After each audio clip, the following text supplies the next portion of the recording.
caucus leader is Dr. George Opio Nyange, the chairman, Nyanza region. So he'll introduce the regional chairpersons, and then that session will carry on from there. Dr. Nyange, welcome and carry on. Thank you.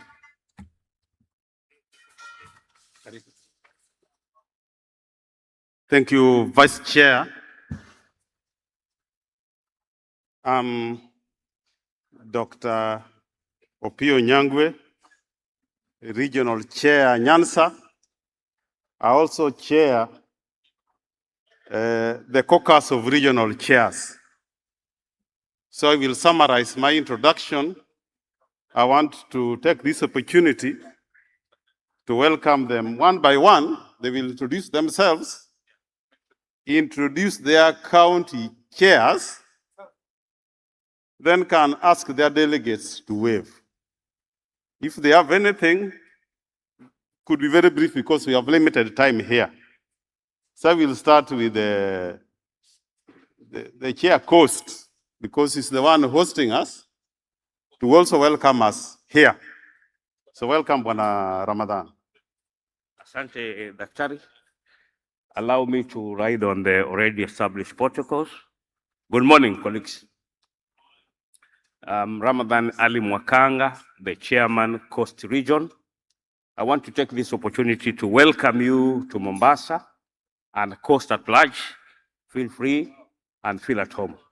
Coast Region is made up of Mombasa County, Kwale County, Taita Taveta, Tana River, and Lamu County. We have got 6 counties within the Mombasa or the Coast Region. So allow me to once again say thank you and welcome to Mombasa. Bwana Daktari.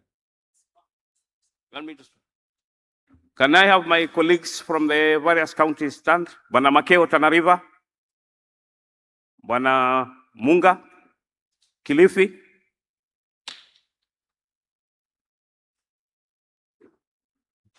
Bwana Rogers, Mofungo, Kwale. Bwana Tole, Taita Taveta. Munga na Tole, mbona msimami bwana? Munga, Makeo, simameni bwana. Mimi na introduce. Yeah. Where is Bwana Mofungo? Kwale. Bwana, where is the other one? Oh, Bwana Tole, Taita. Njoo huku mbele bwana, umejificha huko bwana. Njoo huku uonekane. Bwana Nene, Lamu. Bwana Nene, Lamu.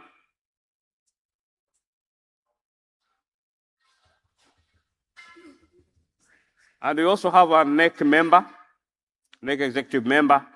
That is our sister chief principal, Mwanamisi bila shaka. Those are colleagues from Coast. Umetosha bwana Daktari? Sawa sawa. Karibuni sana. Thank you, Chair Coast. Let us go to Rift Valley.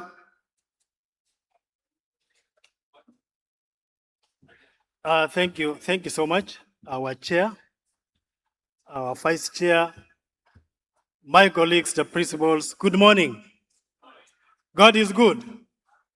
And all the time, naomba kwa unyenyekevu tusalimiane. Tunashika tu hivi. Shika namna hii, weka juu, chini, juu, chini. Asante sana. Mimi naitwa Sigei Cornelius. Sigei Cornelius, Chairman, Rift Valley Region, also Chair, Bomet County. Let me take this opportunity to welcome everybody who is in this hall and all those people who are from Rift Valley, Karibu, Mombasa. Ningeomba kwa unyenyekevu ya kwamba wale ambao hajafika, mimi naona hall bado, we request our colleagues to be in so that at least we continue. So kindly, watu wangu kutoka Rift Valley wote, naomba musimame ndio nifanye introduction. Everybody, all the delegates from Rift Valley, tafadhali musimame. Simameni wote Rift Valley. na mkiwa mahali huko tusalimiane. Karibu Mombasa. Karibuni sana. Rift Valley is a first region with 14 counties. Nataka niwakaribishe kila mtu hapa. Asante sana Bwana Chair. Thank you so much, Central. So God is good. God is good all the times. Good morning. I want to write on the area established protocols. I am Macharia Kamau, Chair Nyeri County and Central Region. In Central Region, we have 5 big counties. Murang'a, headed by Mr. Geto, who is at the gate. Mr. Wainaina Nyandarua, Mr. Getau Kiabu, and Madam Joy. Joy, you can rise up, I can see you. Mr. Getau, the rest are doing some other jobs outside there. So I really want to take this opportunity to welcome the delegates from Central Region. May we be upstanding Kaitre, Central Region. Central Region, from all the counties that I've mentioned. Thank you so much. I want to wish all the delegates a fruitful deliberation and a meaningful interactions and a successful conference. Welcome, and may our dear God bless you all. Thank you so much. Asanteni sana. Welcome. Assalamu alaikum. Good morning. I'm Mohammed Dubat, the regional chair, Northeastern Kenya.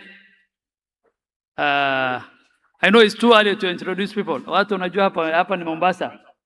Daktari, hapa ni Mombasa. Watu hawajaamka vizuri. So it's too early to introduce these people.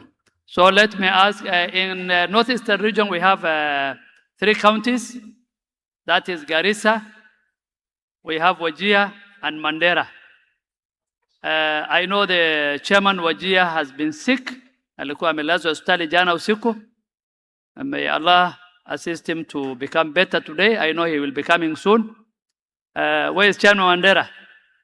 Hussein, the new Chairman Mandera.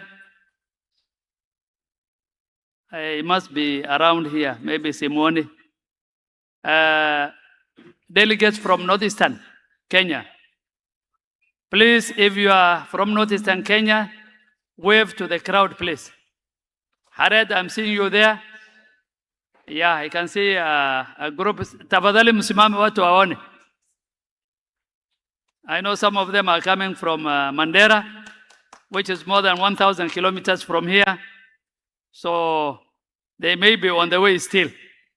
So my advice to all of us is, this is our conference. Let's ensure that we are here up to the last day. This is where we exchange ideas, challenges, and we see how best we can be able to overcome those challenges. I know this term is one of the most challenging terms, second term, and I know the chairman has talked about it yesterday. Let's see how we can be able to go through, because normally in second term we have problems in schools, there are unrests. However, I am happy to announce that there was no unrest in Northeastern, and I'm praying to Allah subhanahu wa ta'ala to assist all the other schools to come back to calmness, and we don't experience such problems later. With those few remarks, Daktari, thank you very much.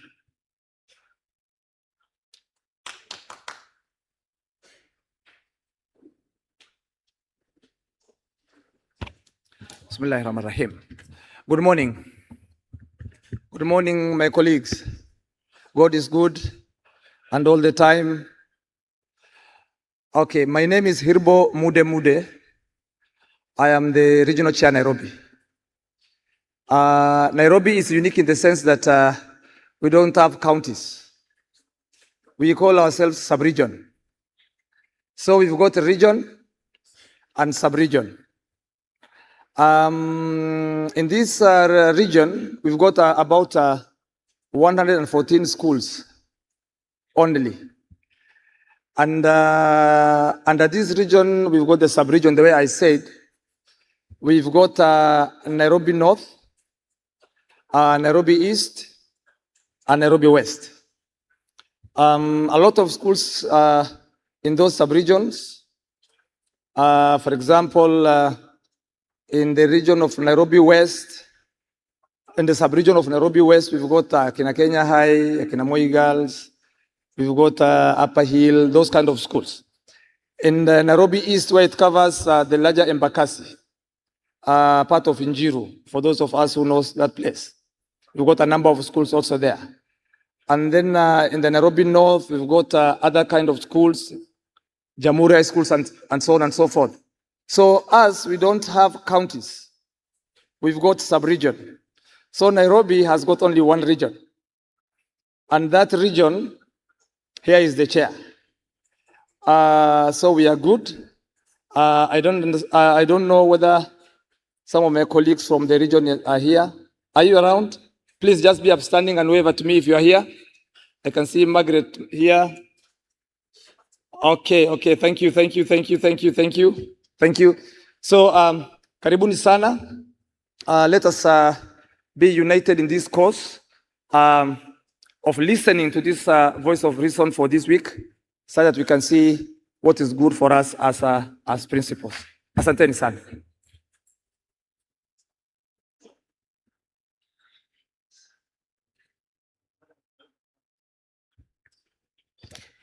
So, dear delegates, the guests who are here, and all the protocols observed.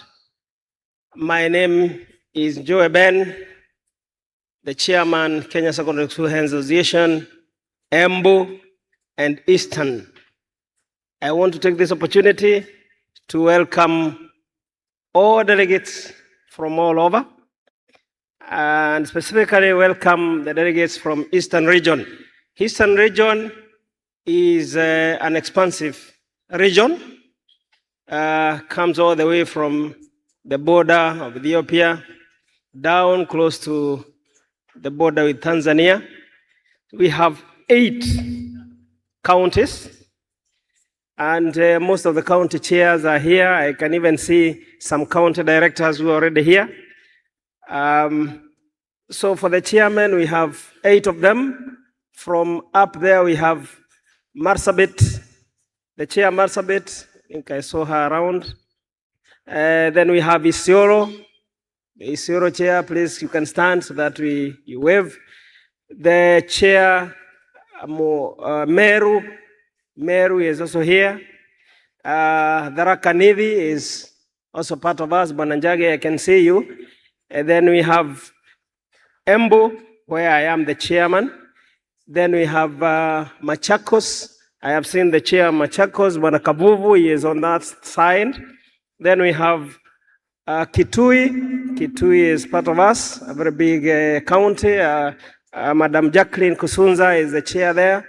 Then we have Makueni, where we have Bwana Moya Ndivo, the chairman of Makueni. Delegates from Eastern Region, please rise up so that we can see you. I can see a number of them. Delegates from Eastern, please let us wave to the crowd. Let's wave to everybody. Thank you very much. I know we are quite many of us will be here in the course of time. I want to thank everybody, and may we have a very, very nice time in this conference. Thank you very much, Bwana Vice Chair. I think we are through with the introduction. Bwana Vice Chair. Oh, Chairman. Yes. Western. We still have Western. Riding on the radio established protocols. Good morning, colleagues. I am Mrs. Pamela Otieno, standing in for our regional chair, Mr. Michael Amkoa, for Western Region. May I take this opportunity to welcome all of us to this great conference. It is our annual ritual where we all converge here to get renewed and go back to our institutions when we are rebranded. Our Western region has 4 counties. We have Busia, Bungoma, Kakamega, and Vihiga. In the congregation, I have the chairman from Busia and Bungoma. I want to request them to wave, to stand and wave. Thank you for coming. The delegates from Western region, kindly stand and wave. Western region delegates, kindly stand up and wave. Thank you so much. That is a good turn up. I want to wish each and everybody a very fruitful conference full of God's blessings. Thank you, colleagues. I hope of all the regions now, Nyanza is the one remaining. Allow me to take this opportunity to start by introducing the county chairs. I will start with the Siaya County Chair. I'd seen him, you can stand under Bwana Victor Makanda. Then from Siaya, let me go to Nyamira. Nyamira, Bwana Job Oera, just wave. From Nyamira, we go to Homa Bay. Bwana Ayeko Joseph is there, the tall man. We go to Migori. I know he's busy somewhere at the issuing of conference materials, so he may not be there. Magawi. Kisi. She has not arrived. I know she will be shortly in. I also want to say that in Nyanza we have the national treasurer. I can see she's walking out. As we have the treasurer, but we don't say you have. Let me say I'm Dr. Jojo Pio, KESSHA chair, Kisumu, also the regional chair. I'm also privileged to chair the caucus of the regional chairs. Welcome to Nyanza. When you come to Kisumu, Kisumu is known for fish.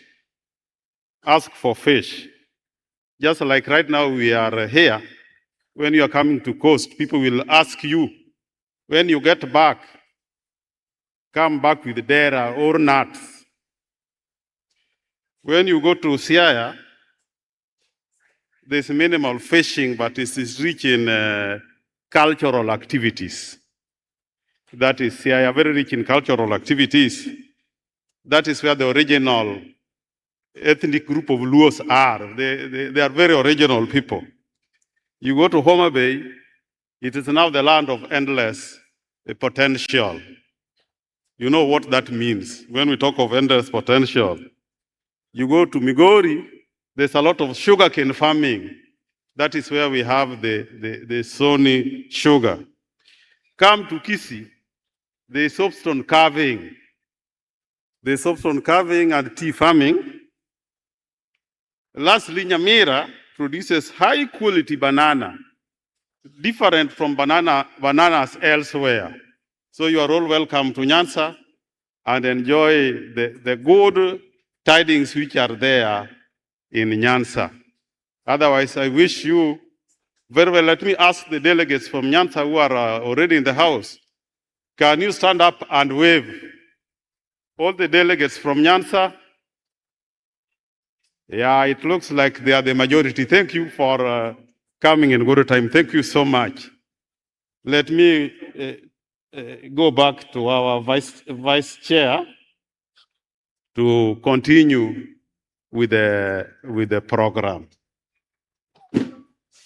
Yeah, we are taking the regional chairs. Let us take a group photo. A group photo for regional chair. So thank you so much, regional chairpersons, for that beautiful introductions. Can we clap for the regional chairpersons for KESSHA? Thank you so much. Thank you so much. A small interlude of entertainment from our team, small entertainment, as we settle down. You want me to join you there?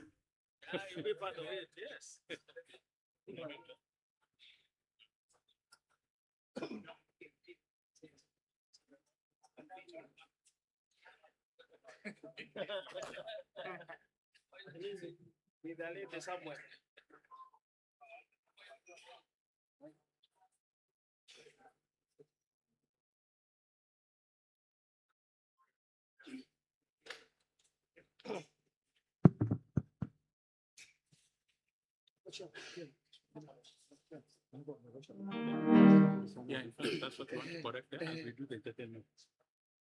Entertainment kidogo.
Kisababisha chota vipo na dui mkubwa ujenzi wa taifa.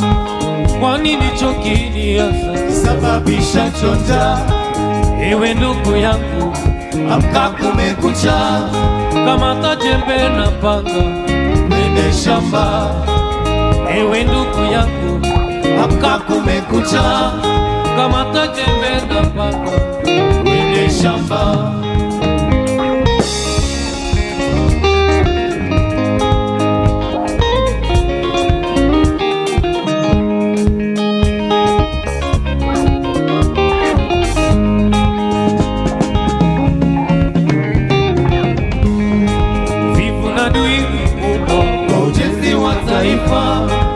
Kwa nini chokini hasa kisababisha chonja? Vivu na dui mkubwa kwa ujenzi wa taifa. Kwa nini chokini hasa kisababisha chonja? Ewe ndugu yangu, amka kumekucha, kamata jembe na panga twende shamba. Hata wewe mwanangu, amka kumekucha, kwani hizi ndizo saa za kwenda shule. Hata wewe karani, amka kumekucha, kwani hizi ndizo saa za kwenda kazi. Hata wewe mwalimu, amka kumekucha, kwani hizi ndizo saa za kwenda shule.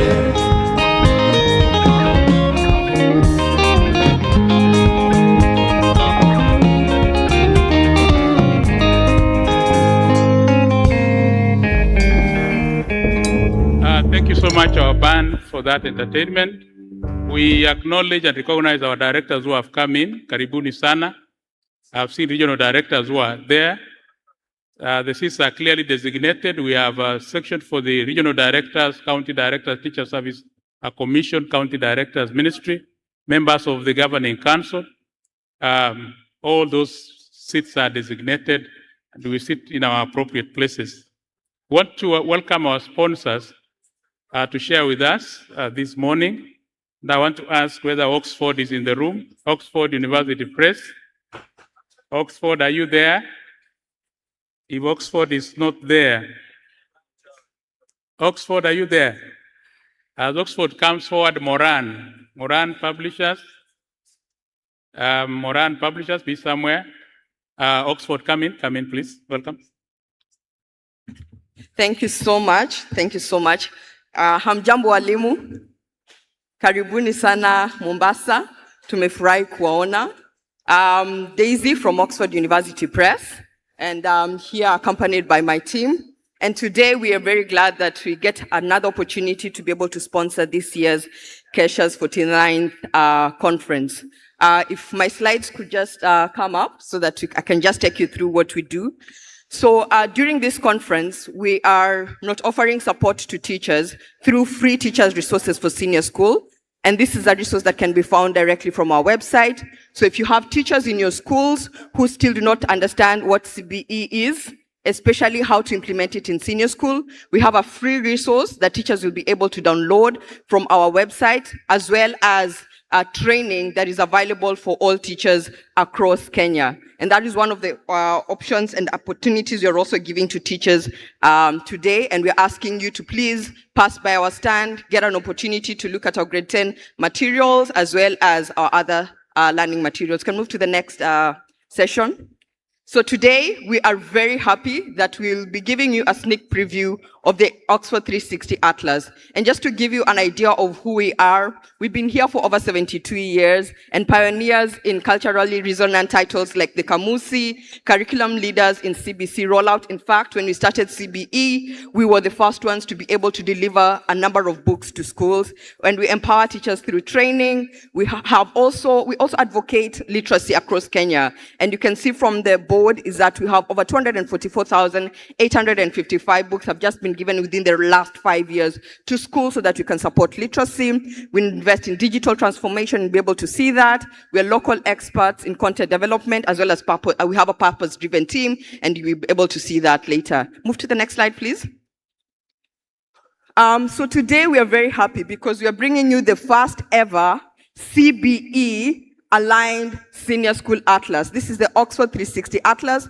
It's fully aligned with the curriculum expectations in CBE, and it combines not only geography, but history as well as citizenship to deliver a richer learning experience. It is also activity driven. So for teachers of geography, teachers of history, as well as and citizenship, you'll be able to see that it has ready to use activities which will spark interaction. The digital aspect that you've been talking about is on this atlas.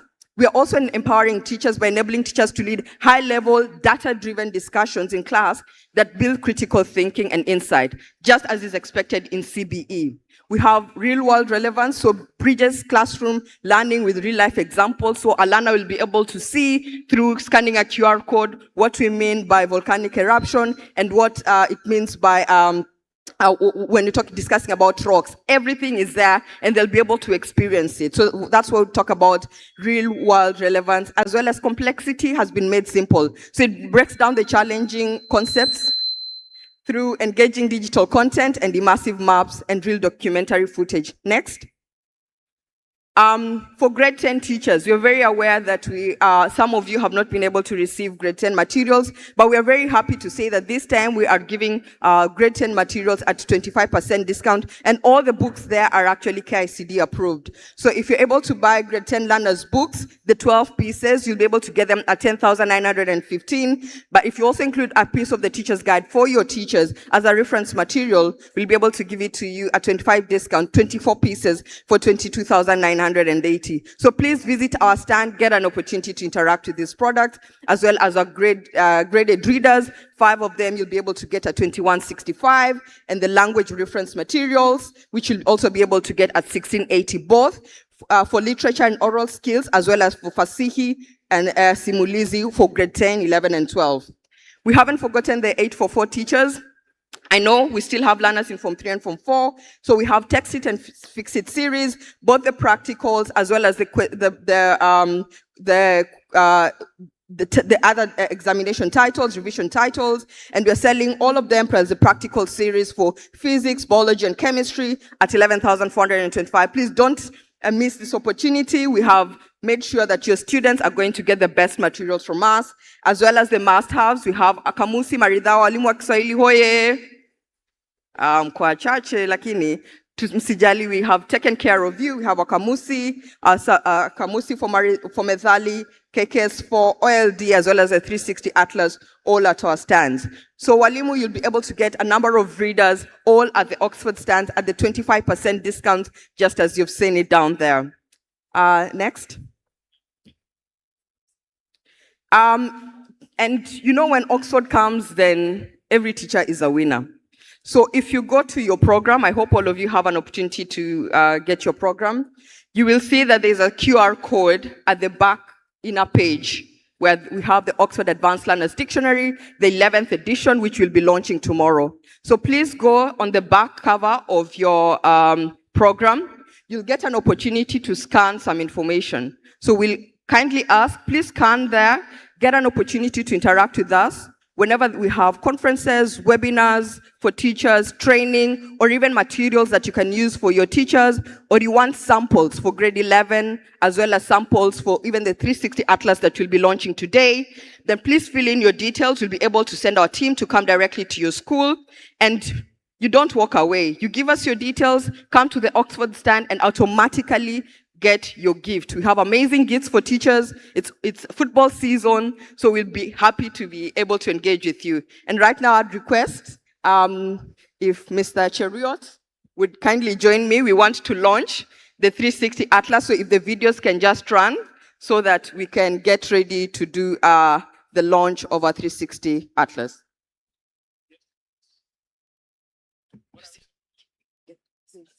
Yeah, get me the back that is down there. We'll give you some and assessed. Some sound, please. This is more than just an atlas. It is a new way of seeing and understanding the world. By seamlessly integrating geography, history, and citizenship, it creates rich, connected learning experiences that help learners move beyond memorization towards a deeper understanding of concepts.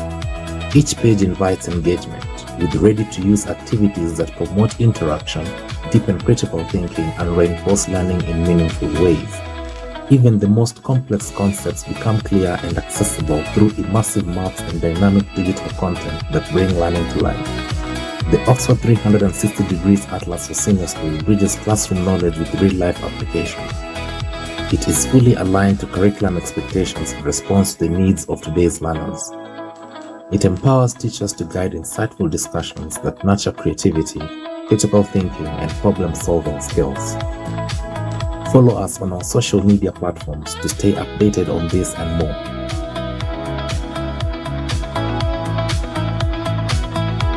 Ten, 9, 8, 7, 6, 5, 4, 3, 2, 1.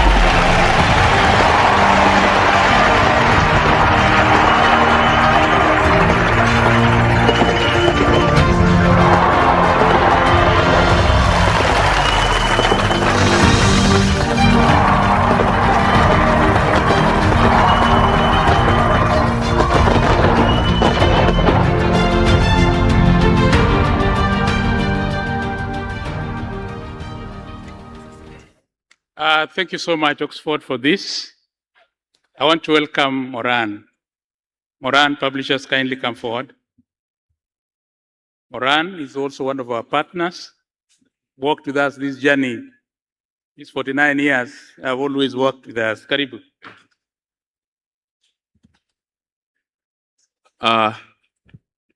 To our national chair, our officers from TSC and ministry, our head teachers, good morning. Good morning again. My name is Geoffrey Lijodi, an alumni of Maseno University, teacher of geography and history. Delighted to be here with you on behalf of Moran Publishers. We are your partners, we are your friends. We really appreciate the support we get from you. We are here to show you what we have, but before we go there, we want to tell you that we are working with you as we transit to senior school. Next slide. Today, we are offering you the 844 revision materials. As you can see on the slides there, breakthrough workbooks, topical revision questions for our students as we do away with KCSE. It's very important we do that on a very high note. We are giving them at 50% discount. Next slide, we have our KCSE Golden Tips. Again, we are offering this to you specially at 50% discount to ensure that our learners this year have the right materials to prepare for KCSE. And lastly, we have our password series, the attitude of our learners towards the mathematics in physics and chemistry. We have password numerical problems in chemistry, password numerical problems in physics. They have challenges and attitudes towards the essay questions in biology. We have password biology. And then for those teachers of geography like me, we have the password practical and physical geography available at 50% discount. Next, we have challenges as we transit to senior. Our learners came there, they were not sure of the pathways, they were not sure of their careers. We have a CBE pathway and career compass going for 200 shillings only at our stand. 200 shillings to guide our learners on pathway and subjects, to guide our learners on career mapping, temperament analysis so that they can understand their strengths and the core competencies, and also the skill and thrill quizzes that will help them to select on their careers. As we do that, we are guided by our vision, cornerstone of knowledge for humanity. And as you can look at the next slide, our grade 10 publications are here with you. We are glad that we supplied you our skills in English, grade 10, and we are sure your learners are interacting and enjoying the book. On the arts and sports science pathway, we have the music and dance, sports and recreation, and the physical education, both for grade 10 and grade 11. For social sciences, we have our course books for CSL, that is Community Service Learning, grade 10 and 11. Geography, grade 10 and 11, History and Citizenship, grade 10 and 11, and then Business Studies, grade 10 and 11. All these books are revised, approved by KICD and are accompanied by a teacher's guide. Next, we have the language and literature books under social science, under socials, and you can see we have our skills in English. This is a course book that you received through the government supply. We also have Kiswahili Chanana, and under the literature books, you also received our Moran oral literature. We encourage you to come to our stand and get a chance to look at our Unchained and other poems, The Necklace and other short stories, and most important, What Next by Professor Micheka. This is a very interesting autobiography. Please come and get a copy for your learners. And with these books, our learners will develop skills in literary text drawn from Kenya, Africa, and the wild, and carefully selected to resonate with the senior school learners. You can look at the prices, very affordable. Last but not least, on the STEM, we are also approved in grade 10 and 11, Moran Biology, Moran Chemistry, Moran Essential Mathematics, Moran Core Mathematics, Moran Physics, all approved by KICD. Make a chance, come to our stand. Applied Sciences, we have Moran Agriculture. And last but not least, on the technical and engineering, again, we are approved in grade 10 and 11, Moran Power Mechanics, Moran Metalwork, Moran Electricity, Moran Building and Constructions.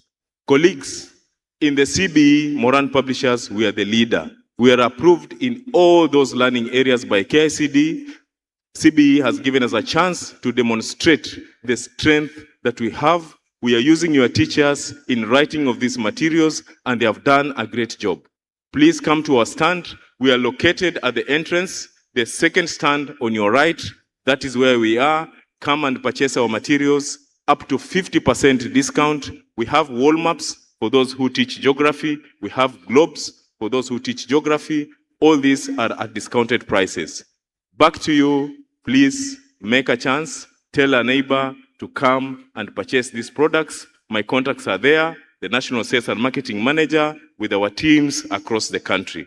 Thank you very much, and we shall soon be coming to your schools with these great offers. Our atlas is almost ready for senior. We shall be coming with samples to your schools. Make sure you come and look at our prototypes for grade 11. The books are also at our stands. Thank you very much, and back to our MC.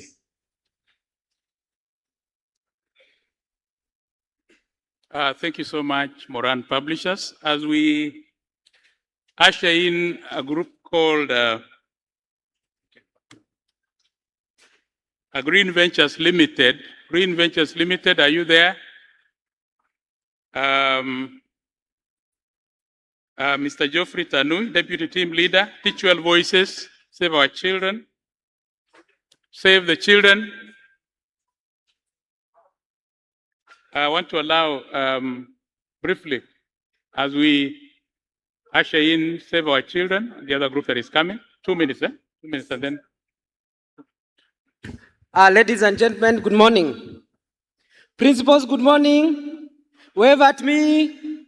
Now I want to show you what we do in CBC. Stand up.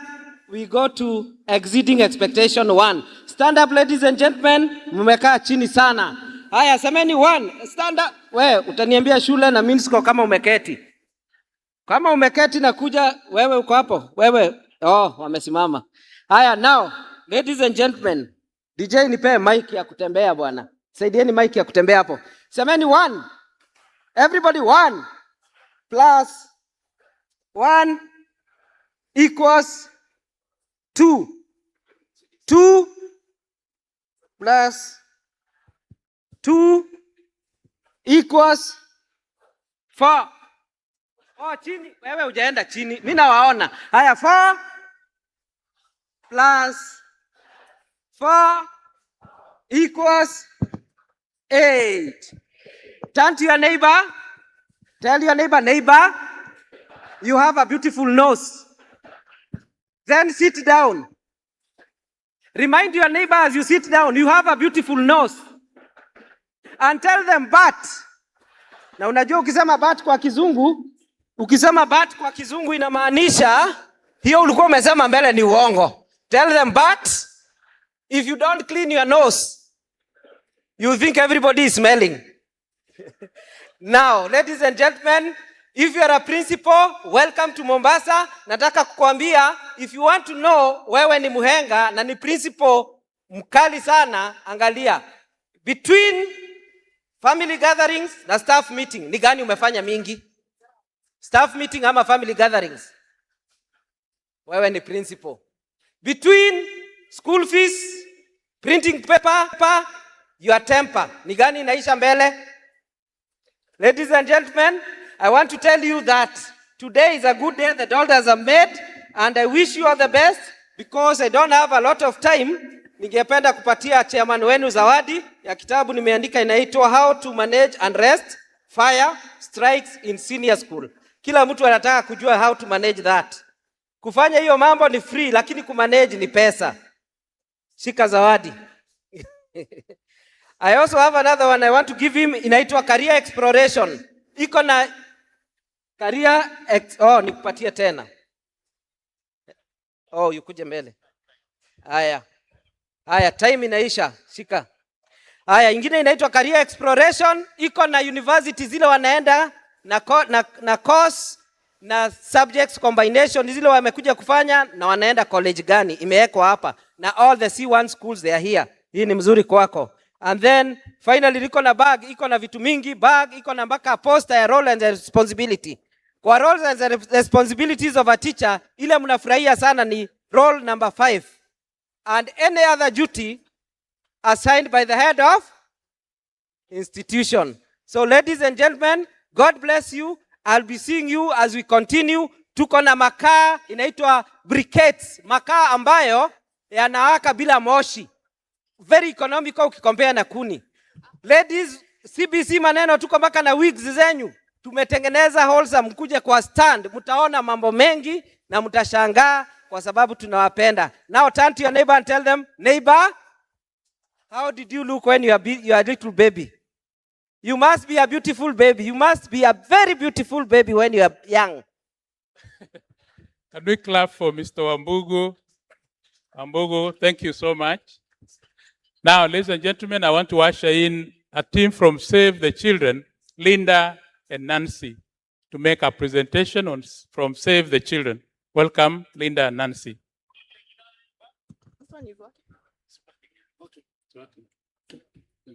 Okay.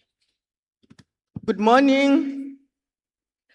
I am Linda Haremwa from Save the Children. I am with my colleague here, Nancy. We are going to make some presentation on Save the Children, what we are doing, and how we support the Ministry of Education and also the teachers and other stakeholders. I know in this room, there are those who I have worked with, I have schooled with, and I still work with. Greetings, I am still one of you, but now working with Save the Children. Our presentation is actually going to speak more about advancing inclusion of refugee teachers in the national education system. And so our presentation is structured in two ways: how we support refugee teachers, and also we will talk about one critical element in terms of climate action, the risks, and what we are working with the Ministry of Education to advance or to support climate-related actions.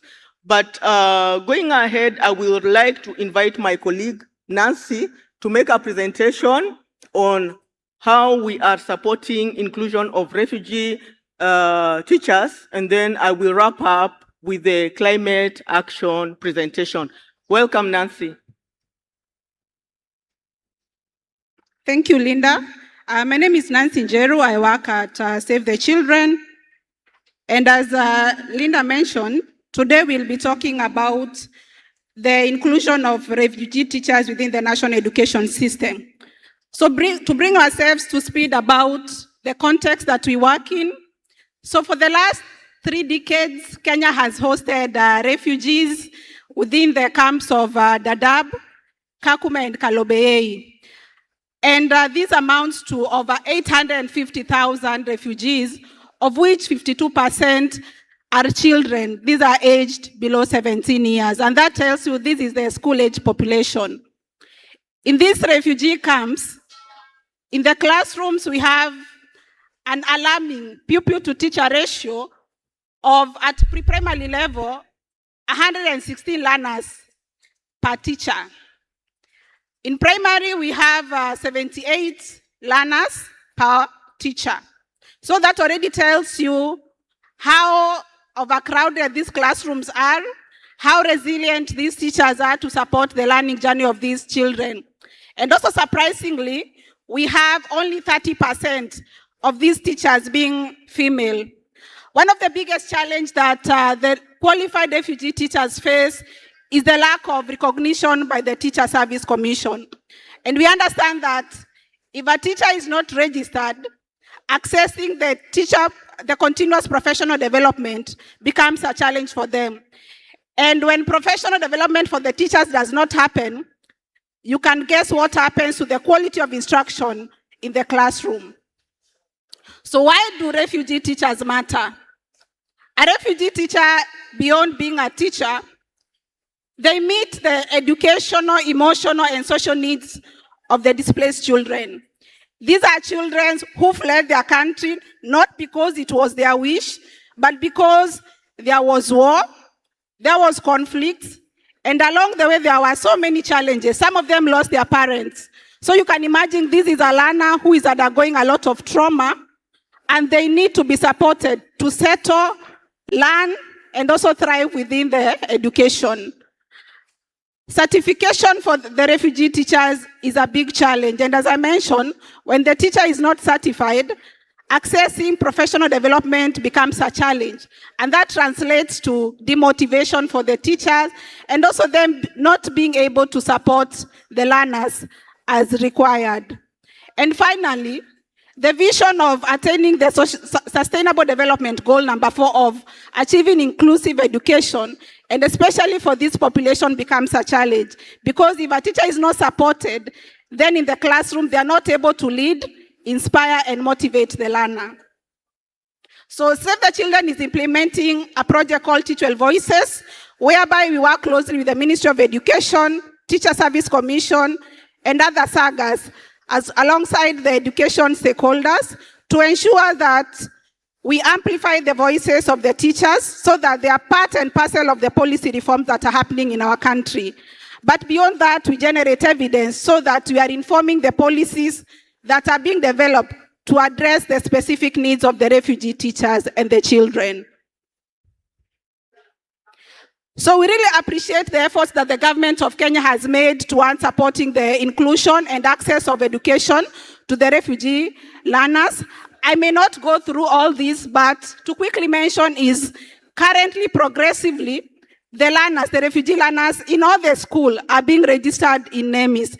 And that tells you that these are learners who are accessing the national education system, the competency-based education, alongside being able to access the co-curricular activity, alongside the other learners. When you look in that slide, you can see some learners holding a trophy. Those are refugee students. That picture, if you are to look at it, you would not tell whether that learner came from Ethiopia, Sudan, South Sudan, or Somalia. But when they represent our country, they carry our flag high, they are our children. Hence, the need to continue supporting them. So finally, what are our recommendations to the government, to the Ministry of Education, and to the Teacher Service Commission? What needs to happen to support these refugee teachers? One, let us create pathways for recognition of refugee teachers. Because you can imagine out of 2,000 teachers serving over 400,000 learners, none of them is registered by the Teacher Service Commission. We need to ensure that we are using data to inform our policies so that we have pathways to support these teachers, thrive and support the learners within these camps. Again, we need to have mentorship. Because you can imagine a teacher in such a context, a refugee teacher, serving a refugee learner, how would they address even the socio-emotional needs of the learner if the teacher is not motivated? The refugee teachers are paid as incentive teachers. They are paid between 9,000 and 10,000 Kenya shillings per month. So the question is, are we motivating these teachers to support the learners as required? And finally, when we recognize these teachers, it becomes a win-win solution for both the host and the refugee learners. These teachers are able to serve both the Kenyan children who access schools within the refugee camp and vice versa, ensure that the refugees who attend the schools within the host communities are able to be supported. So thank you so much for your time, and I hope that this conversation continue. I know as head teachers, we have learners who are beneficiaries of Elimu scholarships, the refugee learners. Let us continue to supporting them, because at the end of the day, these learners is the future of this world, of this nation, and eventually we'll be able to build an equitable society. Thank you. Okay, thank you so much, Nancy. Going forward, sorry, next, Nancy. Sorry. I'm going to move on to what we are doing in terms of supporting the Ministry of Education and also the schools in terms of climate action and what we are calling anticipatory action. I know as much as we are supporting the refugee learners by supporting the teacher for learning to go on, we also need to address some of the barriers that would make these learners not be in school and learn. And those are crises and shocks that befall these learners. And these, I'm going to focus on climate-related shocks in terms of floods, in terms of drought. I worked in Nyanza and Western for the longest time. And for the time I worked in Nyanza, we were always having floods and every year in, year out, we would run with the CDs, just trying to get the data in place to call upon stakeholders to support emergency response. But with several years, we learned that the floods will come anyway. So as the floods come, how prepared are we? We are anticipating rains, we anticipate floods, we anticipate El Nino, we anticipate drought in the northern region. How do we work on this? So in view of this, we have the anticipatory action software that Save the Children is supporting the Ministry of Education to roll out across the country. Why are we looking at this? As I said, there are increasing disruptions from drought, floods, and other shocks. And then the current response systems do not adequately or rapidly respond to the crisis. They are either reactive or delayed. You remember the serikali's idea, Nyando tunakufa. How long does it take as stakeholders to support? If we can already anticipate, then we'll be able to support more quickly. And then there is lack of a specific real-time tool to already show us what is going to happen. So this tool, with support from the European Commission Humanitarian Operations Center, then Save the Children is supporting the ministry to develop, pilot, and roll out, where you are able to already see where are we likely to have floods and in what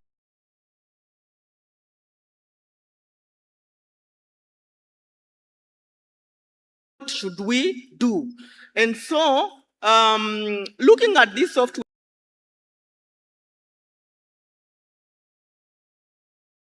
Save the Children has already designed a software, ongoing stakeholder engagements to provide feedback onto the software, and now the next step is to pilot the software. And it is worth noting that this software was not, or is not only being developed by Save the Children and the Ministry of Education, but there have been extensive consultations with the Kenya KMD, Kenya Meteorological Department, the NDOC, the NDMA, and the Department of Children Services. So that said, where the tool is at now, the design is ready, the prototype is ready for piloting by the Ministry of Education with support from other stakeholders, mainly the NGO partners and also the donors. And so we are calling on to the head teachers, because this will be a school level tool. With our support to the Ministry of Education, we'll definitely continue working with the schools to ensure that the tool is piloted and it is rolled out. Thank you. That's it from Save the Children. We hope that we will continue working with you for refugee inclusion and also to anticipate crisis, especially in terms of floods and drought, and be adequately prepared to respond timely. Thank you.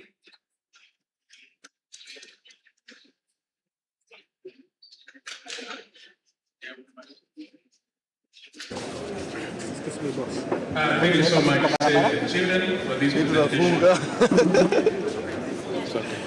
Now we want to welcome our main sponsor, KCB, Kenya Commercial Bank Limited. And before they speak, I have people I'll be working with. I want to introduce Teacher Wanjiko. Teacher, kuja kidogo. I want to introduce people I'll be working with during this session. Karibu is somebody you know. Haro, haro, wewe, hebu kaeni ni kama mko Mombasa. Haro. First of all, I would like to introduce my name kwa wale hawanijui. My name is Tisha Wajiko. Nikisema dio, unasema dio. Dio. Dio. Najua mnaniangalia mnashindwa haka kasichana ni kagani? Ni mimi. Yes. My name is Tisha Wajiko. I am a certified teacher. I'm a T1 pisha. That means kamshahara kangu kanatoshana hivi kadogo. Yes. Kitu tu siwezi wapatia ni TSC naba, lakini mjue tuko pamoja. I'm also a reader in Getemayo Secondary School in Nairobi. Kwa hivyo I'm very happy to be around teachers. Yes, semeni ndio. Ebu angalia mwenzako umuulize, umebeba nguo ya kuogelea? Jo, tukimaliza hapa mtu atembee kwa bishi kidogo, arudishie mwili shukrani, si ndio? Sijakuja nikiwa peke yangu. I'm with my fellow MC Ivy, karibu sana. Alafu watu pale nyuma wa sound, tafadhali tupatieni handheld mic. Please kindly, we are requesting handheld mic. Moja Ivy, karibu, my fellow MC. Do you introduce? Hello guys. Hi principals. Ay. Tuko Mombasa ama? Hello principals. Mko salama? Wamesema wakisema dio tunasema ati nini? My name is Mary Wanjiru or MC Tashley. Na tuko hapa this time for this conference, the 49th annual National KESHA conference. I hope you're all going to have a good time. Na tafadhali tuchangamke. Hii upepo ya bahari hatujaizoea sana. Sasa ukisikia inakupepeta, please kubali kupepeteka, alright? Let's have a good time. Enjoy yourselves. Now in this conference, I'm sure we're going to learn a lot. It's a learning conference. Lakini work without play makes people dull. So I hope we all enjoy our conference and our stay in Mombasa. Asanteni sana. Yes, asante sana, and thank you so much, Mr. Shadurot. Kidogo tu niwaambie kakitu. I know there are some guests wale wamekuja leo, sidhani kama wamekuja Mombasa tena, lakini kwa wale hawajakuja hapa, ukisikia unataka kujiita kama mkutano ni nyingi. Huko na mahali unaweza jisaidia na pale ujiite mkutano ingine iko na pale ya wamama, mkutano ingine iko na hapa nyuma, na maanisha washrooms. Najua mnachido ni mkutano gani? Yes, thank you. Alafu kitu ingine, we are going to be together from today, tulikuja jana, leo tutakuwa hapa na nyinyi mpaka Friday. Ukiniona nimeteremuka natembea huko na mic huko, kuwa ready. Jujui ni swali gani nitakuuliza. Shagamka, and thank you so much. Looking forward, our band there, tupatie kakitu. Leo tutajienjoy. Give us something. Ngoja kidogo Mr. Sheriot. Tunaweza simama tuchangamke. Simameni kidogo ndio tukiingia. Simameni, stand up. Simameni tushagamke kidogo. Haya, leta. Nipiganishie madramu. Very nice. Angalia mwenzako mwambie shagamka ni Mombasa. Shagamuka ni Mombasa. Aya, tunaanzia hapa.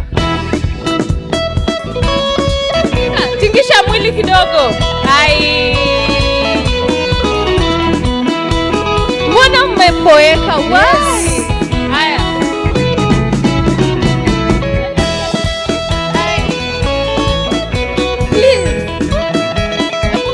Yes, thank you. That is our band tonight. DJ pare, DJ uko sawa? Kaeni shini, thank you so much. And now we are going to hand over to Mr. Sheriot. We're na program. Thank you so much. Asante sana. Oh, by the way, hapo ndo mnapigiaga makofi. Pigeni makofi. Thank you so much. Thank you so much, Teacher Wanjiko. I now welcome Madam Virginia Mwangi, KCP Group. Madam Mwangi, Virginia, karibu. It's our main sponsors. We clap for them as they come forward.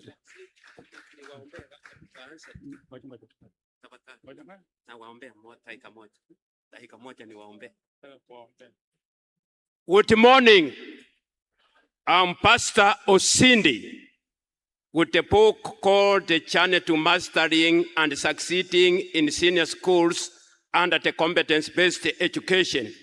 This book takes learners through the foundation and the purpose of competence-based education trusting God's power in senior school journey, discovering senior school pathways, tracks, and subject choices. Hiki kitabu kinaenda na wanafunzi wa grade 10 mpaka grade 12. Mimi ni Pastor Osindi, nimekuwa mwalimu, nimekuwa na nyinyi, na nilipokuwa school chaplain, wanafunzi walikuwa wananiambia niwaombee wapite mtihani, wakianguka wanasema Pastor hichi kuomba. Hiki kitabu kiko hapa kinaenda na 400, lakini leo utachukua na 300. Kesho nitawapatia namba yangu na namba iko hapo. Cheruiyot aliniambia niombe awa kabla wa chance. Acha tuombe.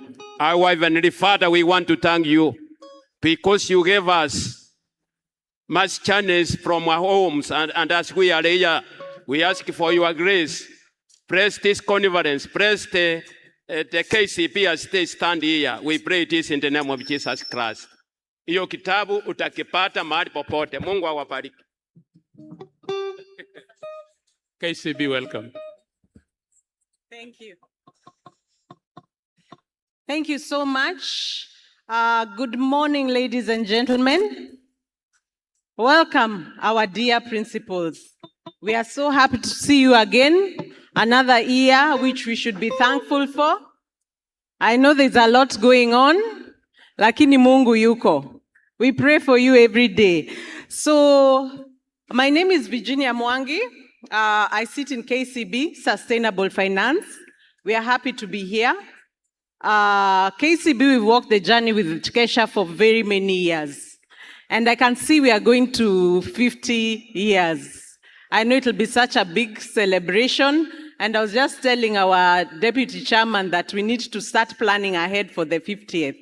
So I'll quickly just take you through one of the solutions we have in KCB. For us in KCB, our customer, we work backwards. We ask you as a principal what you'd like to see from us, what solutions you'd like to see from us, and that's how we come up with some of these solutions we'll be offering you. So I'll speak about sustainable finance and just sustainability in general. Sustainability is a conversation that has been had for very many years, and you can see the world is moving to that direction. So our schools, we are the CEOs of our schools. And it's important for us to realize what is this that's needed in the schools, just to make operations easier and to make the learners happy and your lives easier as well. Now, there's one challenge we've especially noticed in our schools. Most of our schools cut trees for cooking purposes, for the kitchen. And this in itself is a necessity. And I believe it's a necessity because we are not being given alternative solutions. So for us, KCB, the problem statement is right there on your screen. We are cutting down trees, and this is resulting in 1.3 million metric tons of wood that is being used in the kitchens every day. So we quickly needed to look for a solution. You can see there on screen, one of the schools we visited, the amount of wood cut, some of the kitchens sometimes due to the soot, they don't look too pretty. The health of the kitchen workers, it becomes a big challenge to sustain this kind of living. Some of the effects of over-reliance of wood is deforestation. I talked about poor health outcomes. Your kitchen staff, they have a lot of chronic challenges and also low morale. So as KCB, what we decided to do, we decided to look for the experts. You'll see in the screen I'm showing you the kitchen levels of pollution. Kitchen levels of pollution and where the kitchen staff are cooking, there are very high levels of pollution in these areas. So what we did as a bank, we engaged you to look for solutions. Now for us as KCB, those are the solutions on your screen. KCB, you'll come to us and tell us you either want to solarize your school, you either want to change your kitchen to stop using biogas, and we give you those 5 solutions.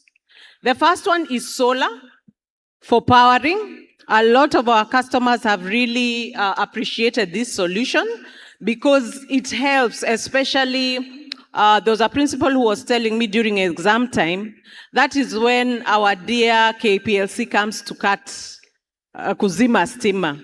But this has enabled them to be able to do exams properly, also with the learners, and this has helped. Steam for cooking. Steam can also be used for cooking. Steam is a type of energy that is generated, and you can also use it for cooking. We have the third option, which we've been running for about 2-3 years, LPG option, biogas, and finally, cooking through electricity generated by solar. So those are the 5 options we are offering in KCB. LPG, we've gone into detail what LPG solution is. LPG is just basically a massive gas cylinder in tons. What we do, we partner with the service providers. We give you a list of service providers to choose from. You will have conversations with the service providers and agree, and this is the solution that we want. So for us as KCB, what we do is we finance the solution. Steam cooking is a bit specialized. Steam cooking, you need specific pots to do some steam cooking. And I actually saw one of the vendors down there who has this solution. So for KCB, we've worked with the Ministry of Education on this solution, and we're able to finance you for these solutions. Biogas, a lot of our schools in rural areas are using biogas, converting them into energy, and this kind of energy can also be used in the kitchen for cooking. Biomass, I had a speaker today talking about biomass, the pellets. So this is also a solution where KCB, we are financing you for this kind of cooking. Now, most importantly, I think this will just summarize my slide. The financing terms that we are giving our schools. If you want any of these solutions for your school, for your kitchen, we are giving 100% financing. We won't ask you deposit this so that you can then we top up for you. We are giving 100% financing. Repayment period is up to 5 years. We've been having discussions with the Ministry of Education. We are further waiting for alignment on a framework on how to roll this out to a pilot of 3,000 schools, and we will be able to communicate this in due course. Now, the interest rate on this loan we are charging is at 9.75%. Most of the loans now you'll get from banks, maybe a school loan on average, you'll get around 18%. But for this kind of solution, we are charging at 9.75%, and the loans are unsecured. So when you come to the bank, we'll quickly ask you for a checklist of some of these requirements that we need. But as a bank, we also have other solutions. Water heating. Maybe you're in a cold place, and you know our children nowadays, they don't like showering in cold water. We have water heating solutions that we can finance you. We are doing a lot of tree planting. I know there's a good number of principals here who we've partnered with their schools to do tree planting. We are doing that a lot. If you would want us to partner with you in planting trees in your institution, please visit us at the tents. Green buildings. We do have some customers who want to do green buildings, and that is becoming very popular because it has advantage towards it. Electric vehicles. I don't know if you heard the other day what our president said about electric vehicles. This is something we've ventured into as a bank, and we're getting partners who will be able to give us concessional rates, just so that when you get your buses, we are putting both the charging plates in the institution and in the institution, so that when the bus comes from activities, it's able to charge during the evening. Water solutions, water purification solutions, water treatments. Where we are, we have very many students, and you know, a lot of waste go round, so we are doing a lot of recycling.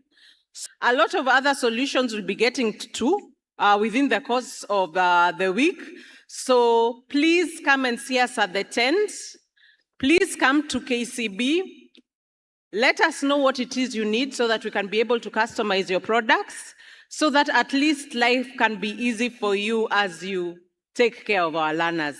So I think I'll leave it at that and invite my colleague, Zach, to just take us through one of the personal banking solutions that will benefit you. Thank you. Thank you, Virginia. Good morning, leaders. My name is Zako Mwange, the Regional Sales Manager for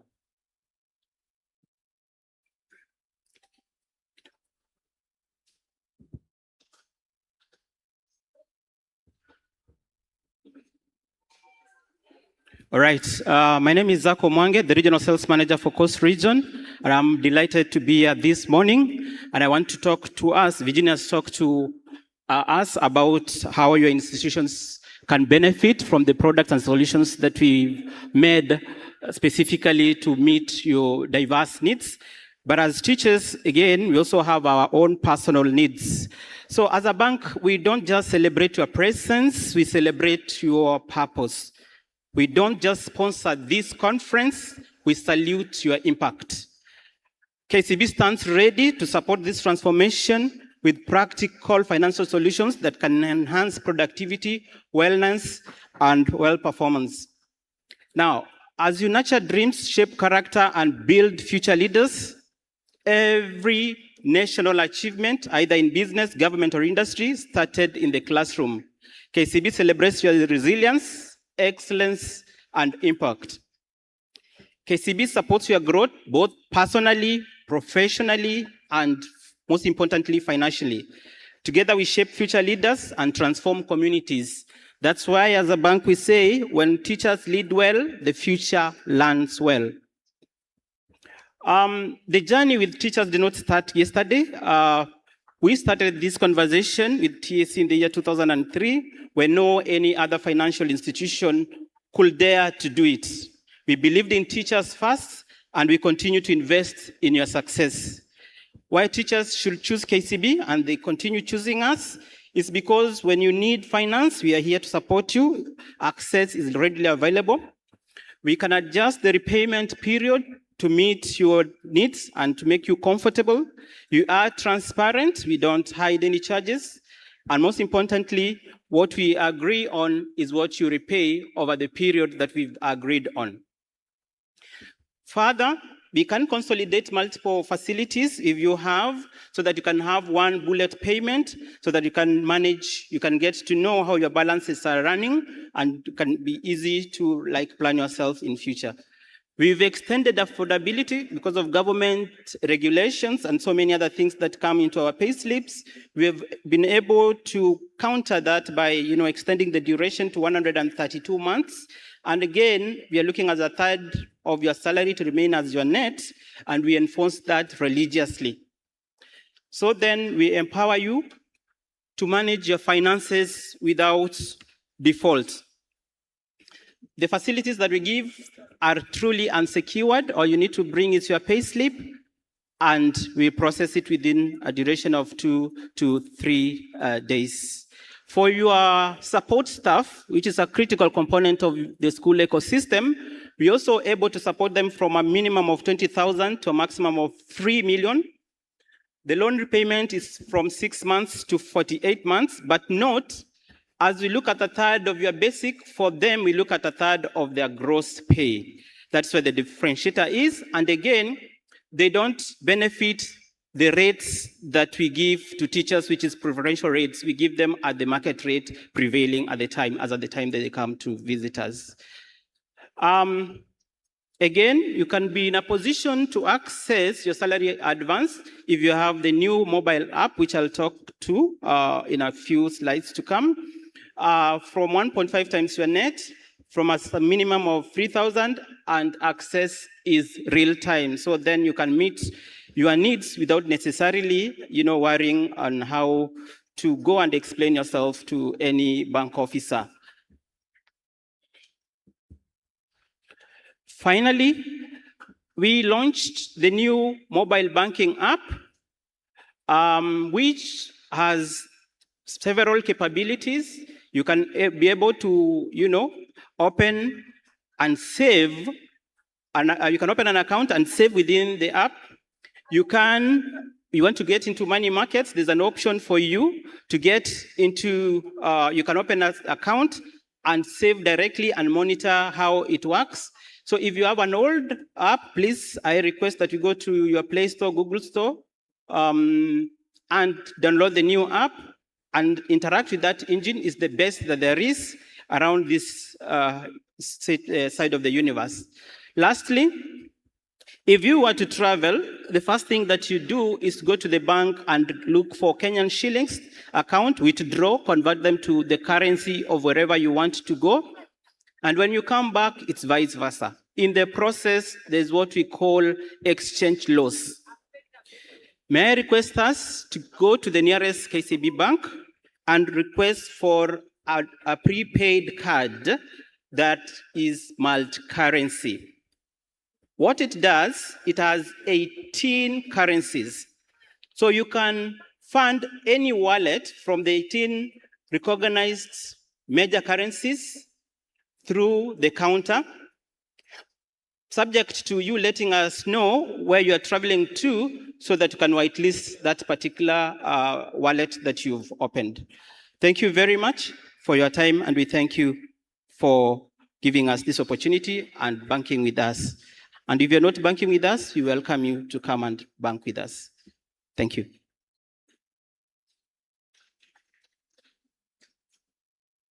Can we clap for KCB? Mr. James Leparsanti, the chairman of Samburu, kindly come and award KCB.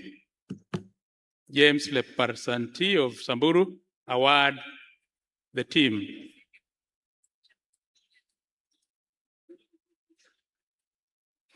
We are preparing for our presentation, the first topic, and the speaker is in. We'll be ushering them in shortly.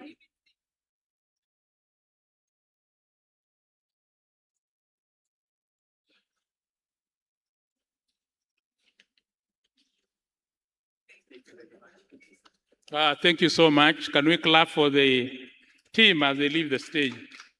I now call upon Mr. Anderson Munga, the chairman, Kilifi County, to take us through the next presentation.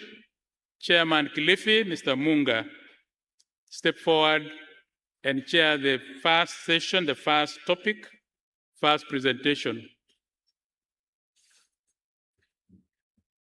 Welcome to the stage.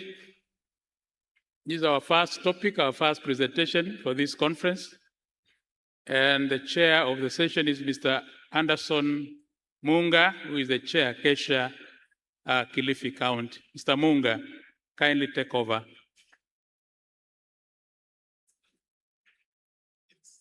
From there.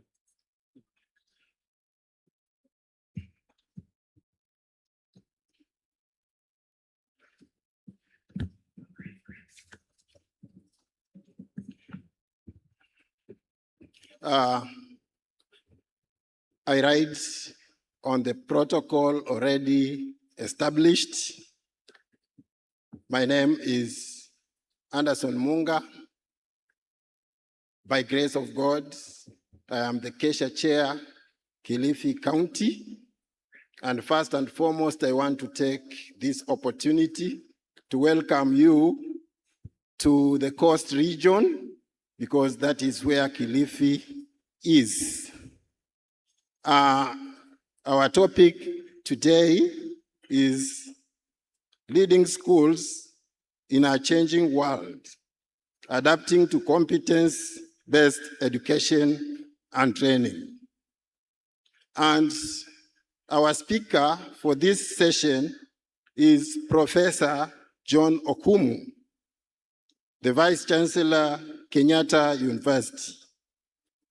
Mr. Professor John Okumu is a professor of physics at the Kenyatta University.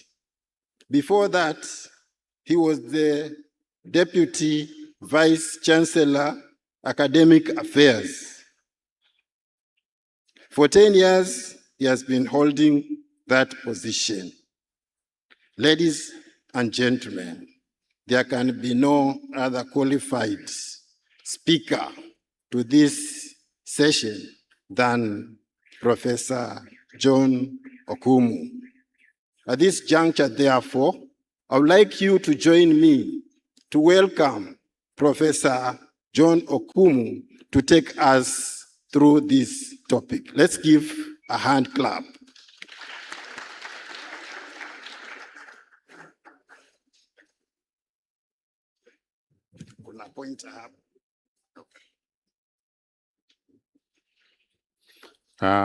Thank you, Mr. Munga.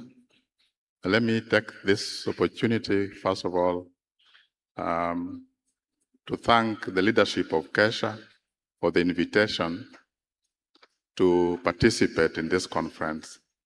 So, ladies and gentlemen, I have with me a team from Kenyatta University. One of them was seated here with me, Professor Mildred Nawiri, who is currently the registrar in charge of corporate affairs. So, ladies and gentlemen, I can jump in. The topic that we are supposed to address today is leading schools in a changing world, adapting to competency-based education and training. In our country today, this topic is relevant and this topic is timely. So I will try to take you through a few things, a few thoughts, a few reflections about what we could do about this topic. I started my career also as a teacher. I did my Bachelor of Education Science at Kenyatta University. I was in the class of 1986. I know many of my colleagues have exited the service, but I'm sure some of my students are here. I met the principal of Agoro Sare, who I taught physics many years ago. So I'm happy to see some of my students around, but my colleagues must have exited service. So I've been in university management for a long time. I was a chairman of department for about 6 years. Then I was among the pioneering directors of the Center for Career Development and Placement. This is something that is serving students even now, both Kenyatta University students and students in high school. So we go out to schools to advise learners in high school on possible careers at the university. And we also invite them for career services and career advice at the university. So it's a very vibrant center. I was among the people who started it. And later I served as the dean of the school and deputy vice chancellor in charge of academics for many years, for 10 years, and currently acting vice chancellor, Kenyatta University. So these are a few of the things I'll take you through. Very briefly, Kenyatta University, and acknowledging the changing world where we are in today in terms of education policy and education changes. And then the CBE as a solution. We see this as a solution to our changing world. And then the principles and indeed how they lead schools. Then leadership strategies, a few things that we need to do to be able to cope with the challenges that we face in our schools and learning institutions. And then challenges and KU, Kenyatta University, as a partner in this changing world.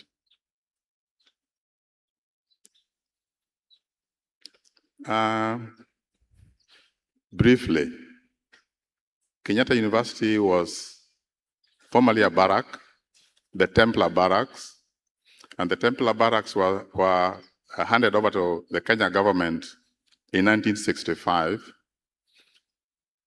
In 1965, when it was Kenyatta College, it was offering training for teachers, those who were S1 teachers and A-levels.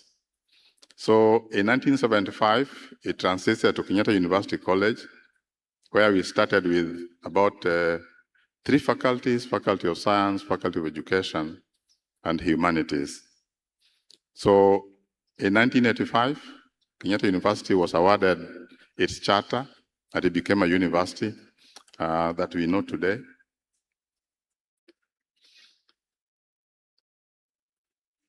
Currently, the Kenyatta University that we have approximately 65,000 students in all our modes of study: the regular students, those in open and distance learning, and all graduate students, diplomas, and so on. We also attract international students, approximately 1,000 of them now, but we are strategically positioning ourselves to do more in terms of international students. All this we manage with about 2,893 staff. Out of this, about 1,100 are teaching staff and a huge alumni base of 143,000. The schools that I've listed there, or faculties, were merged after we did a bit of cost cutting. So now there are 9 schools, but originally there were 18. So for example, the School of Agriculture and Environment, this is a combined school of agricultural sciences and environmental sciences. So we put them together under one leadership. Otherwise, previously, those were different schools. School of Business was separate, School of Economics was separate, and tourism. So the programs remain as they were many years ago. It's only the leadership. So we put one dean to take care of a number of schools just to cut costs. Then we have engineering architecture, that was also 2 different schools that were combined. So the School of Health Sciences houses schools like medicine, nursing sciences, pharmacy, laboratory science, public health, and so on. And then School of Pure and Applied Sciences, digital school. Originally, where I think most of you also benefited, the continuing education program, we have merged them together now with the digital school. So the programs that were running separately now run as one program. So those who originally were doing this during the holidays, now it is kind of restructured so that CEP, as we used to call it, and digital school are all running together. Then finally, graduate school. This is where we house graduate students, both masters and PhD.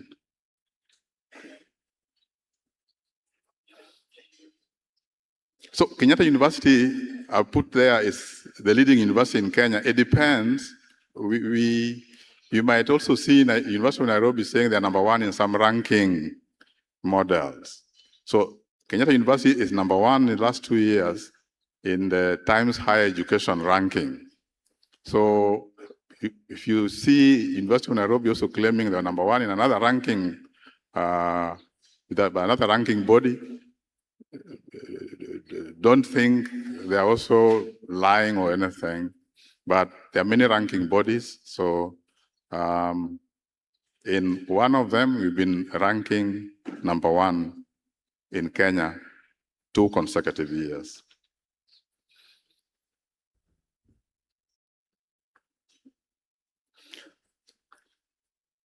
Now back to our topic, the changing world in terms of education. Things are moving extremely fast. education, health, economics, and technology. The question is now not whether education should change, as we are doing in this country today. The question is how effective we as leaders can guide this change. The people to guide this change are you, the principals of high schools. Technology advancement, artificial intelligence. AI is good and bad for us at the university. We are now doing a policy as Kenyatta University to guide with AI. Currently, you would not know whether a thesis has been done by somebody in the lab or this has been done using AI. Cheating, also at the university. Previously, students will carry notes into the exam room. Things have changed. What they do quickly as they enter the exam room is take a picture, send it to a control room somewhere. They remain with their phones. You're not seeing the phone. They'll tell you the phone is switched off, but a friend with a gadget in the ear, they're communicating. So things are becoming very complicated. AI in the workplace is everything now that we need, but there are also challenges that come with technology. Need to address issues of labor demands. The jobs that we are preparing leaders for today, we don't even know what they are. So topics like globalization and climate change, demographic shifts. In Africa, we have the largest population of the youth. It is both a problem and an advantage. They are only an advantage if we give them the right skills, if we train them to be creative, if we train them to be innovative, and if we train them to be flexible, so that whatever they do at the university is not the kind of job they're going to look for out there. They must be ready to adapt. They must be ready to adapt to the situations that they find themselves in the job market. So education must evolve to remain relevant so that we are able to move with the changing times. So education must prepare learners for this uncertain future. No, we can never determine what it is. The jobs that we know today, even teaching, we'll have robots doing this using AI. So we train a teacher, but we train a teacher who can adapt. This adaptation, this ability to adapt must start at the lowest level of education system. And that is where CBC or CBET comes in. The people to lead that change, the people to tune those minds are the principals of high schools.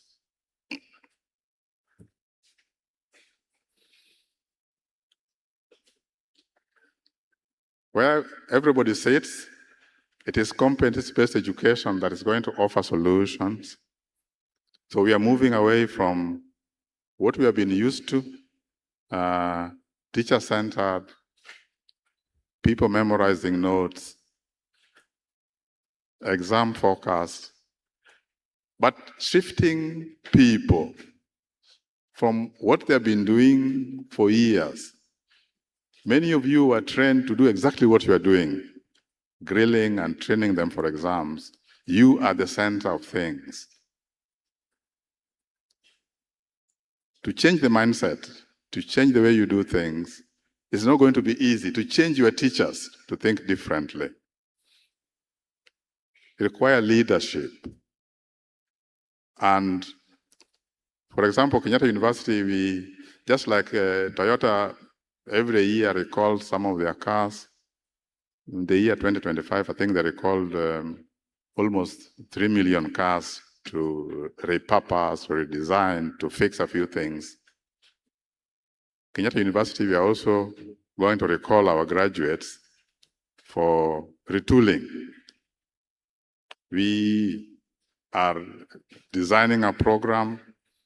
We'll be partnering with the principals and the Ministry of Education to see how this can be done. But we are in the process of designing a system where, because changing people, changing mindset is not easy. So once this is out, we'll be partnering with institutions and government to see how this can be done to benefit our schools, to benefit our leaders, and to benefit the education system as a whole. So our promise is we bet that the CBET will work the way we envisioned it to do, learner-centered, knowledge application. They are easier written than done. With the challenges that we know in schools, talking of learner-centered, but how many learners is a teacher trying to handle? Resources would be a challenge, but we are on the right path. We fine-tune this competency-based education to be the solution of our future. So CBET seeks to develop the whole learner capable of contributing to national development. It is not the curriculum. It is not what we get as policy guidelines. It is the teachers, it is the principals who must make it happen. And the principals who will succeed are those who purpose to do it. It won't just happen. You'll face a few challenges, resources, resistance from your staff, those who are not able to adapt easily, but this must be done by our principals. These are the things we preach in the CBC. But do our principals have these competencies? You can only lead or champion or direct or inspire things that you also have the command of. So these are the things we preach. But principals could see them as writings. But you need, first of all, to have them as a leader. Otherwise, you may remain a manager, not able to change what you intend to change if you don't have the skills yourself. So leadership is what will make the whole difference. Leadership, not management. You can manage a school, you start a term, lessons are assigned, the exercises are done, lesson planning, schemes are done, but it requires now you to be a leader to make any significant change in your school. And when you do that, make that change, that has a triple effect in your neighboring schools, in the community, and eventually in the country.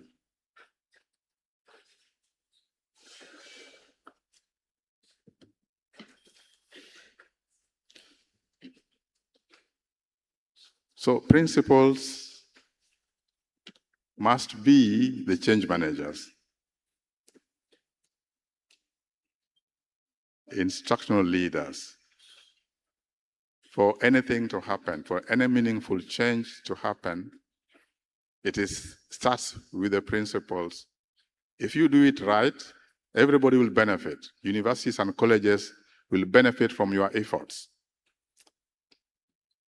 But if you remain a manager, if you don't purpose to do it right, then your country, our country, will not move the direction that we purposed it to move. So you are supposed to be the resource mobilizers, not crying that we are not funded enough. What can you do with whatever you have? The issues of resources, the one that bites you also bites everybody else. Even institutions of higher learning, we are face also acute challenges in terms of resources. But with those struggles, you still purpose to do the best that you can to support the system that we believe will bring change to our country. Community builders. For example, us at Kenyatta University, we have a stream of students from schools coming to the university just to be talked to about careers, just to know what those careers mean, so that by the time they are choosing those careers, they know exactly where they're headed. So, for example, that was a situation where neighbors, universities, and the community, you need to embrace technology. Technology is now everything. And as a leader, as the principal of the school, technology must be part of you and collaboration so that you leverage on technology in teaching, in communication, in getting resources that you may not need in other spaces. You may not have in other spaces.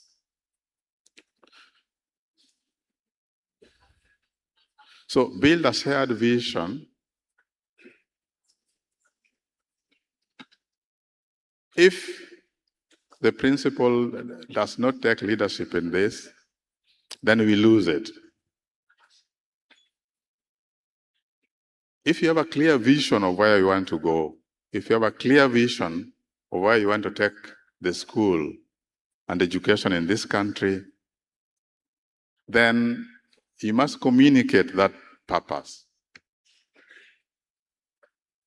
This is the only way you can inspire your colleagues in the school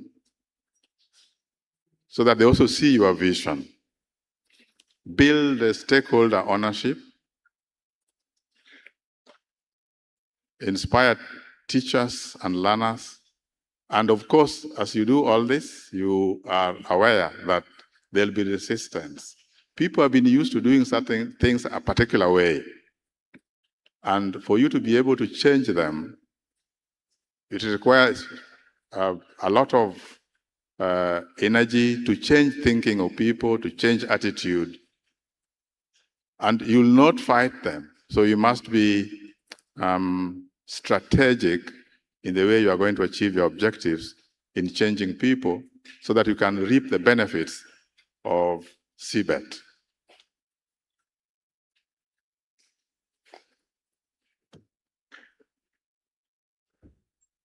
Nothing will happen if we don't empower the teachers in the classrooms. No education system will rise above the quality of the teachers that we have. So the starting point is continuously empowering teachers. Taking them to one seminar, to one training, will not make a big difference. It must be purposed, it must be continuous. So continuous professional development of our teachers, this is what will make the difference for us to be able to benefit from this new education system. Peer learning, when they share ideas, when teachers meet to share, either in a conference or in an organized meeting, they get encouraged and the kind of purpose to do or get it right. So mentorship programs, continuous training and empowering them, digital skills training. Digital skills is not just giving them tools like laptops and tablets, unless the skills are there to effectively use these gadgets. You can have the gadgets, but using them to achieve the desired objective is another matter. So learning study initiatives through the leadership of our schools is key to achieving the objectives that we intend to achieve. Collaborative instructional leadership, you need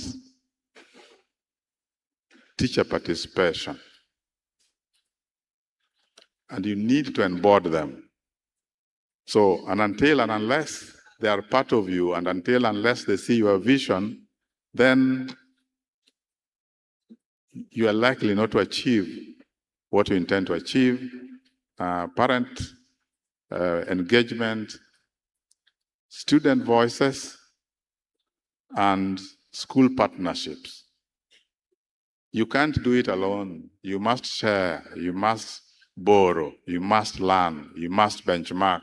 So this is supposed to be continuous with your colleagues and even other partners in the sector.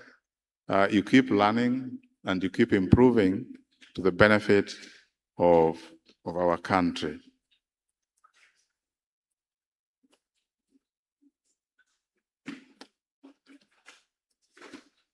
So schools are the implementers, parents are co-educators, universities are enablers in this journey, and government are the strategies. Policy guidelines come from government, infrastructure funding, teacher capacity building. So collaborative engagement is the key to this success.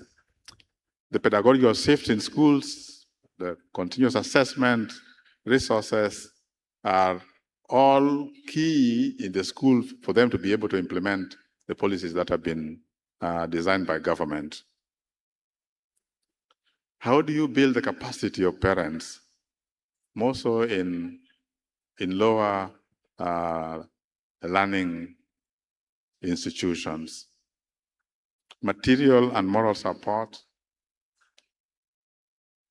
How do you engage them so that they see the vision, so that they understand the curriculum, so that they understand the vision of this new shift? Because unless this is done, then you'll be alone. You'll be a lone ranger in championing something that will not really succeed. So partnership at all levels, integrating education, teacher education and retooling. This is what I was talking about from the universities. We, as Kenyatta University, in 2019, we purposed to do the competency-based education, and we changed the curriculum for the teachers from the old BEd program. Although we did not have the framework for the Commission for University Education, which is now being done, and they're almost done. This is when now we'll start working with that framework to change all our programs for the first intake of the CBE candidates in 2029. So once we get this, although the School of Education in Kenyatta University are already trained teachers, we were targeting to get teachers out by 2024, which we did, but this is not the end, because we did it without the framework from the Commission for University Education. We might be forced, because education is supposed to be, currently it's 4 years, but come 2029, the Commission for University Education will give guidelines. Do we move education to 3 years or 4? As a university, we had decided to persuade the Commission for University Education that teaching as a profession will need the 4 years instead of 3 like any other degree program, so that we'll maintain the 4, so that, for example, now we have 2 teaching practice sessions One, when they are just beginning, to introduce them to classroom situations and school situations. And then the third year teaching practice, which will now be the normal one that you know. And we continuously partner with schools in doing the teaching practice so that they become partners with us in training teachers. We have a number of mentors in high schools who help us with the teaching practice. We call them mentors. So going forward, now with the senior school and junior school, we'll use the two levels of education to train maybe grade 10 and then the junior school. So now we are focusing on picking mentors in junior school to help us with the teaching practice. We train them on our expectations, and this works very well for us.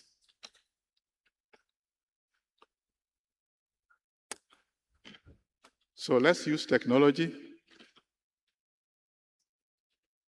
Technology allows us to have personalized learning and improve assessment in schools and school management. Even the school management systems that guide you on fees and things like that, all that is technology enabled, decision making, and technology also in pedagogy, access to educational resources like books that you do not have in the library. All this is possible if we leverage on technology. The starting point is the teacher, starting point is the head, or starting point is the principal to lead and champion the use of technology to aid learning so that we can realize the objectives of CBET.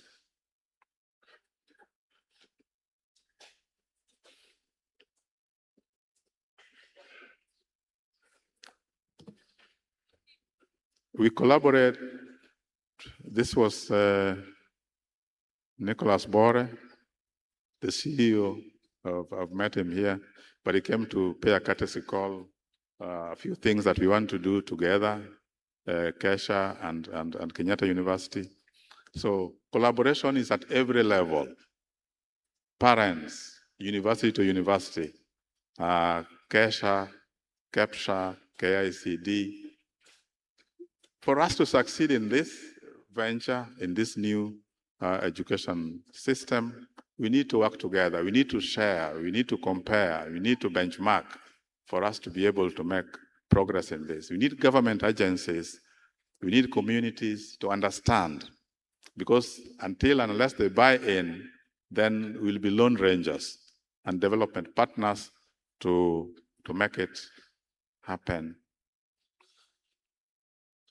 Collaboration is everywhere. Kenyatta University, for example, we collaborate with, we have 250 collaborators in the world. These are just a few of them. So collaboration at all levels, universities and schools, universities and government, university to university.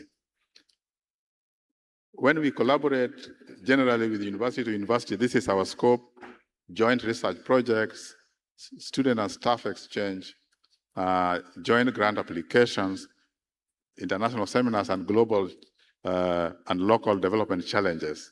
So you cannot do it alone. Collaboration is everywhere. So who do you want to collaborate with? Have you identified partners at your level, schools, so that you can learn and compare notes and see what the others are doing better than what you do, so that you embrace what you do not have, but can learn from your colleagues.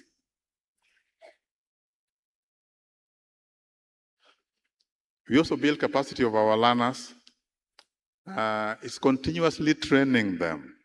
Like this was the photograph here is my student leaders.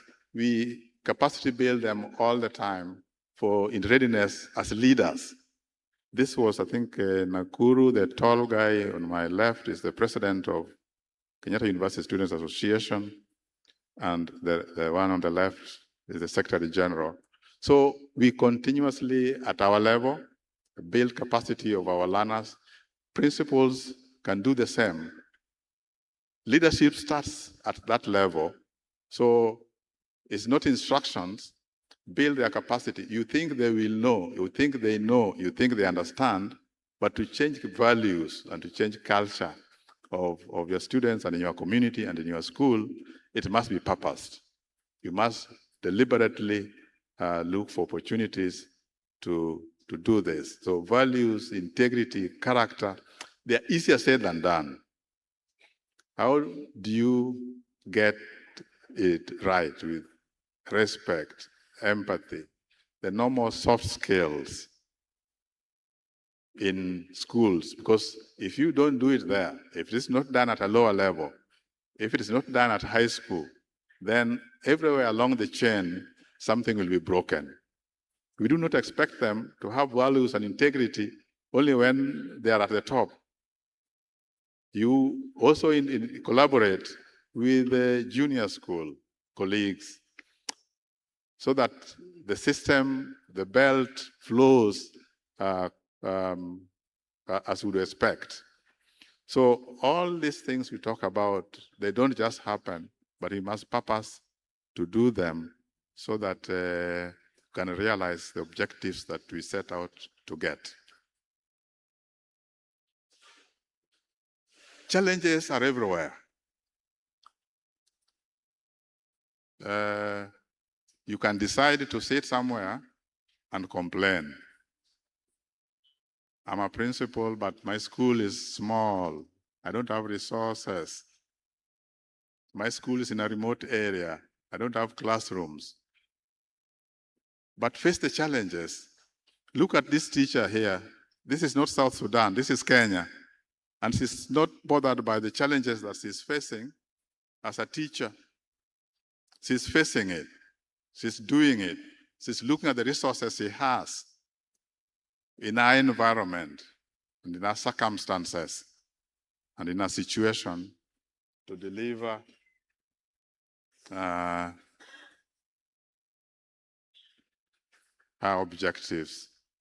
So resources, how do you handle it? Everybody's crying for the same.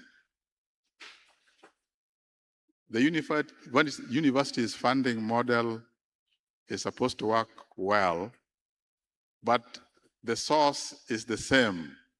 All taxes collected go to one basket, and so deciding for where to take what becomes a real challenge.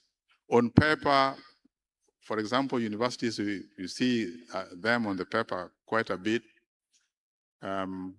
always in the red, but you may wonder why if there's a new funding model. So there are challenges everywhere, but face the challenges, face them smiling, look at your situation. You think you are worse off, but somebody could be worse off than you. Teacher workload. What do? Are you going to give 50 lessons, 30 lessons because you don't have enough teachers? How do you face the challenges, even with that of workload, and still achieve the objectives that you intended to achieve? And then the key thing here for principals, maybe the carry-home message, teachers and principals, is continuous professional development of your teachers. This would help you face the challenges that you have, because sharing and having a positive attitude to the challenges that you have definitely will lead to some positive outcome. Parental misunderstanding of the curriculum. Do you purpose to address it so that they understand? Once they understand and you understand your situation, chances are that they'll support you. They'll support the efforts that the schools make to meet these challenges. Equity concerns are there. So it's adaptability, it's the confidence, your ability to innovate, and being entrepreneurial are the things that we need in education to make it work. Otherwise, the challenges will always be there. The train has left the station. We are not going back on the old curriculum. This is supposed to cure our problems as a country. And although there are challenges, we do not mourn. We see how to surmount them and move on with our challenges and see what CBET can do. So what do you do as a university also to be part of this journey? So we have done what we could in the CBET rollout in terms of teacher training. We started before everybody else, and now we are waiting to do it with a new framework that's going to come out. So aligning all our teacher education program to CBET and constituting a committee now to monitor the alignment of all our academic programs to CBET in readiness for 2029. So first we started the School of Education to support the new curriculum, but now we are going to do it for all our programs in readiness for 2029, cutting down the education at university level from 4 to 3 years, or for medicine, 6 years to 5 years, engineering, 6 years, maybe to 4 years. All this we cannot do if you don't collaborate also with the ministry, with the high schools, and all the schools stakeholders, so that we understand even how to repurpose and redesign the levels. If we are moving to 3 years, we need to know what has been happening at the lower levels.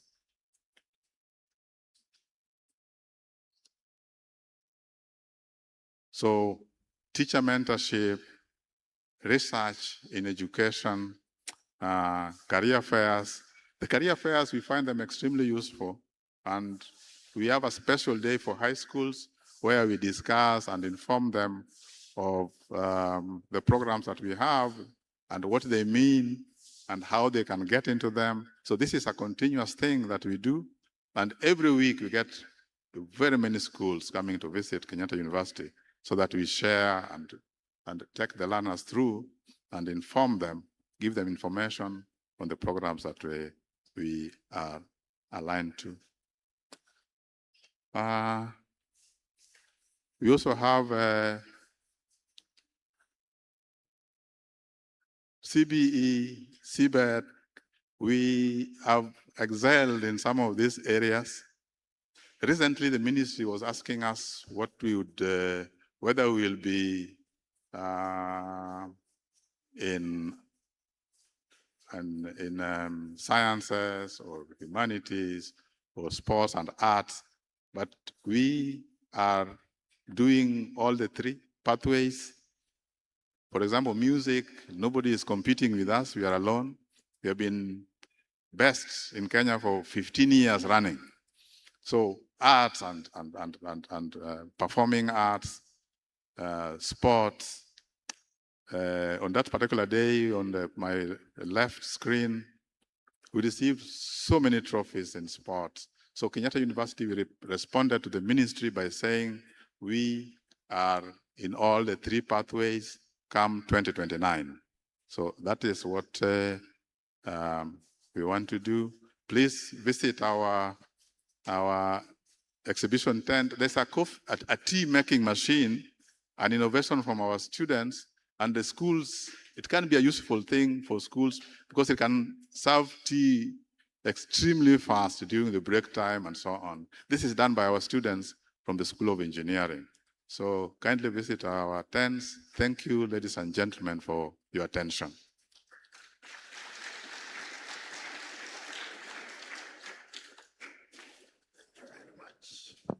Let's give him more claps. Asante sana. Professor, that was a very good job. Now, I would like to request if there is any burning question. If there's any burning question, we can give one or two and then we proceed. Any? I can see the presentation was excellent and we do not have questions. All of us have understood. So at this juncture, before I welcome a person to come and pass a vote of thanks, the professor mentioned that we have so many alumni from Kenyatta University. If you passed through Kenyatta University, can you raise up your hands? Thank you, almost the whole hall. Thank you, Professor. Now, let me call Madam Christine Busolo, Senior Principal, Kombeni Girls, to come and pass a vote of thanks. Karibu, Madam.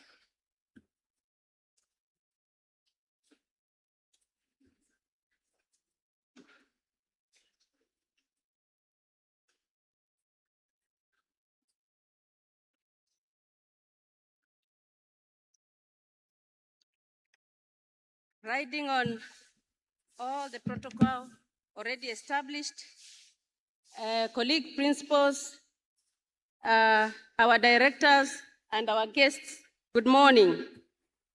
My name is Christine Busolo, Principal, Kombeni Girls Secondary School in Rabai Sub-County of Kilifi District. Professor, when Professor started speaking, I almost thought he's going to start speaking by giving us this common phrase of saying that it is too difficult to speak to principals. But for our professor here, he not only was able to effortlessly capture and sustain the attention of principals, but was also able to take us through the presentation and also challenge us to rethink about our leadership approaches in the face of a rapidly changing educational landscape. Professor was able to remind us principals that it is our role as principal to take up the leadership role of managing change or transition of the education system. Professor, we want to appreciate you for your time, effort, and expertise that you dedicated to preparing and delivering this valuable presentation. And I feel, colleagues, that Professor deserves a better appreciation that is better than factorial claps. I believe Professor has had too many factorial claps owing to the fact that he is a professor of physics, and I believe physics has got a lot of mathematics. So, colleagues, I want to request that we give a standing ovation for Professor. Tunaanza, we are seated, sorry. We will be seated, then we start clapping slowly. Initially, we start slowly. As we continue rising, we intensify and fasten the clapping, colleagues. So maybe we could start by practicing, colleagues. Let us give Professor Okumu a standing ovation for this valuable presentation, colleagues. Let's start.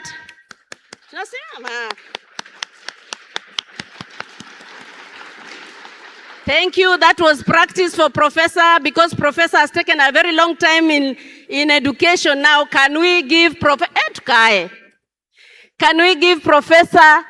a standing ovation, colleagues? Let's go.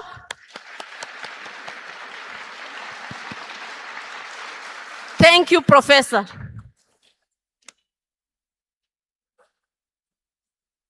Thank you, Madam. Thank you. Yeah, thank you, Madam Christine. At this juncture, let me call Madam Joyce Waruru Githinji, KESHA chairperson, Kirinyaga County, to give an award to our professor. An award to our professor.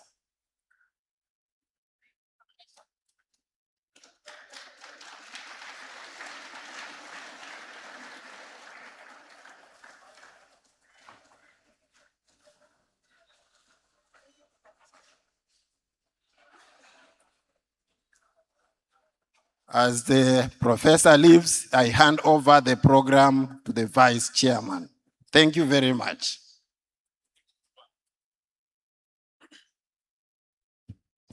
Thank you so much, Professor Okumu, for that presentation. We now know that teachers were trained in Kenyatta University.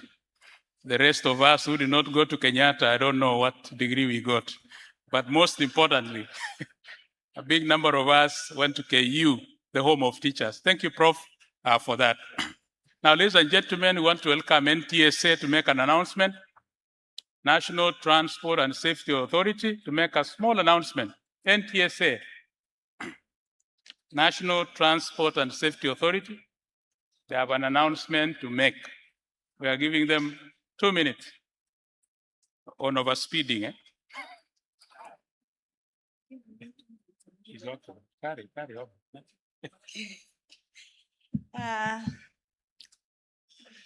I stand here in observation of all protocols observed. And my name is Eva Nyawera. I'm the head of licensing at the National Transport and Safety Authority. I'm also a product of a teacher. So when I see you people, I'm so happy. And I know I am because somebody taught me. So as I stand here, I want to welcome you to our stand. We have our services there. We have the driving license services. We also have somebody dealing with inspections. We have somebody dealing with motor vehicle registration. May it be your personal vehicle and you have an issue, kindly feel free and come to our stand. We'll be able to address your issue. But in addition, I want to deal with the issues of children's safety.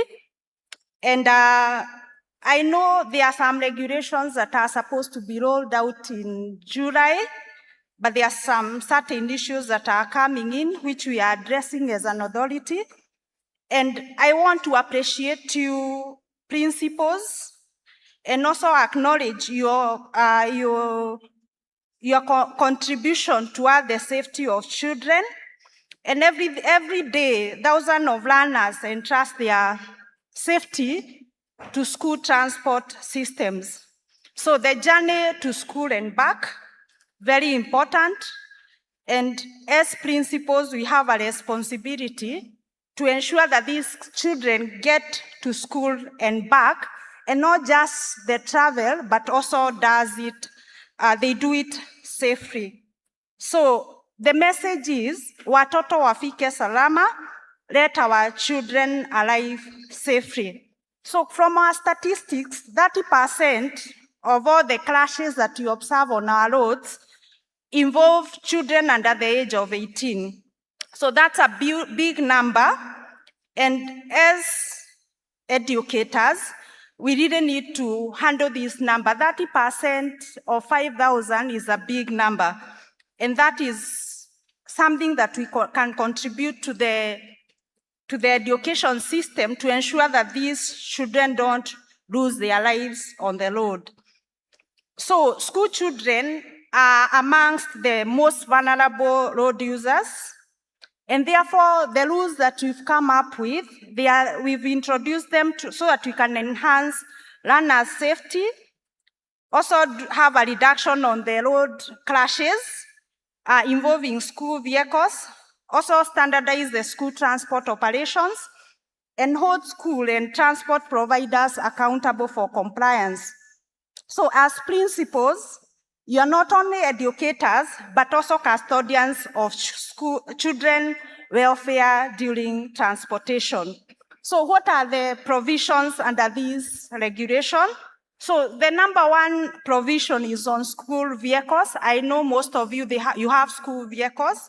And what we are calling you to do is to ensure that these vehicles are roadworthy, they are regularly inspected, they have seat belts that are functional for every runner, and also that they have a functional speed limiter or speed governor. Also the issue of the fire extinguisher and the first aid kit. And also that these vehicles are marked as school vehicles. And the operations in terms of the driver, that this person is authorized, this person is qualified, the person is a safe driver. So a vehicle that does not meet this requirement should not be transporting runners. So what are the requirements for these drivers? Number one, they should have the appropriate license category and also have a PSV badge. The other thing is that they should be medically fit, and also the issue of use of alcohol and drug. They should never operate these vehicles where they have used either alcohol or have used some drug. The issue of their conduct, they should have a good conduct and also have a record that we can say this person is a person of integrity. Then the other thing as principle is that you should be able to supervise the person. So the safest bus can become dangerous in the hands of an irresponsible driver. So that is something as principles that we need to really take into account.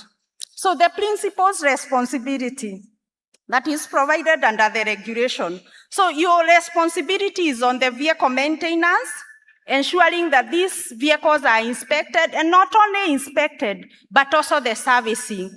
As Kenyans, we think that the inspection is shows that a vehicle is compliant or it's well maintained. But as a principle, you should ensure that the servicing of your vehicle now and then, before trip, after trip, so that you can ensure that the children are safe. Then the other issue is on safe operations. In terms of the routes, does your driver understand the route that they are supposed to take? Do they understand safe loading, off-loading procedures, continuous monitoring of transport services, and also being able to supervise the children that are on board? What about the children that are on board? Do they have seats? Or you have a 45-seater and you have 60 children that you're supposed to transport? Ensure that the capacity of the vehicle is not overloaded. So not runners should travel standing. They should wear their seat belts, and we know the risk of not wearing a seat belt.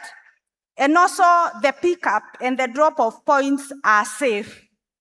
So also the emergency procedure should be communicated to the children and also the crew of the bus or the matatu. So remember that most school transport incidences, they occur during boarding, alighting, and at pedestrian crossing.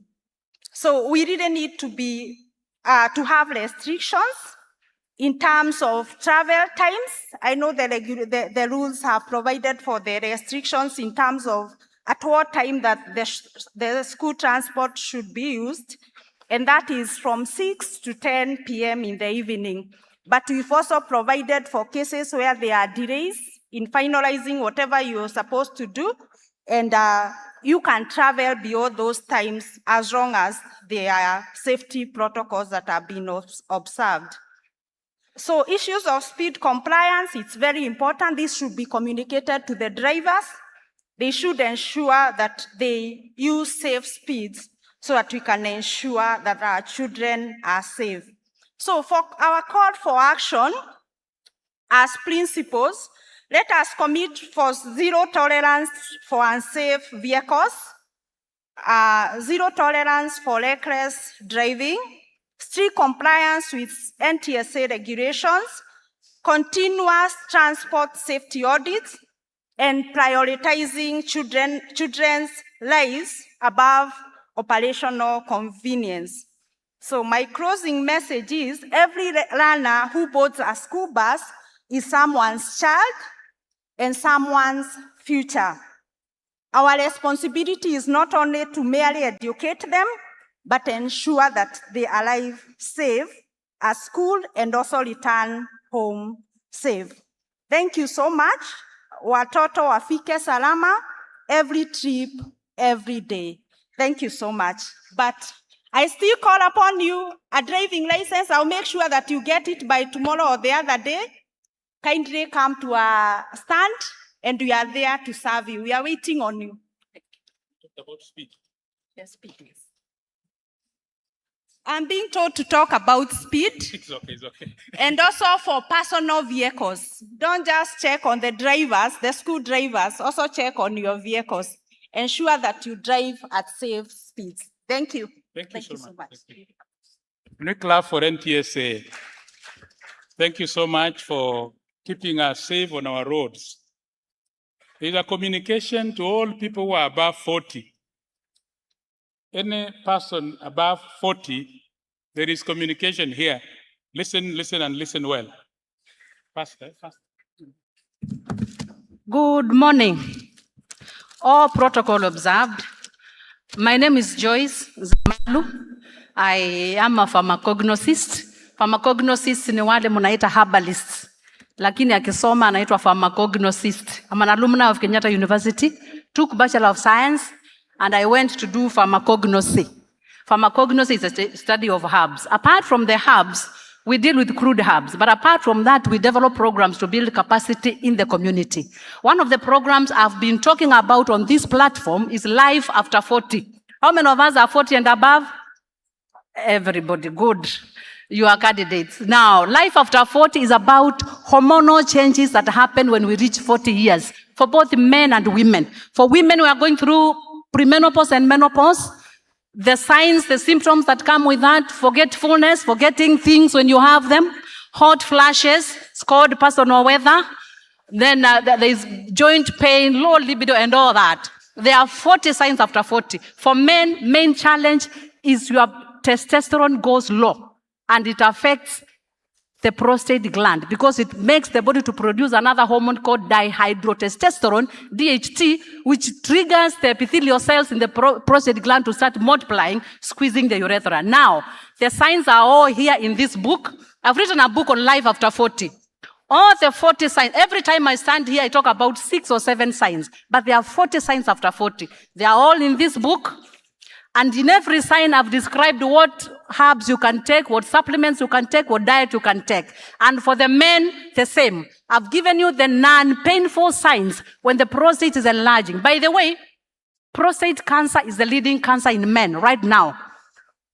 Research shows that it's because of late diagnosis. Why? Because the initial signs, when the prostate is enlarging, they are not painful. So men will present to hospital at phase 2 when they have the painful signs. So I've talked about the non-painful signs, which I normally tell you about. Dribbling of urine, which warrants shaking before you repack. Erectile dysfunction, I don't need to explain that. Waking up at night, a lot of times, it is not painful, but it is a telling sign that the prostate is enlarging. All those signs are here. I've even included the painful signs now, at the point at which men go to hospital, Life After 40. Because I've realized there are so many herbs outside here, herbs and supplements. And I realized I come to the schools and I find you with a herb that you don't know what it was for. You bought it last year, it is in your office, it is in your house. I have written a book called Roots, Leaves and Remedies, the Herbal Pathway. 100 herbs. Each herb, we have described how to use. That is the key thing. How to use it and the dosage. Herbs have dosages, not just eat them, okay? I've written all the benefits and how to use it, and above all, I've given you safety and side effects of every herb. There are herbs you can't mix, okay? There are herbs you can't also take when you are taking conventional medicine, okay? So I have the 2 books. Our team will be selling them to you. We are giving this one as 1,000, this one at 1,500. But if you take the pack, because the books complement one another, it is 1,500. Look for us, Life After 40. You will see Life After 40 somewhere. As you on your way out, you will see us there. This one, we've also given the different remedies for different conditions. You have different conditions, we have given you the condition and the herb to take. So it is like self-consultancy, okay? And then you'll be accompanied by something, eh? Thank you very much. My number is 0721 176603. 0721 176603. Now you can officially call me now Joyce of Menopause, because sababu wengi mnanisaving giver. Thank you very much. And when all is said and done, life still begins at 40. So don't be scared. Thank you. Fion Ventures, kindly come forward. As Fion Ventures come in, Mount Kenya University, be ready, and then CIC Insurance, in that order. These are our partners. We work with them in these academic and education issues. Welcome.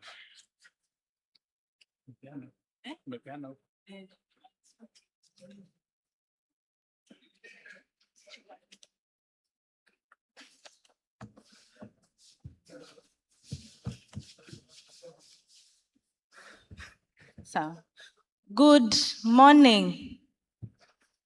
Habari ya asubuhi. You will look a bit dull. How are we doing? Very well. You know, nimeona mmeulizwa how many of you are above 40. Then I saw mikono yote imeenda juu and I was like, kumbe, I'm going to be speaking to an audience where I believe tuko different. Mnajua mnatuitanga Gen Zs, eh? So today I want to change the mood and talk to you about something very, very new. I know I'm told KCB were here and they already started the conversation. But I want to dive a bit deeper. I want to make sure that we know what we are doing. The ministry issued a circular to some of us so that telling you can solarize your kitchen. But most of you has been asking, how do we solarize our kitchens? And that is the answer I want to give you right now. My name is Mercy Chalo. I am the founder and the CEO, Fion Green Ventures Limited, the manufacturers of Jiko Cool. So what I'm talking about is Jiko Cool, made in Kenya. In our next slide, we have two photos that I know I took in one of your schools. Principal, ukiona picha ya shule yako tafadhali, I hope we'll be fine. The next slide, please. These two photos were picked in secondary schools. I come from the Lower Eastern region, and these are photos I took. And I'm here to ask, can we relate with this? I can see some smiles because this is what is happening in your kitchens today. And the costs are very high. I have a database of over 1,000 of you schools. You must have seen our team on ground. And the kind of costs schools, principals you're paying for filed, you don't have to. You don't have to. So in the next slide, I want to talk to you about the tiers of clean cooking. In clean cooking, tunakuwa na tiers 5. We have tier 0, which is the 3-stone fire, all the way to tier 5. Most of our schools are between tier 0 and tier 2. Yeah, okay. Most of our schools are between tier 0 and tier 2. What this means is we are using very inefficient cook stoves that are having a very bad health repercussions to our chefs. I met one of the principals, akaniambia, in 2 years, he's lost 2 chefs. And that was very concerning. I met one in one of the schools in Lower Eastern as well, where the chef went blind last year. They don't have to go through this. Eh? And we have different solutions. We have tier 3, where LPG falls, but as you can see, it's low down the tires. We have tier 4, which are not existing in this part of the world. But we also have tier 5, which is what I'm going to talk to you about. We have a breakthrough because Jikokool happens to be the first locally made tier 5 solution in Africa. What this means is schools can now access a tier 5 solution where githeri inaiva na 45 minutes. How many minutes do we cook githeri for? Naona naniangalia nasema, are you sure there are schools who have put this cooker here. I know wako, I think we have almost around 9 schools in this forum high schools who've put the cooker. They can tell you, kama amekaa na wewe, he will tell you how githeri inaiva na 45 minutes. Hata ile ngumu. We launched one 2 weeks ago in Nyeri County. And it was in Inoro FM. And the principal, they used to cook overnight githeri. But that day, the people there, we even set a timer. Set timer. And they were able to prove that. And it's more efficient because it means we are using less energy. I will talk about the cost in a few. Najua hiyo ndio mnaniuliza, how much do we spend to cook?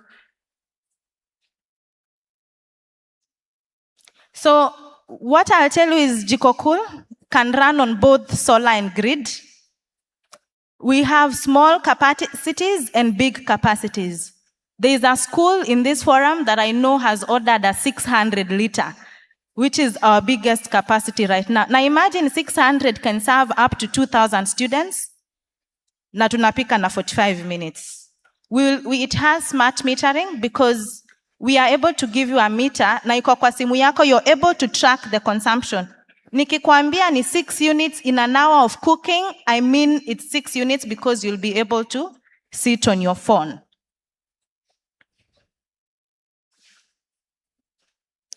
And the question I know you have is, where do we start? We have 3 options for you. The cooker can run on grid. Yani naeza run na KPLC. That's number 1. If you've not solarized your school yet, because the cost ya stima itakuwa very low compared to ile cost ya firewood. We use ile kuka kubwa inatumia 10 units of electricity in an hour of cooking. Please do the math. And the longest taken meal ni githeri. Kama githeri ndio inatumia 10 units.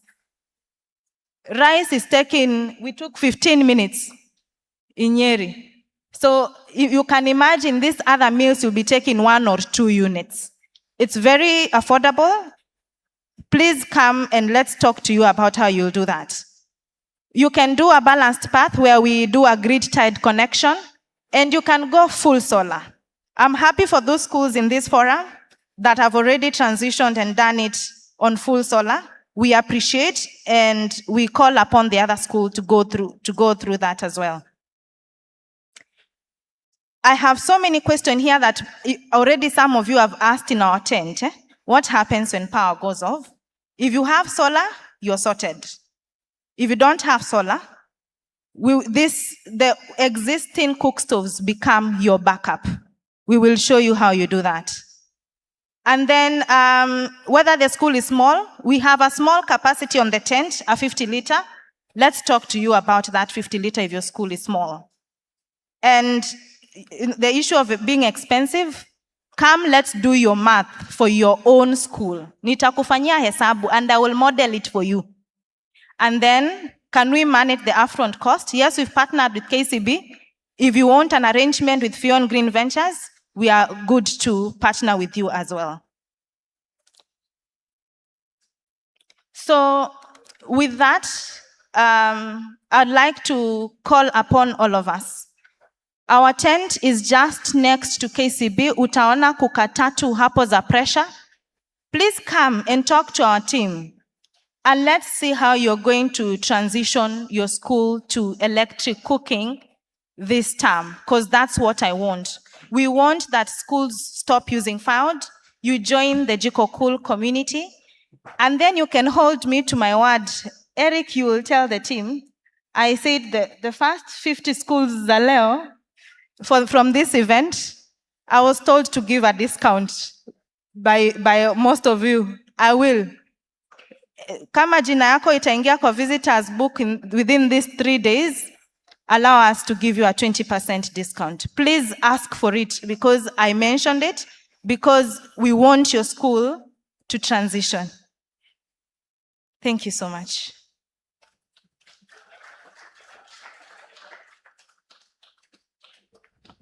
A better clap for them. We want to recognize and acknowledge in a special way the Assistant or the Vice Executive Secretary Kupet, Moses Thurima. Moses, be upstanding. Thank you. Welcome, Moses, to be with us. Mount Kenya University. Mount Kenya University.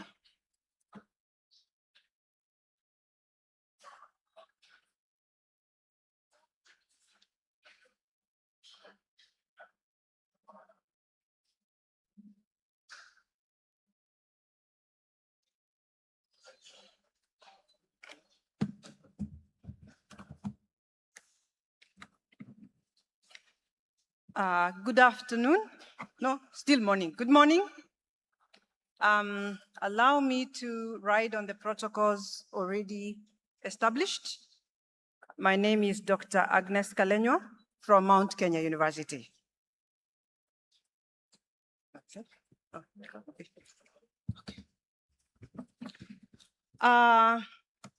Thank you for having us. As a university, we are the largest private university in Kenya and probably the East Africa. Now, for us as Mount Kenya University, we resonate very well with the KESSHA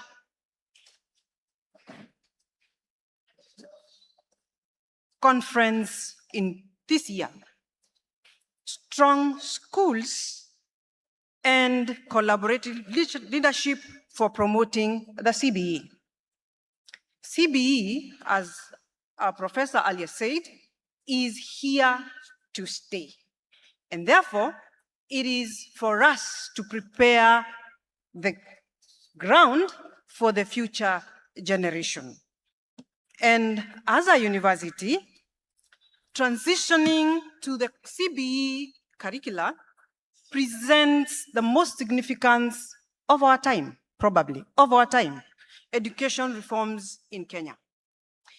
That means we aptly recognize the critical role of the school leadership in ensuring successful curriculum implementation while addressing challenges that emerge, such as mental health, such as resources, such as human resource, etc.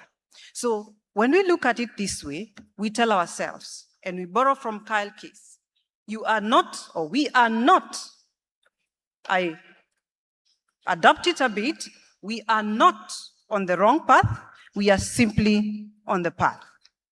Now, for Mount Kenya University, particularly School of Education, we are working round the clock, and we are actually almost there to streamline our curricula to fit what is required in CBE. This is how we look at it. The principles of CBE call us to look at a 360 as far as pedagogy is concerned. So we look at the teacher, learner-centered pedagogy as opposed to the earlier training that some of us received. I am a teacher, so I know what we received. We look at digital literacy. When I trained, that was not there. So that is what we are looking at as Mount Kenya University. We look at digital literacy, we look at inclusive education practices. Inclusive because now as a society, we recognize that we have learners who are special or differently abled. And therefore, we look at it and how to take care of them as well. Now, when we look at our CPD currently, we have what we call prompt your teachers for school administrators. Educational leadership as a university is one of the key things that we offer beyond undergraduate.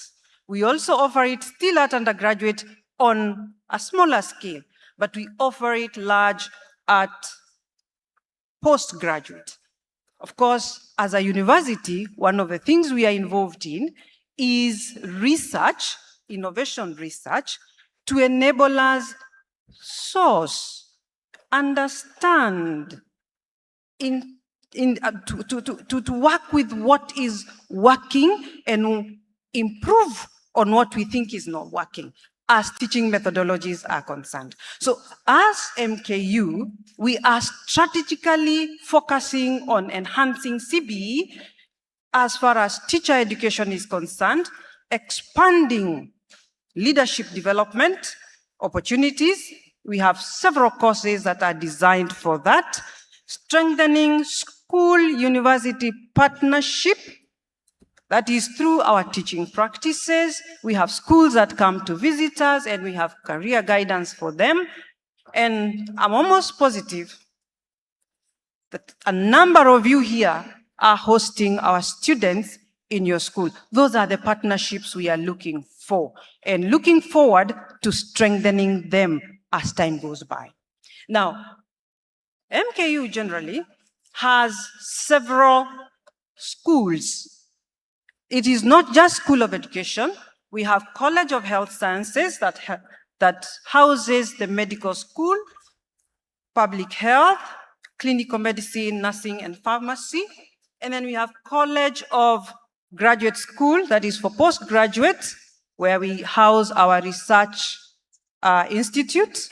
We have, of course, School of Education, School of Law, and School of Business. And we also have pure and applied, social sciences, computing and informatics. There are many. And of course, we have our new baby on board. And this one, we call it the Maritime Academy, which is housed in Malindi, where we teach those interested in working in cruise ships how to do it so that they get the documentation that they require for them to fit in those cruise ships. For the School of Education, what exactly do we have? We have all levels. We have the doctoral processes or programs. We have master's programs. And one of our strongest now is psychology, because we need to talk to our learners. We need to understand the learner now. The learner of today is not the learner of yesterday. So you have to agree and talk to each other, and that's where we are.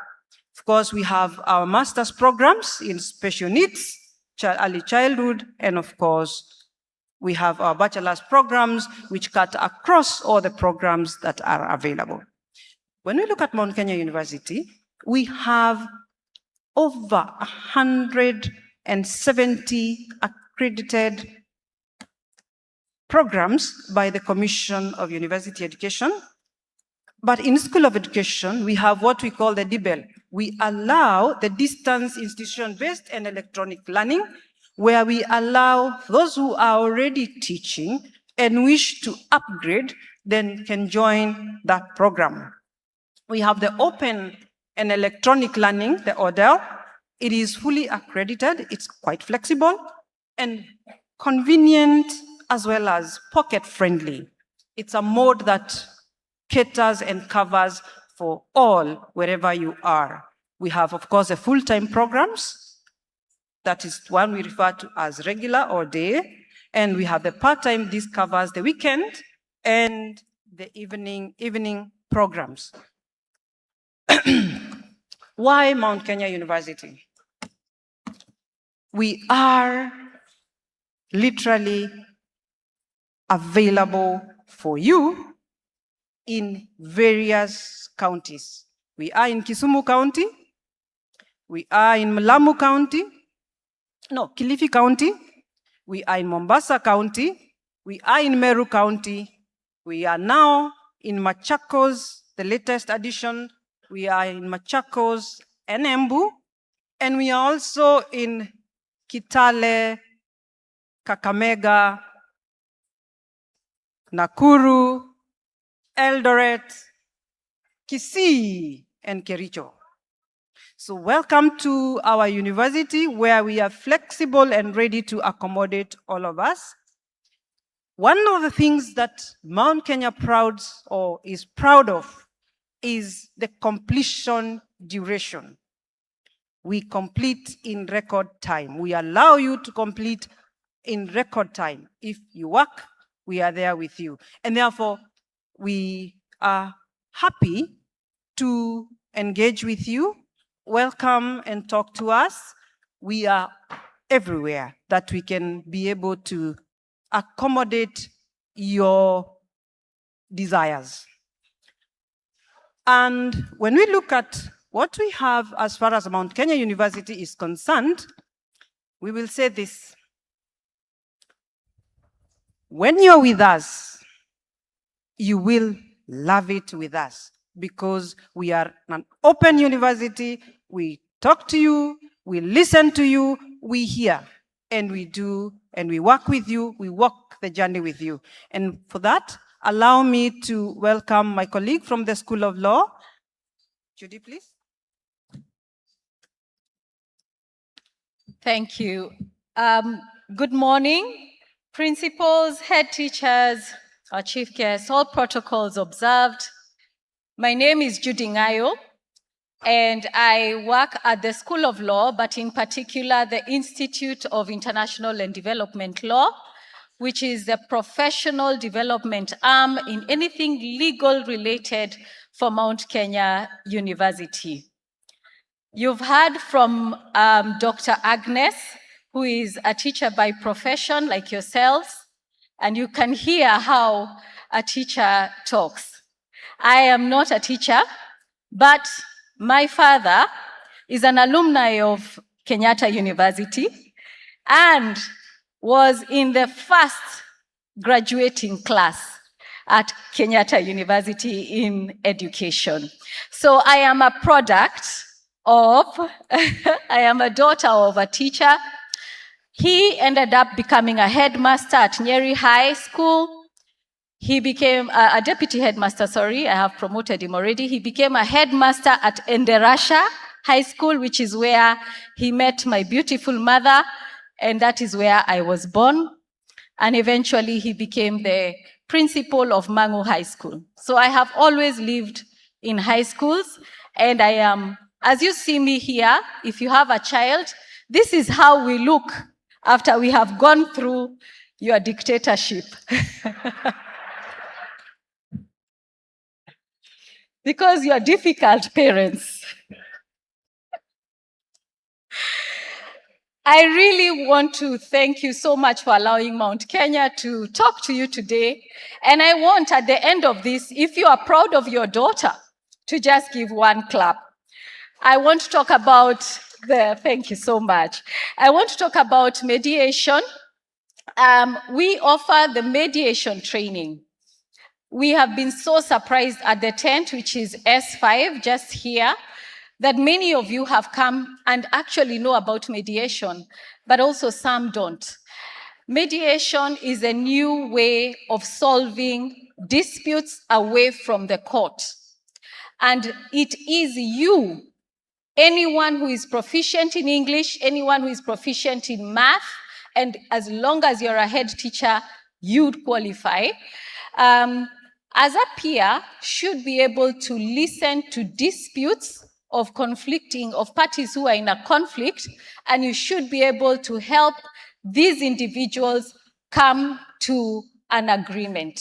You don't make the decision for them. You just help them, you referee them to get to the solution.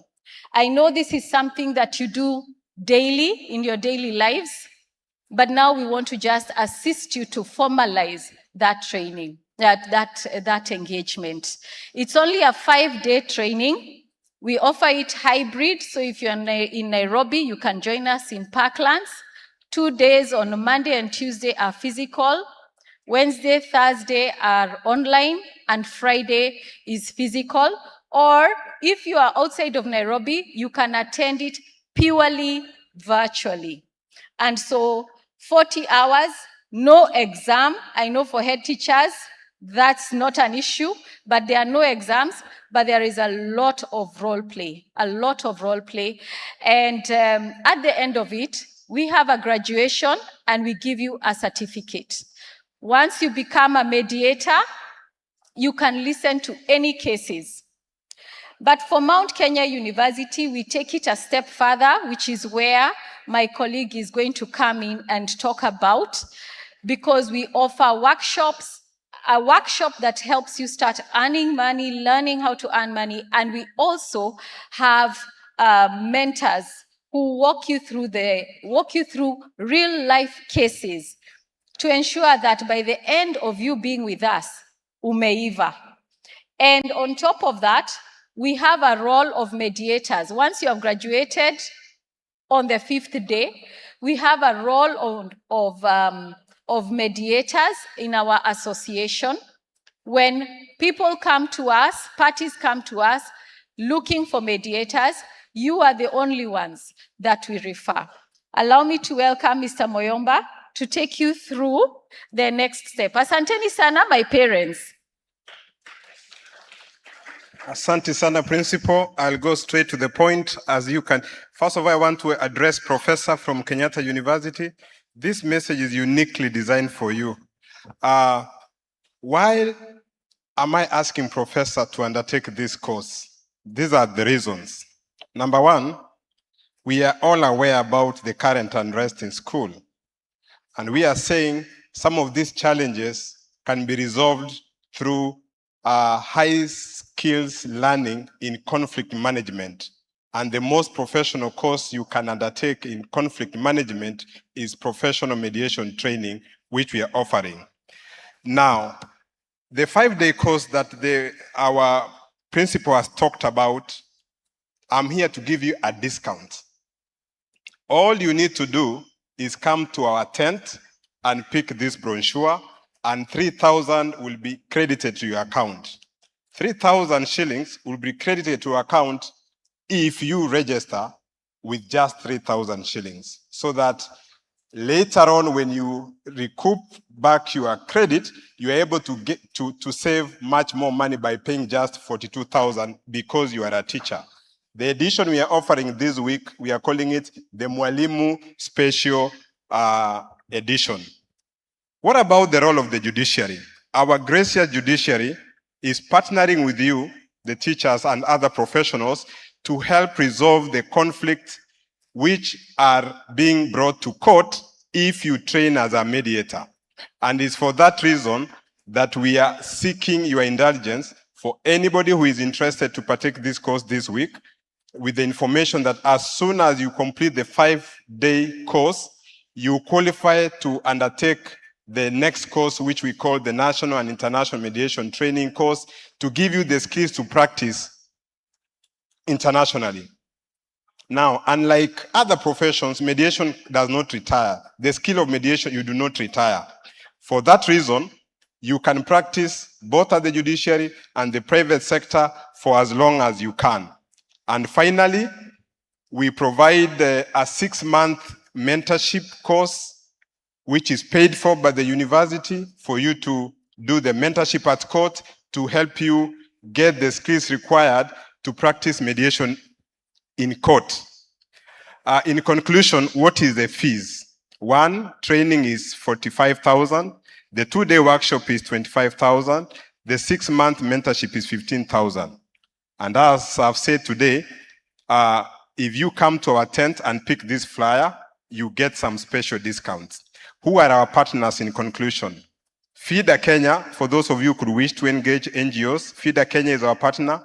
We partner with Amnesty International. We partner with the International Mediation Practitioner. For any information beyond what I've given, please come to attend. And for those who may not get the time, please take this number. This number will save you a lot of money. Record this number. Should you not be able to come to attend, just give me a call or via WhatsApp. You can also reach out to me. The number is 07 37 12 2251. I repeat, nambari ya pesa ni 07 37 12 2251. A call or a WhatsApp text will do. Thank you very much. See you at the MKU tent. Asanteni.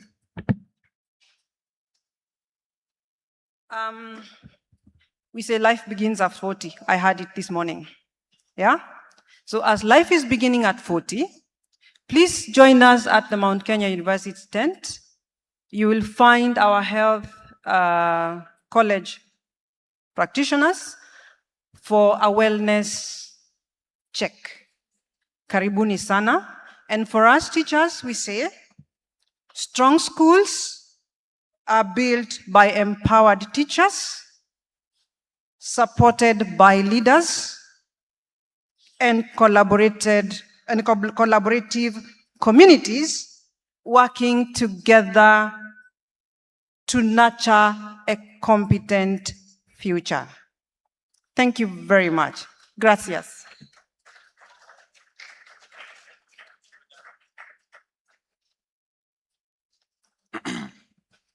Thank you so much, Mount Kenya University, for that presentation.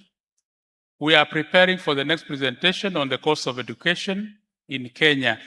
It's a very, very important topic that we need to listen and listen well.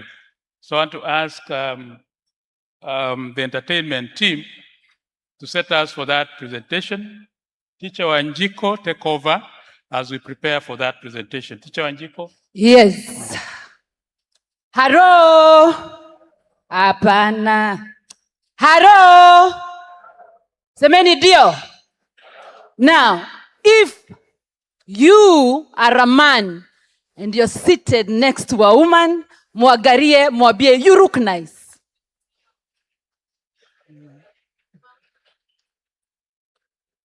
Very nice. And then, if you are a woman and you're seated next to a man, mwambie umejaribu. Umejaribu. Yes. Are we running something today, principals? Yes. I want to invite my fellow MC, MC Ivy, kuja ukaribia hapa. As the band is preparing, lazima tunegue kiuna kidogo. And I want to say asante sana kwa Professor Kenyatta University.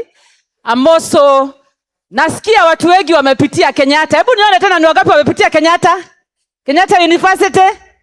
Lakini kuna wale wamepitia wakienda Thika, wakienda Murang'a. Ngoja kidogo. Wanaume wana complain kwanza. Men are complaining. They are complaining. Wanasema ati hawajajaribu. Ati umesema nini? They are saying hawajajaribu. They were at their best. Wamefaa ndio their best. Ati they at their best. Mimi najua kuna mtu anasikia joto hapa. Kama mwenzako amefaa suti, amefaa koti, apart from professor. Professor washana naye amekubaliwa. Ako na koti. Yeye amekubaliwa. Mwambie tuko Mombasa. Tuko Mombasa. Pia angalia your neighbor mwambie ranch inakaribia. Sikuwe na pressure. Ranch, tumesema nini? Ranch imekaribia. Na kidogo tafadhali tulisema Mombasa kidogo hatukuji mara mingi kwa mwaka. Mbona hii time yenye tumekuja tunataka tulale? Hamsikii upepo? Ati DJ, kuna wimbo inasemanga upepo wa bahari, sijui nini. Yes. Sasa nateremka hapa chini as the band prepares. Nikiuliza mtu mmoja swali moja hapa. Swali tu moja. Kisha nione hii sura inakaa very nice. I like principals who are very organized. Ni wewe ndio naongelesha. How are you, sir? Yes, very good. Yes. No, I wanted to ask, where are you from? Principal from where? I'm from Elgeyo Marakwet. Elgeyo Marakwet. huko kuna kuwaga na kabaridi ama joto? Baridi. Kwa hivyo sasa umekuja at the right place. Yes. Now who is the youngest principal in Kenya? Anybody who has an idea? Ametoka wapi? The youngest principal? Wewe ndio the youngest? Uko sure? Wewe si wa personal weather? Above 40? Hakuna? 28. Ah, very nice. The youngest principal from where? Where are you from? Kerisho County. Kwa Majani. Ah, very nice. So ladies and gentlemen, Ivy sikuoni. Ivy yako wapi? Ndio mimi niko hapa hivi nataka nisikie hawa watu wengine yes. Wanasema nini? Exactly. Yeah. Hello. Ndio huyo mwingine. Hello. Hey. Yes. Mimi nauliza. Tunauliza where are you from? Principals, where are you from? Ako na swali? Yes. Nataka aulize mwenyewe. I wanted to know whether that principal who is only 28 years, is he substantive or is acting? Atedo. Anauliza aje? Huyo principal ambaye ako 27 years. Yes. Is he? She. Substantive? He or she? Is he substantive? Or is substantive? Okay, washa Thank you for the correction. Washa substitution na nini yako hapo, washa ta substitution. Sasa kitu ticha Wanjiko alisahau kuambia. I'm 28 years from behind, not from in front. Okay. Haya. From where? From nyuma. Kutoka nyuma sio kutoka nyuma kwenda mbele, si ndio? Na kama kawaida watu wa nyuma huwa wanaona hawezi fikiwa sana. Principals hoye. Aya, let's hear from him. How are you, sir? I'm good. You're a principal from Makueni County. Makueni County. Let's give it up for watu wa Makueni. Watu wa Makueni, we Mwikamba. Akina hamjachangamka. DJ, give us some music. Hello, principals. Hello. Watu wa Bisha, kuja hapo kwanza unishukue pisha na juu hii opportunity sitapata na profesa. Kuja tengera juu ya masa. Yes. Washa nipigwa waka kapisha haraka. Profesa, naomba kwa heshima tupigwe kapisha. Sitapata hii opportunity. Bad. Fanya katutututu hapo kabla nipigwe. Kuja profesa. Thank you. Alafu mimi usini edit ndio nimurike profesa hifo.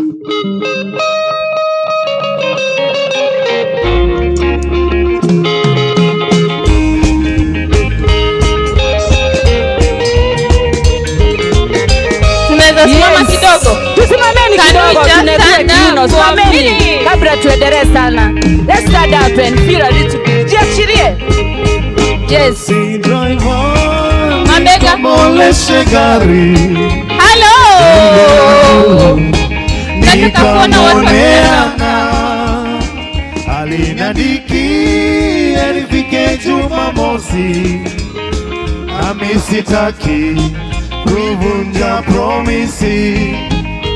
Taxi driver nikomboleshe gari, ende Nakuru nikamoneana. Alinadiki nifike Jumamosi, nami sitaki kuvunja promisi.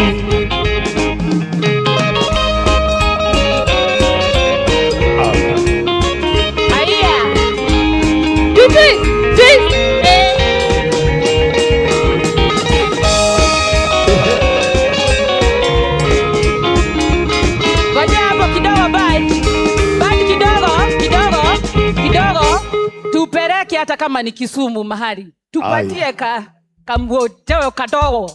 Tupeleke Kisumu tusikie ni kama tuko. Yes.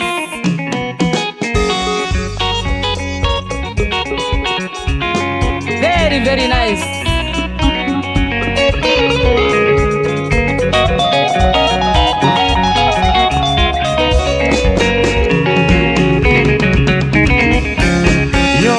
Makare masero nyiri bila kari. Yowoi makare masero nyiri bila. Yowoi makare masero nyiri bila wongo. Yowoi makare masero nyiri bila corruption duniani. Kula ngoma.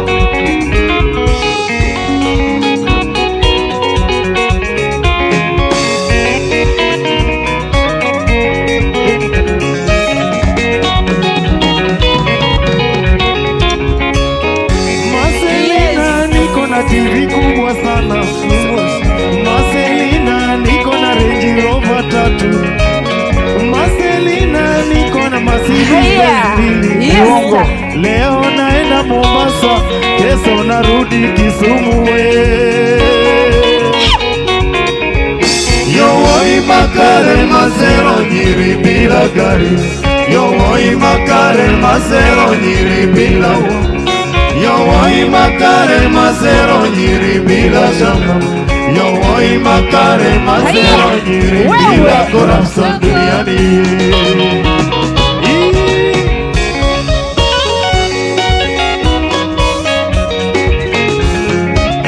Haya, nakuwa kiuno. Why? Hey.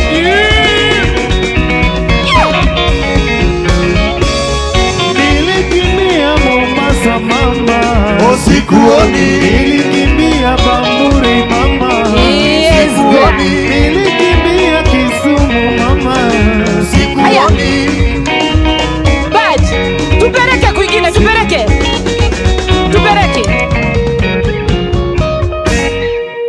Nilikuwa naomba kama unaweza tupeleka kwingine huko kwa Mogithi, lakini nikaona nipeleke kwanza kwa Wakaba kidogo.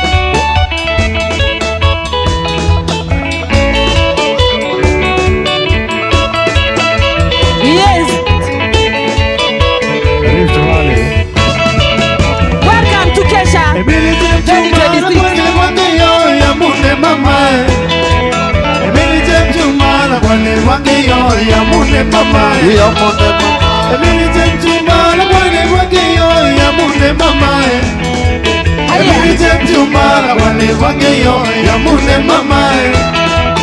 Yamune City, Yamune Dali, Yamune City, Yamune Dali. Yes. Thank you so much. Wah, mesikia aje? Muko sawa? Musijari, ndio ranch iko hapa ni nyingi, ndio anamalizia kakukushoma. Yeah. Mukure vizuri, musikie vizuri. Sindio?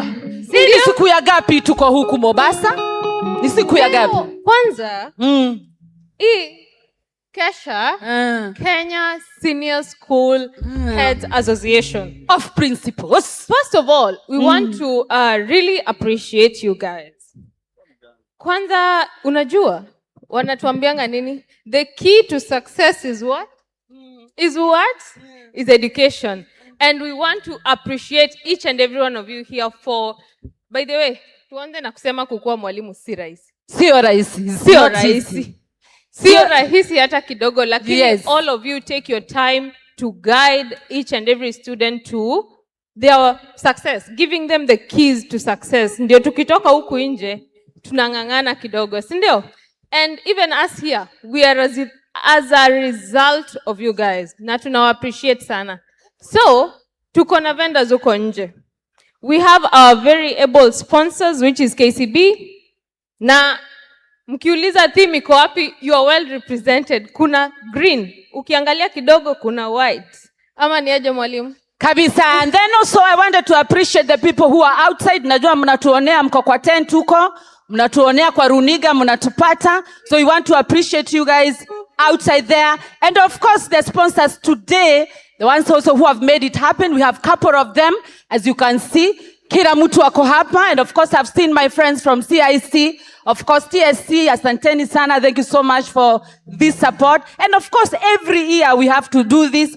Tujirudishie shukrani. There is one thing that people do not understand about teachers or principals. Hii mwezi imepita imekuwa awareness month, mental awareness month. Yes. So pia si tuko na machida. So sasa umeambia ukuja hii conference, especially Mombasa, kuja ujiashirie. Washa mashida zako Nairobi ama mahali umetoka, you come.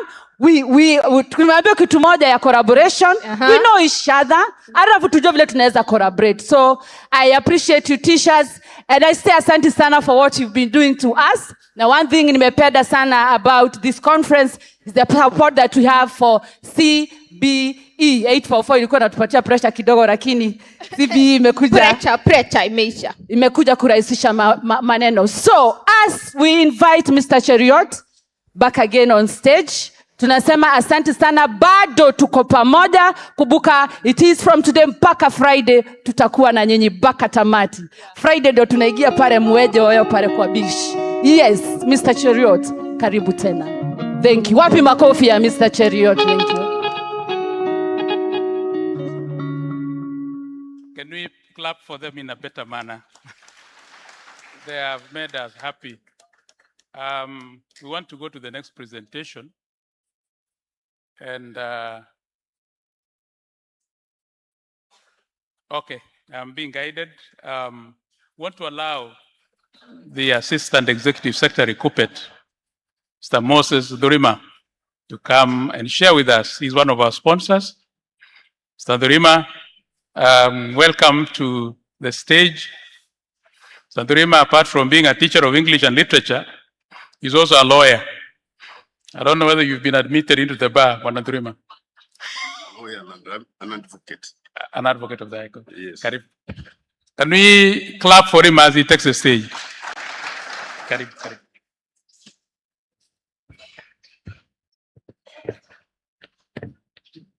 Thank you very much.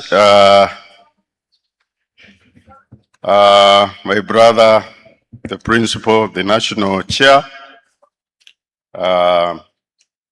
KESSHA, invited guests, colleague teachers and principals, hamjambo. God is good and all the time. Thank you very much. I once more want to introduce myself. My name is Moses Durima. I serve KUPPET as the Deputy Secretary General.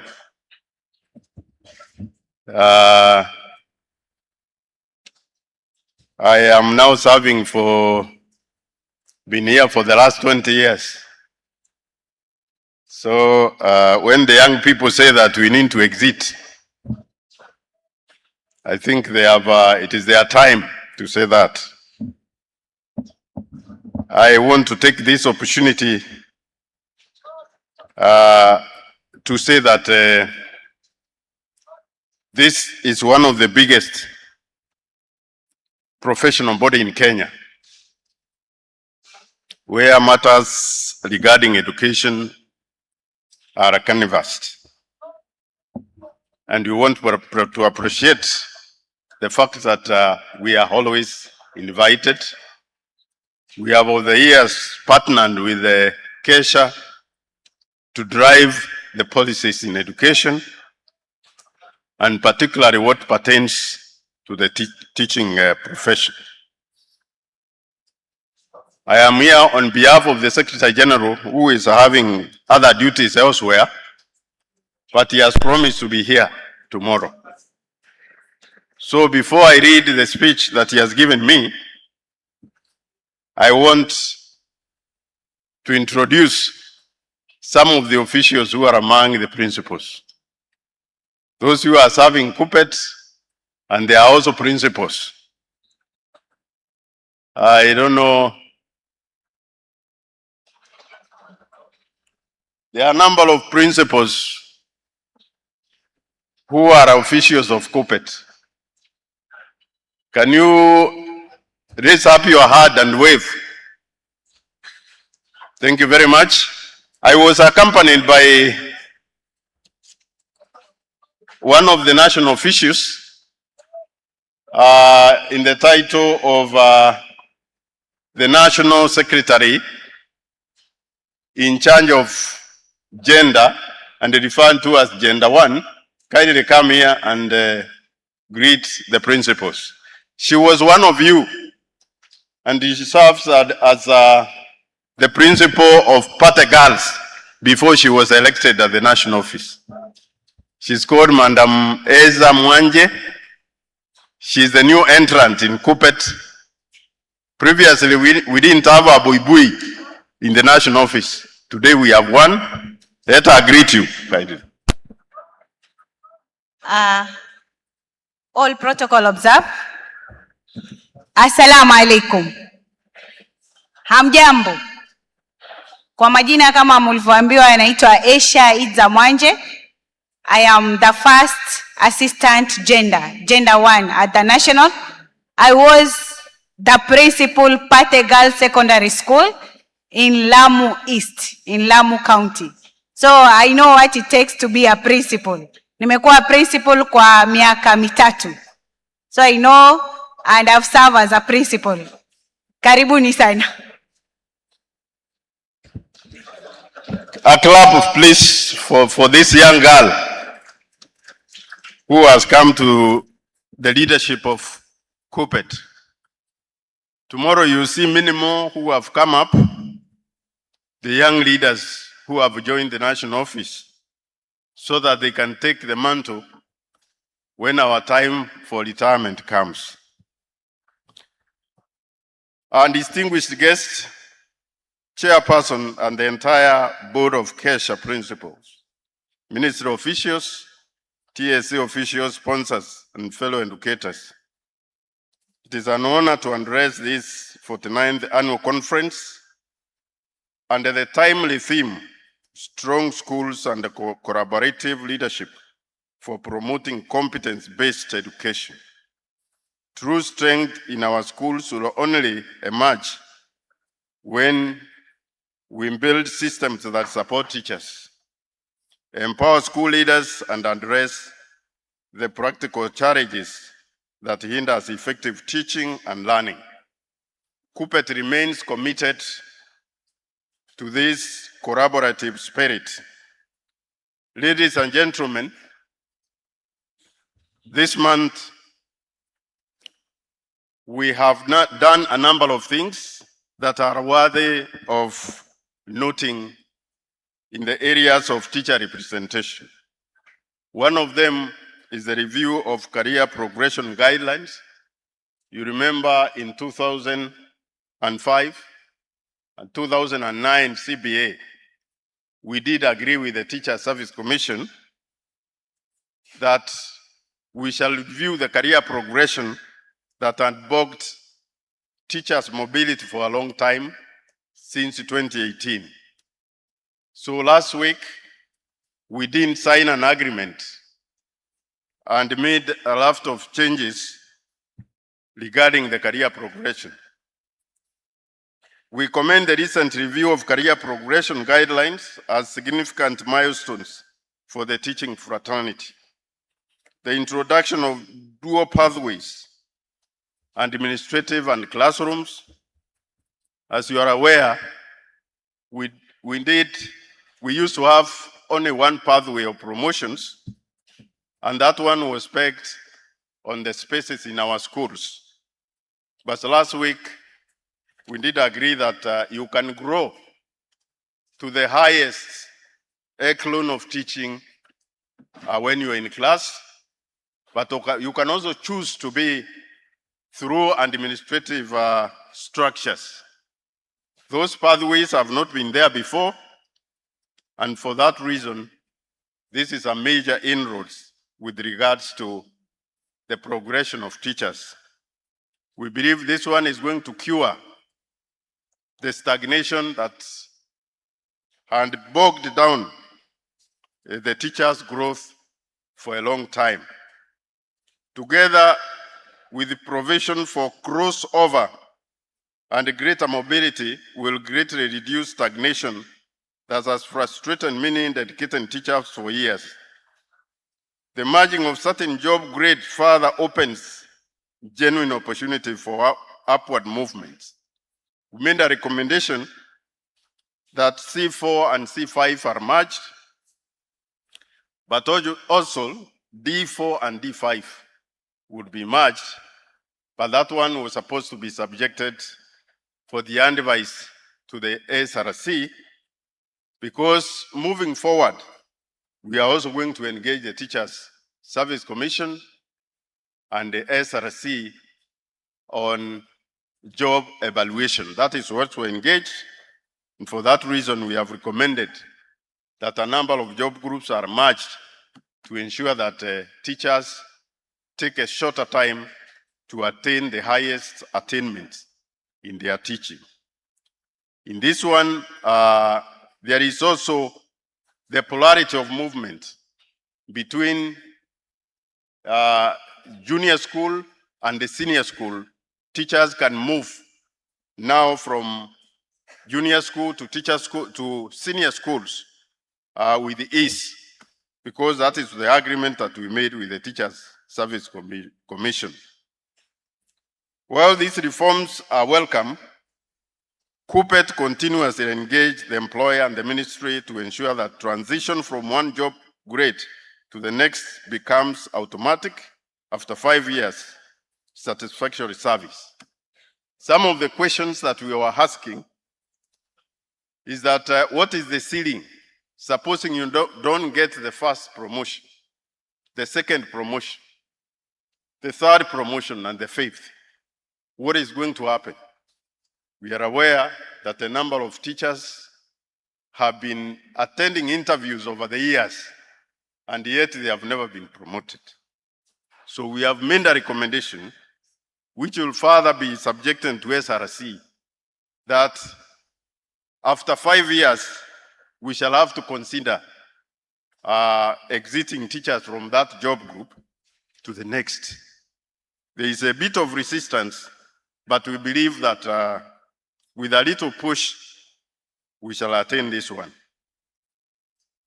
Then about the higher qualifications, we have also made a recommendation that those of us who attain masters need to be given a job group, and those who have a PhD, and I know in our staff rooms, quite a number of us have attained the qualifications of PhDs, should have 2 job groups.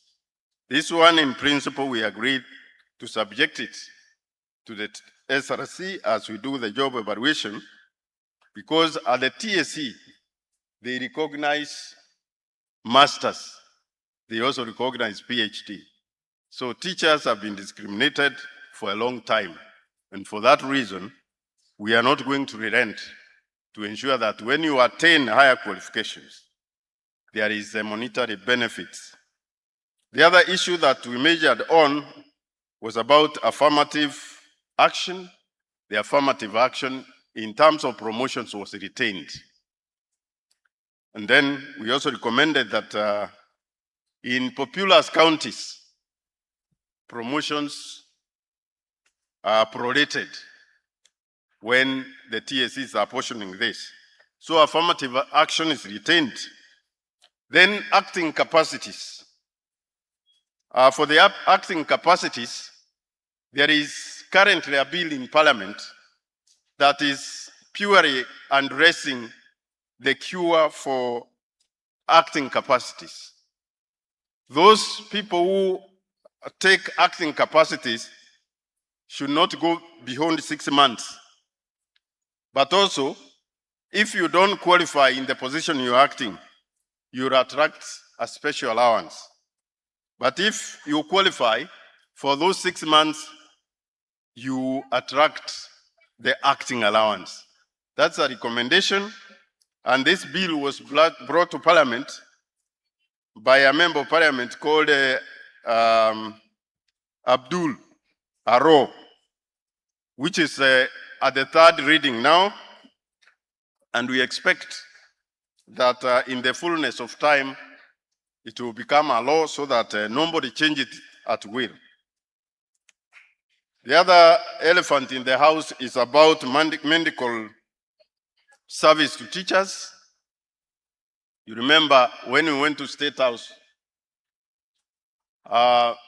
teachers were convinced that when you move from Minet to SHA, things will be better. We moved in January, but up to now it has become a conundrum. Teachers are being detained in hospitals. Teachers are paying for drugs. Teachers are taking a lot of time in the hospitals. Sometimes you are being pushed to the government hospitals that largely lacks drugs. We are going to engage these people because we have had a meeting with the minister several times, but things are not changing. So we want to promise that we move forward. We want to push the government.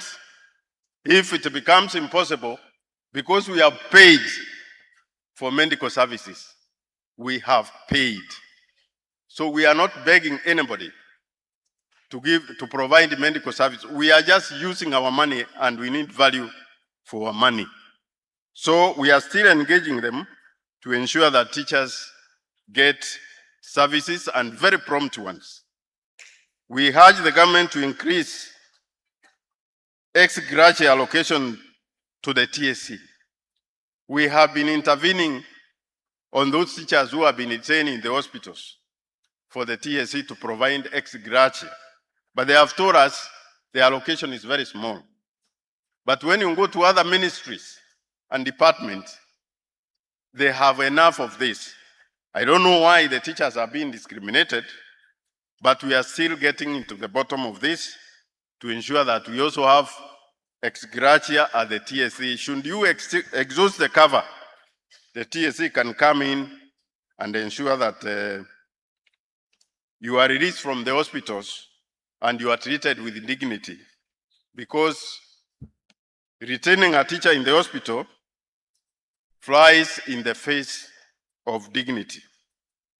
Unrest in our schools, recurrent unrest in our senior schools has placed immense pressure on school administrators. When there is an unrest in a school, the ministry officials lay blame on the teachers. Teachers are teachers. They have tried their best. And for that reason, sometimes the reason is that food is not enough because the ministry has not submitted capitation. Sometimes there are no amenities for the learners. And if a school was built for 400 teachers, 400 learners, and it now accommodates about 1,000, there is a lot of strain on infrastructure. That one is the work of the ministry. So this rush that you want to go and blame the teachers, we shall not take it, because like what happened in Utumishi, people could see learners in the corridors. And that one is not the making of the teacher. So we told the Minister of Education, TSC, that you cannot punish the principal because you have brought children, you are heaped children in one school. So we recommended to the Minister of Education to finance schools properly, because payment of capitation remains rhetorical. Sometimes you have given money, you cannot tell the percentage of the money per learner which has been submitted by the Minister of Education. So the blame lies on the ministry. They must finance our schools to ensure that we have everything that we want as we manage our learners. So capitation, as you engage the ministry tomorrow or today, just face them on the eye and tell them you are not financing the schools. Failure to which you will continuously suffer, because for them it's about when they are unable to do inspection, because there is no money, they just blame the teachers. And the work of inspection remains the work of the Ministry of Education to ensure that schools are well built, the schools are accommodative to the learners. It is the work of the ministry. So engage these people candidly to ensure that schools are well funded. The other issue that I wanted to talk about is that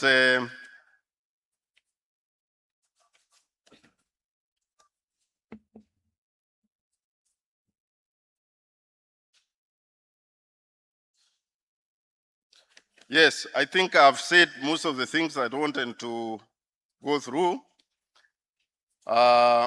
Finally, ladies and gentlemen, strong schools and the collaborative leadership are not mere slogans.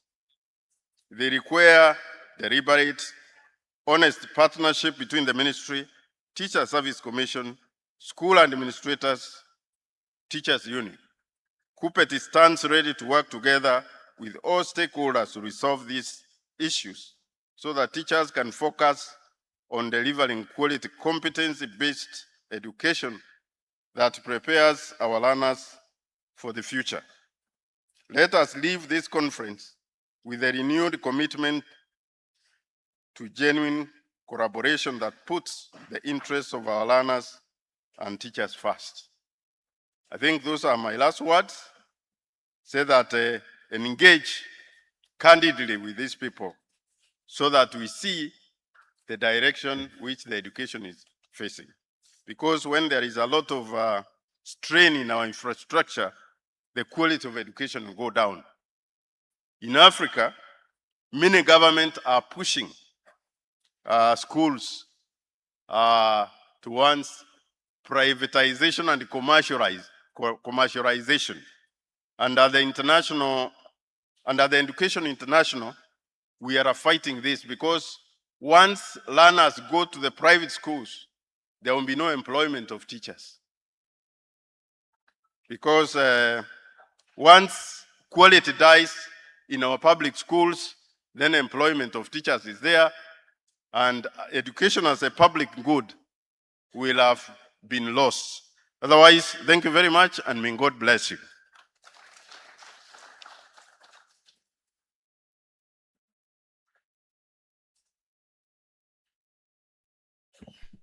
A better clap for Mr. Durima. Thank you so much, KUPPET, for that presentation. We are expecting the PS. He's already in this building, and they'll be in shortly. We are preparing to have a presentation by the National Chair on the cost of education, and we wanted everyone to listen and follow with us. This is a very serious issue in this country. We want to know how much is required to take our children through school, so that from there we have a discussion that will guide the whole process. So as we wait for the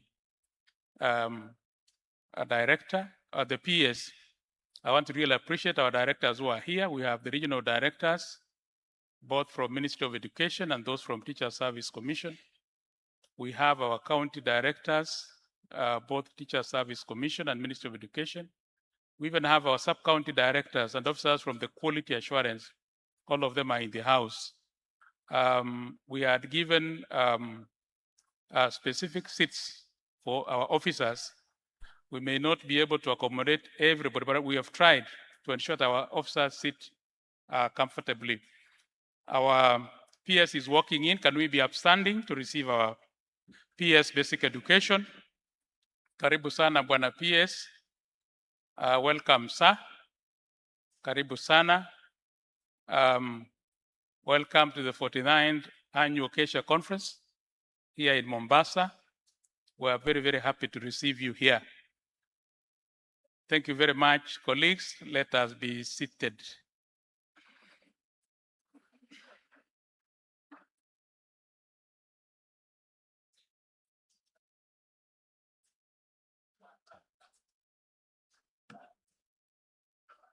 So our PS, Ministry of Education, Basic Education, Mr. John Ololtua, directors from the headquarters who are accompanying you, regional directors, both Teacher Service Commission and Ministry of Education, county directors who are with us, quality assurance officers present, other guests who are here, and all protocols observed, ladies and gentlemen, good afternoon. I want to welcome all of us to the 49th Annual KESSHA Conference here in Mombasa, where we are interrogating the theme, Strong Schools and Collaborative Leadership in Promoting Competency-Based Education here in Mombasa. Feel most welcome. Welcome as we continue. So our next presentation, we want to welcome the National KESSHA Chair to make his presentation, and then after which we'll have a forum with our peers. I want to briefly introduce Mr. Willie Mwangi Kuria, our National KESSHA Chair, Head of State Commendation, currently Chief Principal Muranga High School in Muranga. Previously, he was the Chair of Muranga County. Eventually, he rose to become the National Secretary KESSHA, and right now is our National KESSHA. Mr. Kuria is fitted as having produced the best candidate KCSE in the year 2020. The top candidate in 2020 came from Muranga High School. Can we clap for him for that? He has also done tremendously in the KESSHA leadership in terms of research, doing a lot of work into information that has improved the development of education in this country. He has been outstanding in this area. He's also a member of the international, he's a member of the council member of the Africa Confederation of Principals, otherwise known as SCP. He is also a member of International Confederation of Principals, ICP. And then he has done a lot in those international fora. So we want to put our hands together to welcome Mr. Willie Mwangi Kuria to make a presentation on the topic, the cost of education. Mr. Willie Mwangi Kuria, kindly take the stage. This one is there.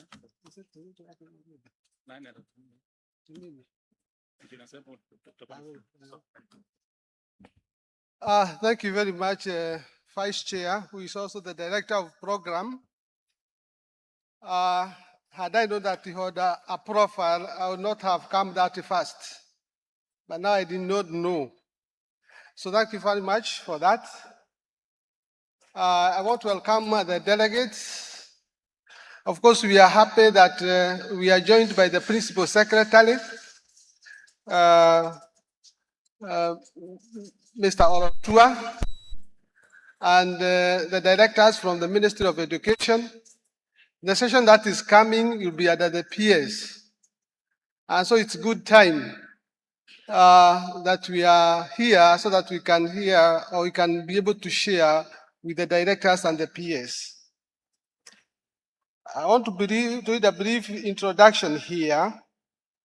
So the Principal Secretary, State Department of Basic Education, Mr. John Orotua, the directors, senior directors of the Ministry of Education, colleague principals, all the delegates present, ladies and gentlemen, good afternoon. On behalf of the Kenya Secondary School Heads Association, I'm delighted to welcome all the delegates to the second day of the 49th KCB KESSHA Annual National Conference. Your presence and active participation demonstrates our collective commitment to strengthening education in our country. Allow me to express our sincere appreciation to the Ministry of Education for the strong partnership that continues to exist between the Ministry and KESSHA. We particularly thank the Principal Secretary, the Director General, and other directors for finding time to engage directly with the school heads through this open forum. Such engagements provide an invaluable opportunity for consultation, feedback, and adoption of progressive ideas. We wish to appreciate the government for its continued investment in education through capitation funding and for the board implementation of competency-based education. The rollout of CBE marks a significant milestone in transforming learning and equipping our learners with the competencies required for the 21st century. As principals, we remain steadfast partners in ensuring a successful implementation. As we celebrate these achievements, we also respectfully bring to your attention a number of issues that continue to concern the education sector across the country. This includes the inadequacy and timely disbursement of capitation funds, which remains critical for effective school operations. We also seek continued support in addressing the affordability of textbooks and learning materials, particularly for grade 10 learners, as the transition to senior school gathers momentum. Further, we request a broader stakeholder engagement on the proposal to standardize school uniforms. While we appreciate the intentions behind the proposal, we believe further consultations would help address practical concerns and preserve the unique identity and traditions of our institutions. We are equally concerned about the recurring cases of students unrest witnessed in some schools. This challenge calls for a collective and multi-sectoral approach involving schools, parents, religious institutions, government agencies, and societies at large. We remain hopeful that together we can identify sustainable solutions that promote discipline, learner well-being, and a conducive learning environment.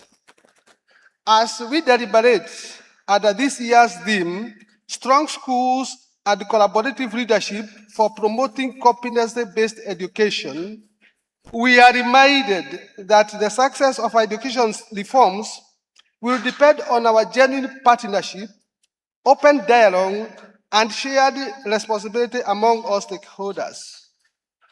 Distinguished leaders and delegates present, we look forward to a fruitful engagement during this forum and trust that the concerns and the proposals raised will receive dutiful consideration. Once again, thank you for your unwavering support to education and to KESSHA. I wish you all productive deliberations. God bless you all.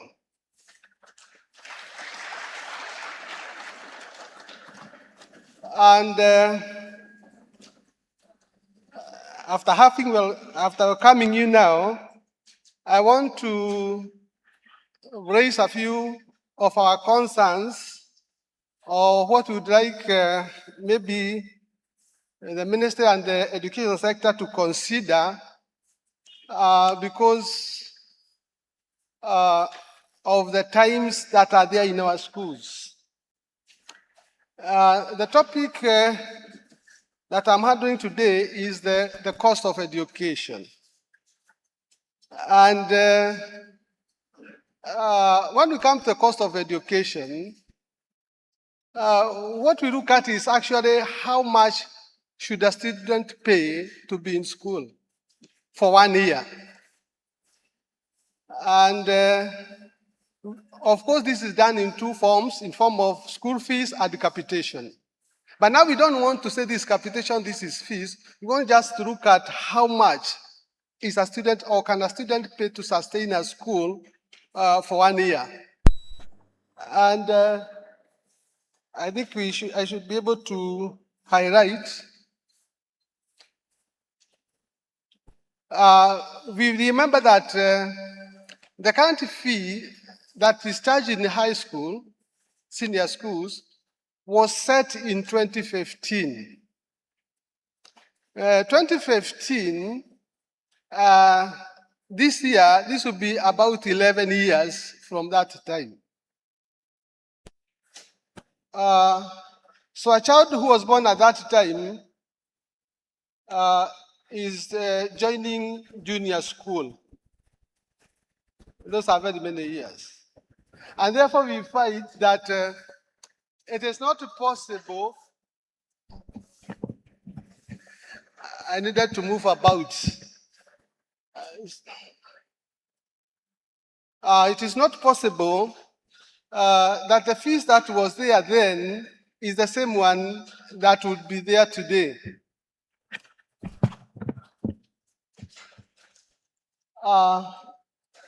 So with that one, I think the introduction there is that we can see that the fees that was there was set in 2015, and has not been reviewed despite of the escalation of prices of commodities since that time. And therefore, there is some justification then that these school fees should be reviewed. And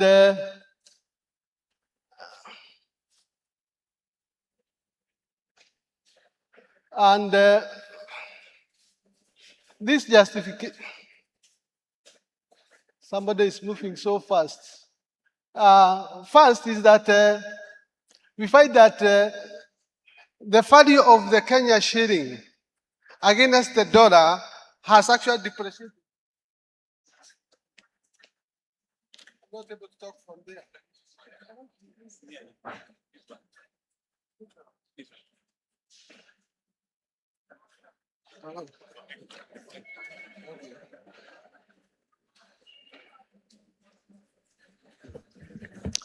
Thank you very much.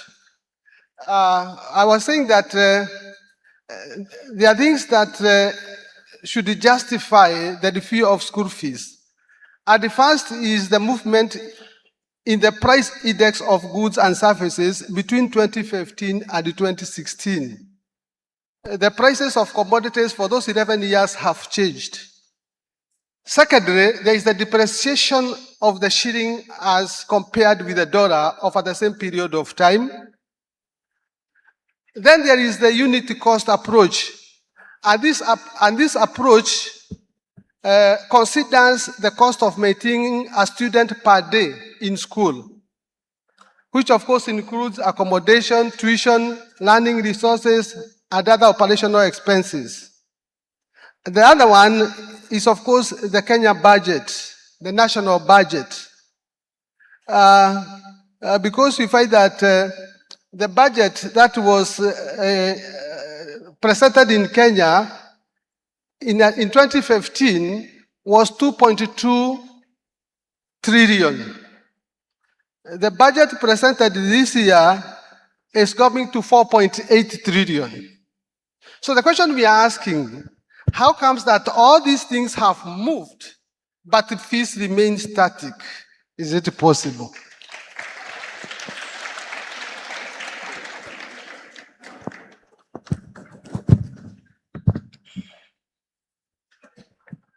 I want to start with the first one, and that is the price index of goods and services. We have the common items that we use in schools. And you will realize from the table there is a unit cost of items in 2015 and how they are currently costing in 2026. The things that we use, you can see the copier paper, 2015, it was 420. Now it is 800, an increase of 90%. You can look at all of them, including the ruled papers. The rim was 400 in 2015. Today, it is 940.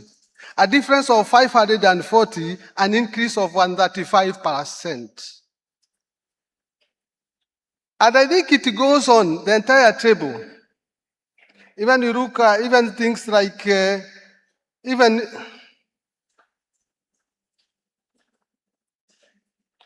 think there's a problem.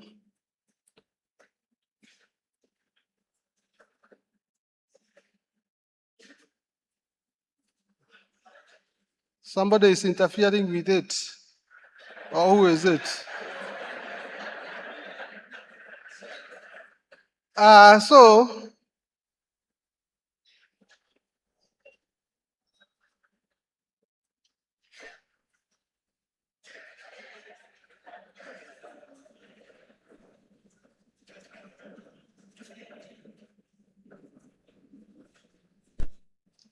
Why is it?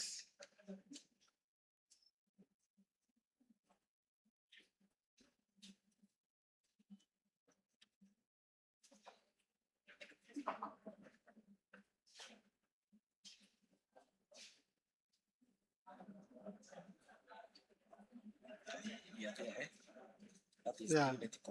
Yeah, somebody. Yeah.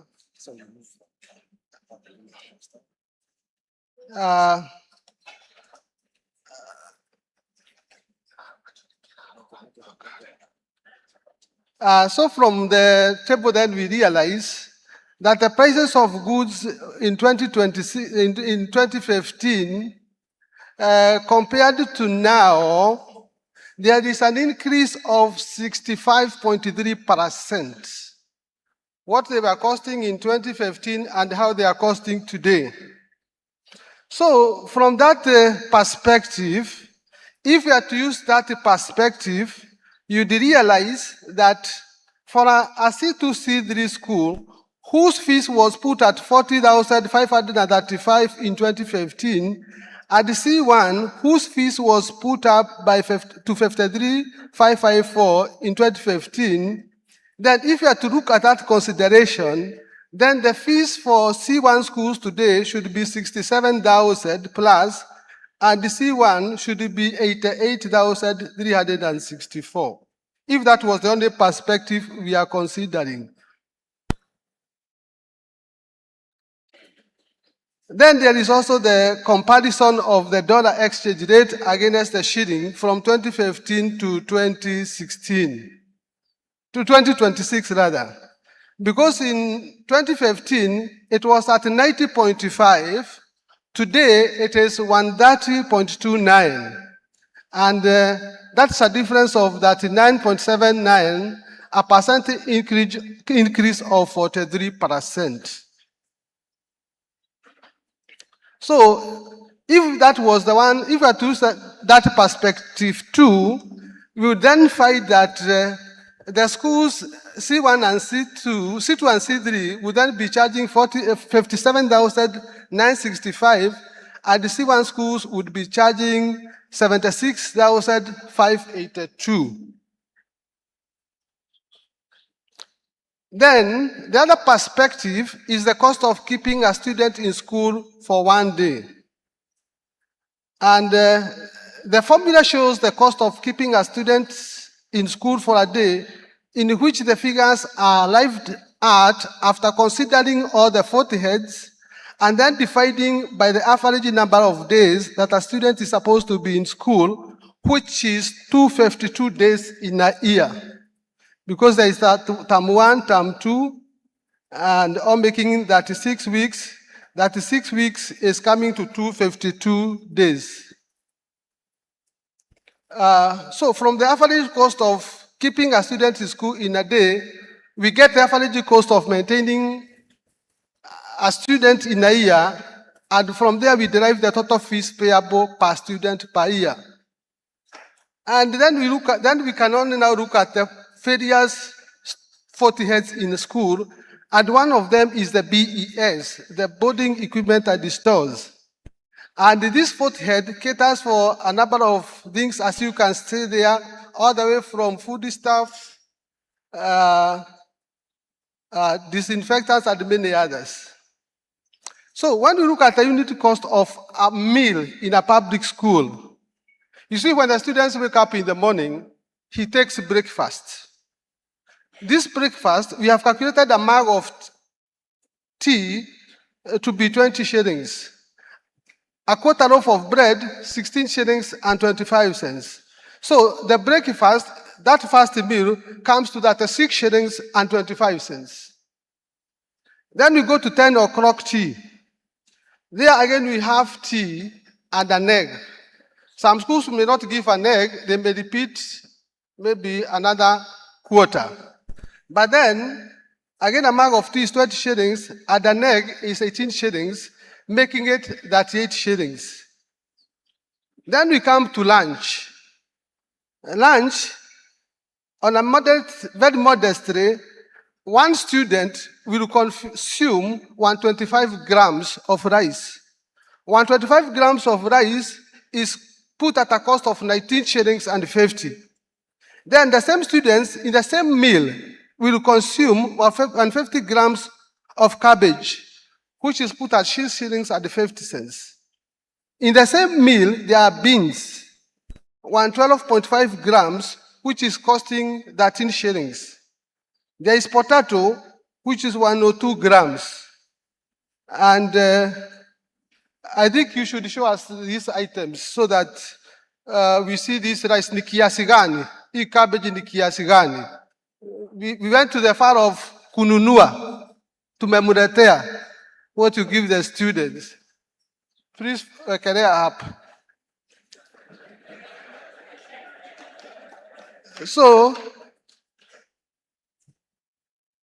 can you please demonstrate to them?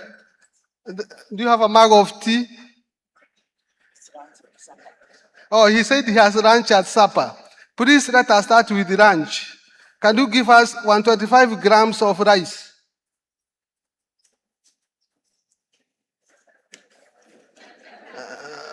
We are doing things practically here because this is what we give students.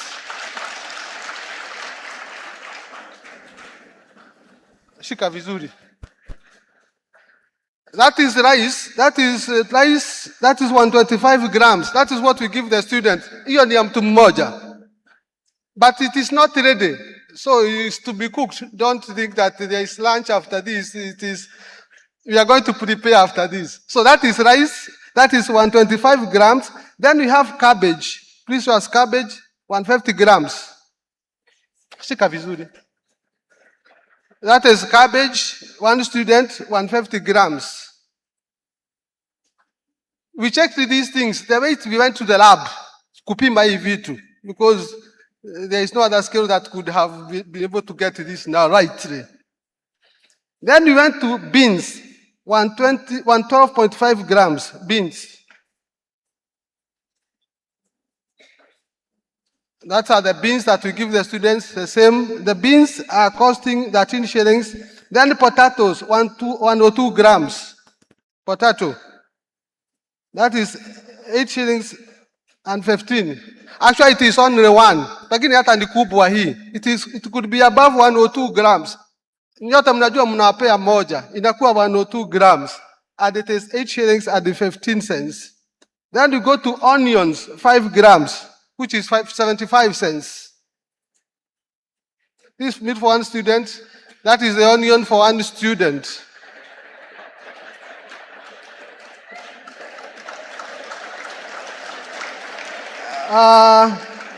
Then we have fat, 5 grams, mafuta, 5 grams for one student.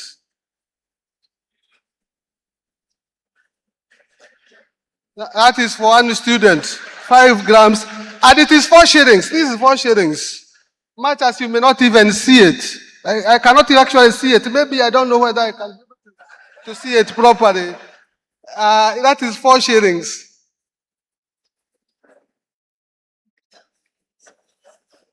I'm told there is salt. Salt, 2.5 grams. Nilikuwa nimeruka. Salt. That is salt for one student. And some eat more than this. And this salt is 60 cents. Then we go to supper. Supper. Now, tumemaliza lunch. Sasa ni supper. So maize flour 150 grams. Hiyo ni ugali sasa. Hiyo ugali is 14 shillings. The maize flour is 14.60. 14 shillings and 60 cents. That is sugar for one student. It is 14 shillings and 60 cents. 150 grams. Then we again have cabbage. Cabbage we have shown you 150 grams, 650. Then there was beans, 112.5 grams, 12 shillings we had shown you during lunch. We had the same potato, 102 grams, 8 shillings and 15. We have shown you fat, 5 grams, 4 shillings. Now we go to beef, 100 grams, 45 shillings. Hata hapa kuna nyama. Please. Fugua vizuri. The menik, it is not meat.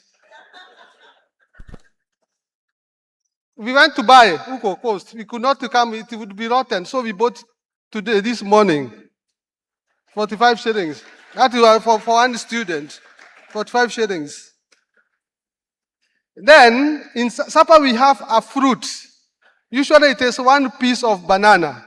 Do you have it? That banana is 10 shillings. They eat during supper. Then we had salt, I had shown you, onions, I had showed you is a reputation. So that supper is costing 135 cents.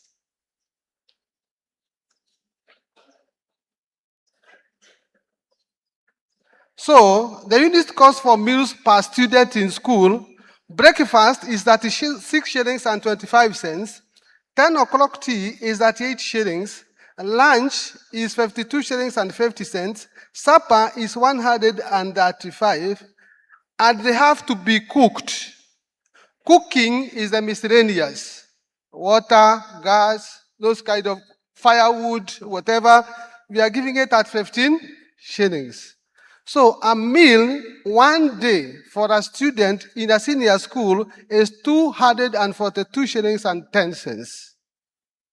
So 252 days in school multiplied by 242.10 cents, it means that boarding meals in 1 year should cost 61,009 shillings and 20 cents. Meals alone. According to the current BES, in C1 schools, BES is allocated 30,385. That is what it was allocated in 2015. So it has gone up by more than, and now, how then we are asking, it is not possible for us to be able to feed the students. I'm going back a bit. In 2015 guidelines, BS was allocated 32 shillings 385 per annum. But from our practical, because we have cooked here practically, it has come to 61,000. Where is the money going to come from? Where is that 1,000 going to come from? That is only one fourth head. The second fourth head is repair, maintenance, and improvement. And those are some of the things that are done by this fourth head. The repair of desks, ground maintenance, school improvement, brooms, drainage. Those are the ones that are actually in that circular. But of course, there are others that are not in that circular, like replacing of window panes, fumigation, kitchen laboratory repairs, replacement of asbestos, and many others. They fall under this fourth head.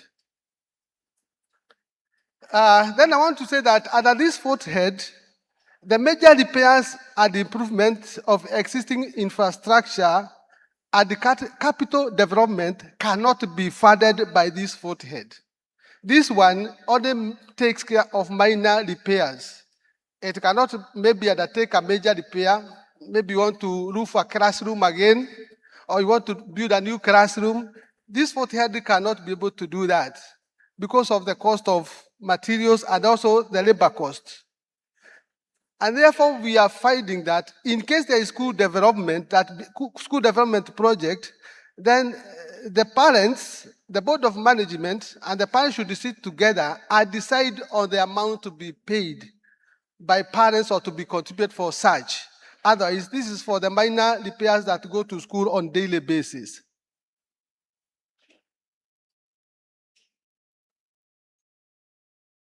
So, as far as the repair is concerned, this fourth head, we proposed a student to pay 2,000 per year. And we have seen all the items there, right from the repair of desks and chairs, we are given at 250 shillings. Bed repair, we have given it at 130. Cleaning materials, we have given them 600. All the way down to ground maintenance at 60 shillings. That is per student. So in total, we have given it 2,000. This fourth head was allocated 3,192 in 2015. So this one, we are even asking for less. And why we are asking even for us, you remember, at one time, this 40 head, the other one for salaries, the one for EWC, they were one time combined into only one 40 head, and this caused chaos in schools.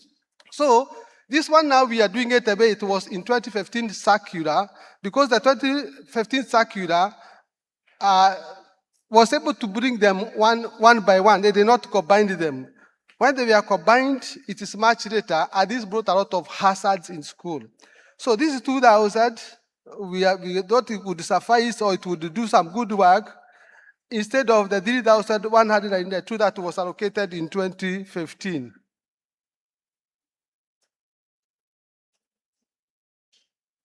Then the other 40 is tuition, that is teaching and learning. And we find that the tuition expenditure consists of exercise books, laboratory equipment, chemicals, reference materials, library materials, teaching learning materials, chalk, computers, computer accessories, grid boards, school stationery, etc.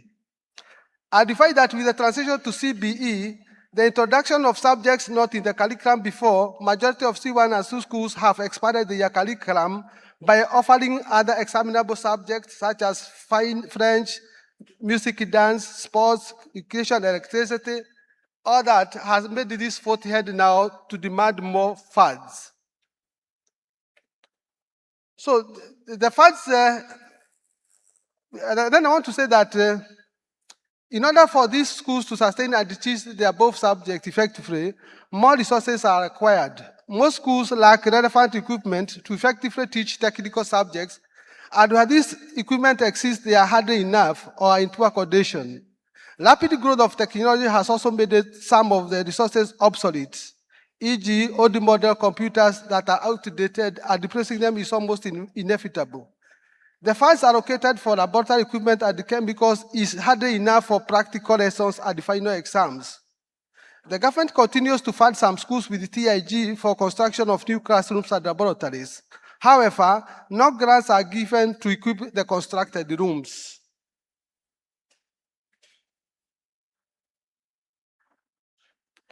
So in this 40 head, we looked at it and we saw that the cost of this 40 head per year and the items you are supposed to buy, we find that this 40 head requires 5,642 shillings per year. In 2015, this 40 head was allocated 4,792. And so here we are asking for more. And here we have to remember that I never mentioned the textbooks, because textbooks are supposed to come from the Ministry of Education out of the part of the capitation for textbooks that is retained.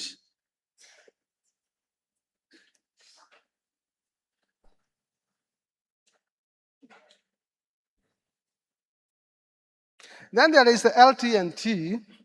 This expenditure caters for BOM and the PA traveling expenses, local travel, accommodation, subsistence for teachers during seminars and workshops, conferences, hiring of vehicles, vehicle maintenance, fuel, educational tours, lunch allowance, interest, among others. There is also expenditure incurred by schools but was not factored in the government circular during the guidelines, like the inter-school activities. It was not then captured at that time.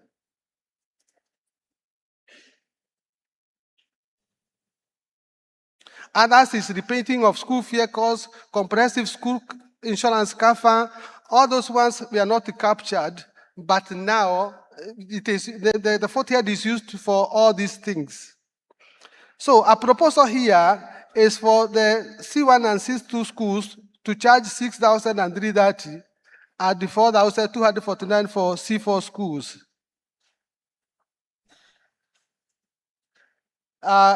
You find that in 2015, this 40 head was awarded 2,421. So in that one, there is a substantial increase, especially when you take the current prices of fuel, it has really gone up.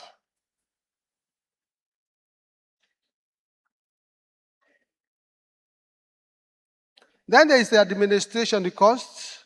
These are office stationaries, communication and the postage, telephone expenses, rentals, You can see so many of them, they are there. That is administration costs, office cleaning materials, non-teaching staff uniforms, printing of receipts.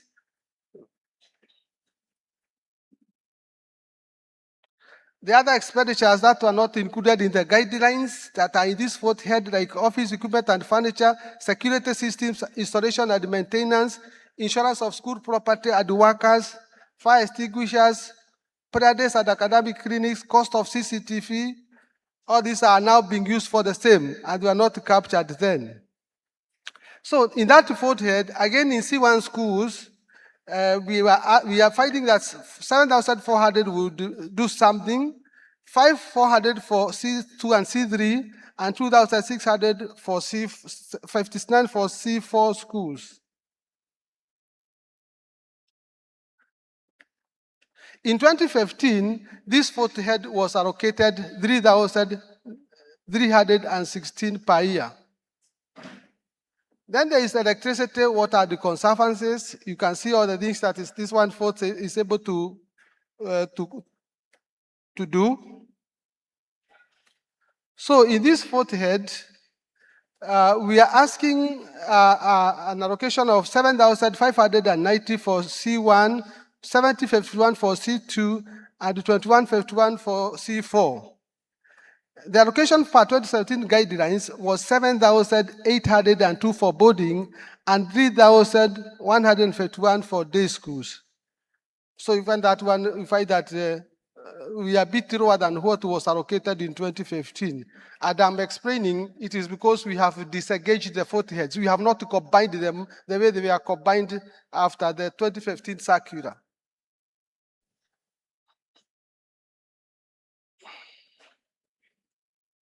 Then there is the activity, fourth head. And you have seen all the things there concerning the activities, co-curricular activities, music, drama, Kenya Science and Engineering Fair, transport and accommodation for students, activity levies for the various levels from sub-county to region, purchasing of costumes for drama, games, uniform. There are many of them there. So we are finding that this fourth head is completely underfunded.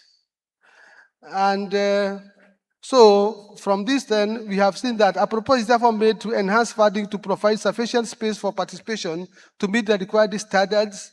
And this is 3,288 for both C1, C2, and C3, and then 2,300 for the C4.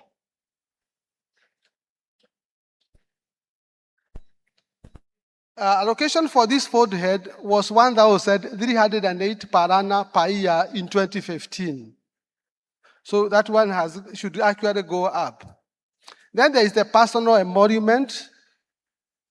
The following items are charged at this fourth head. There is monthly salaries for non-teaching staff, surface graduate, NSSF, affordable housing. There is WIBA, or the Work Injury Benefits Act. Other expenditures not included in the government guidelines were leave allowance, medical allowance, commuter allowance, annual increment, wages for casual workers, salaries, and salary for BM teachers. So these were not captured. Currently, non-teaching staff who retire from employment are paid their graduated by the BUM. In many cases, it has not been possible to make any savings from this fourth to enable the board to make timely payment. Thus, when one retires during the year, one has to wait until proceeding year to get their dues. The other year, succeeding year. Many schools have quite a number of employees proceeding for retirement on attaining mandatory age and having worked a number of years.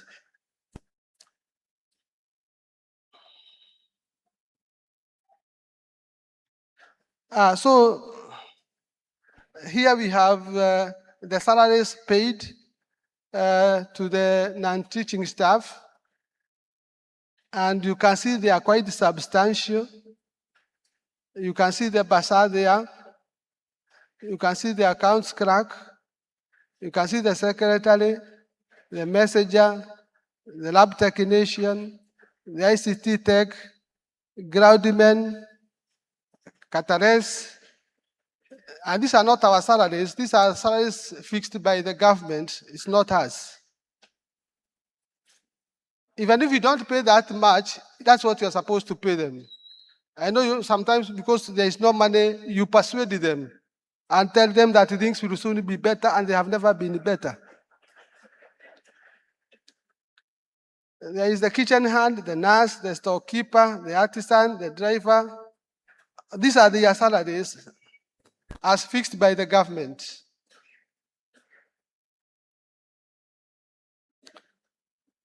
So I'm just giving you the things that we do with this 40 head. So from that, we proposed then that the C1 charge 15,816, C2 13,196, and C4 8,873. We know very well that that is the greatest challenge we have in schools, paying salaries apart from feeding the students. Because these workers are not happy. The workers in schools are not happy. Even when you see them there, they are looking at you and they are thinking what they can do to you, because they think you are the cause of their problems.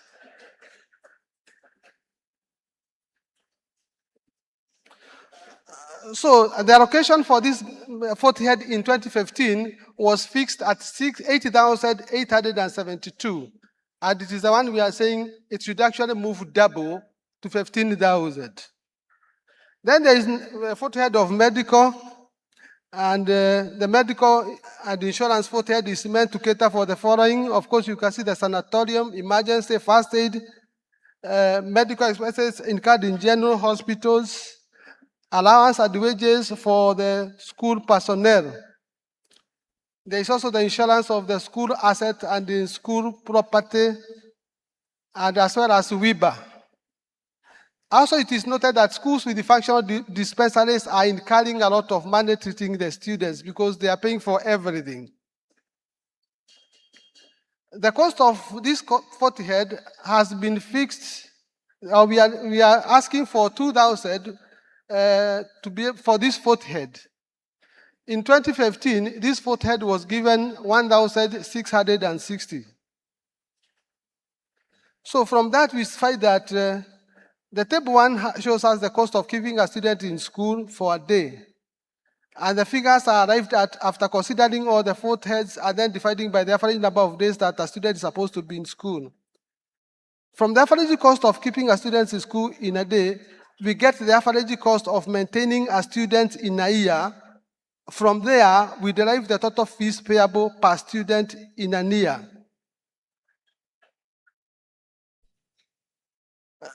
So, you can see now that is the table.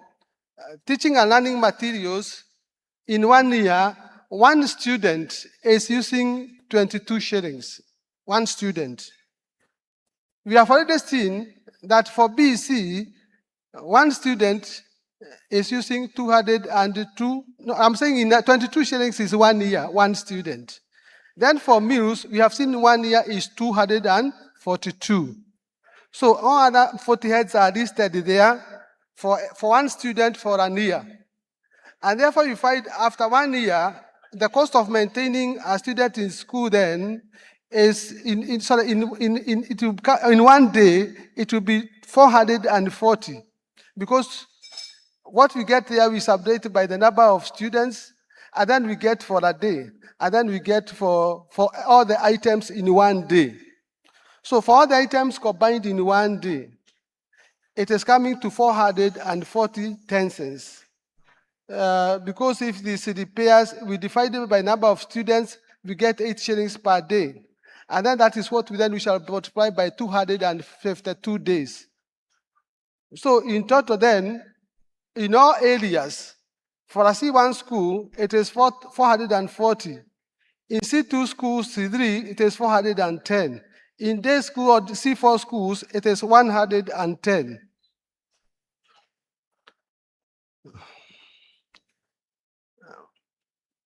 So that then, when we look at the various 40 heads, then we do the calculations. And then therefore finally you find that for maintaining a student in a school for a year, it is coming to 110 and 25 in a C1 school, 105, 866 in a C2, C3, and 29,919 in a C4 school. Assuming that we get the full capitation of 22,244, then in a C1, we shall require a fee of 87,781. C2, C3, we shall require 83,622. And in a day school, 7,675. And this one for day school, there is no lunch is not included there. For lunch, it's like a capital development. The board and the parents to sit down and they decide what they want their students to eat, and then it is charged. So that was the cost of schools educating the students. But as we proceed on, you'll find that we really get the capitation of 2224. So the capitation deficit will then be added to 87,781. And then we see the figure is going to do what? To rise again.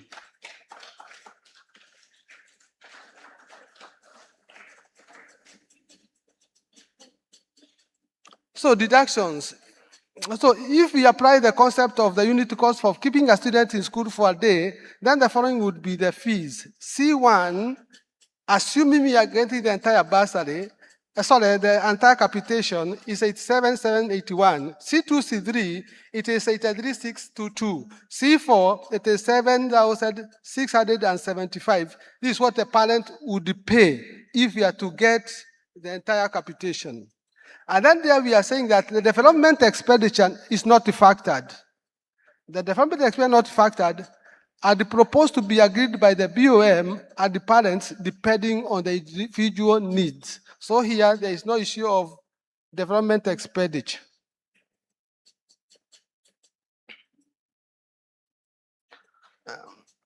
So this is the fee structure that was there in 2015. This one, there was a task force headed by Dr. Kiremi Mweria. It is the one that came with this fee structure. So that one was discussed. The purpose of bringing this one here is to show you the 40 heads. There is the teaching and learning materials, boarding equipment and stores, repair, maintenance and improvement, local transport and travel. There is administration cost, water, electricity, water and conservancy, medical activity fee, personal emolument, and then there is approved PTA, development projects, there is insurance, medical. All these ones are 40 heads that we are discussed and approved by the task force. But these are not the 40 heads that we use today, because later years, I think in 2018, there are 40 heads that we are collapsed, like electricity, water, and conservancy, LT&T. About 4 of them, they are made into one. In that one, there was no stakeholder participation. We have both that one, we don't know, because the task force had proposed the ones that we have seen here. And that failure of stakeholder consultation has actually caused us enough problems as far as fees is concerned. Then from there, I'll come to, I'm through with the fees. I'm now on the capitation. We find that the capitation that is being given to schools today was last reviewed, I think 7 years ago. And therefore it is incongruent with the prevailing economic realities. It is apparent that the cost of common goods and services has drastically gone up while capitation has remained constant. The money that was given to school 18 years ago in 2008, which was 10,625, that was the first time that the capitation was introduced in schools. And the money given was 10,625. And that was when the program started. you find that capitation is almost the same that we get today, 25 years later. And I'll tell you why. I'll tell you this, that the average of what schools have received, when you take the average between the year 2020 to 2025, what schools have received by 2025 is 10,636. So, 18 years ago, the same money we got is the same, in spite of the many things that I have shown you. So you have seen capitation 2022 is 10,625. Then year 2020 to 2025, the average capitation is 10,636. The difference is about 10 shillings.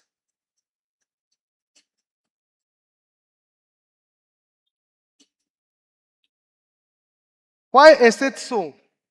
I'm saying it is that way because, for example, in the year 2020 to 2021, we got a capitation of 17,243.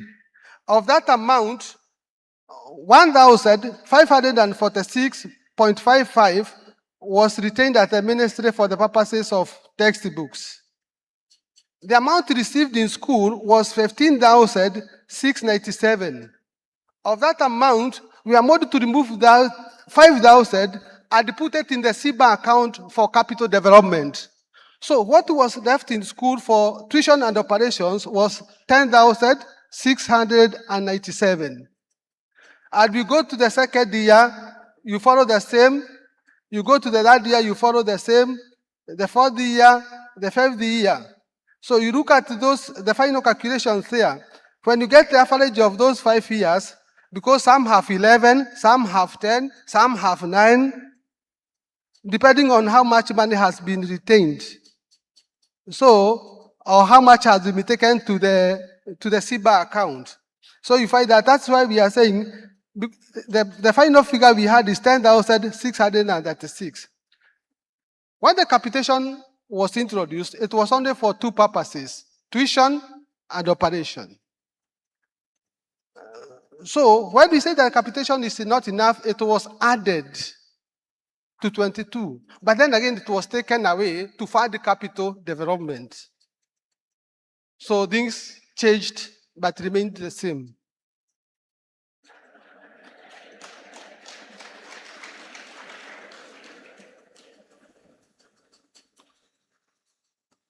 So when you look at the case study of capitation disbursement for the year 2025, that is last year, you will find that there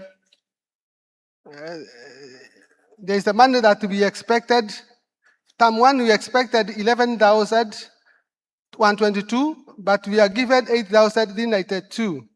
There was that money that was repaid, and there was a total disbursement, so there was a balance of 2,303. The other year, there was a balance of 3,202.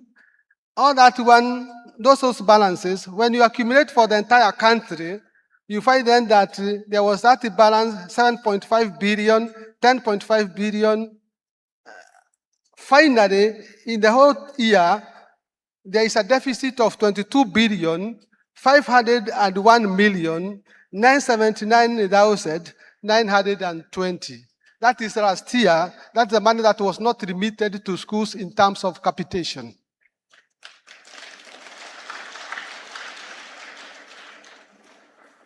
And so that becomes the cumulative total owed to school for the year 2025. The government capitation starts at 22,224 per year. That's what we have seen. But then, if I go back a bit, if I may go back a bit to that point, all those years, there is no one year that the capitation came to 22. All of them are starting at 17, 17, 17. Then there is 16, there is even 15. So when you talk of capitation 22, it is not 22 if we can take those 5 years as a case study.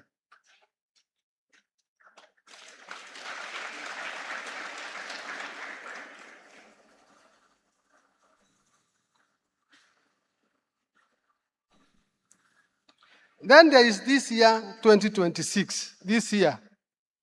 Term 1, we were expecting 11,122. We got 6,577. Of that amount, 1,375 was retained. So the total that was supposed to be dispersed, if including the retained, was 7,952. There is a balance for us for first term. There is a balance of 3,170. For term 2, where we are right now, we are expecting 6,673. We got 4,566, and therefore there is a balance of 1,821.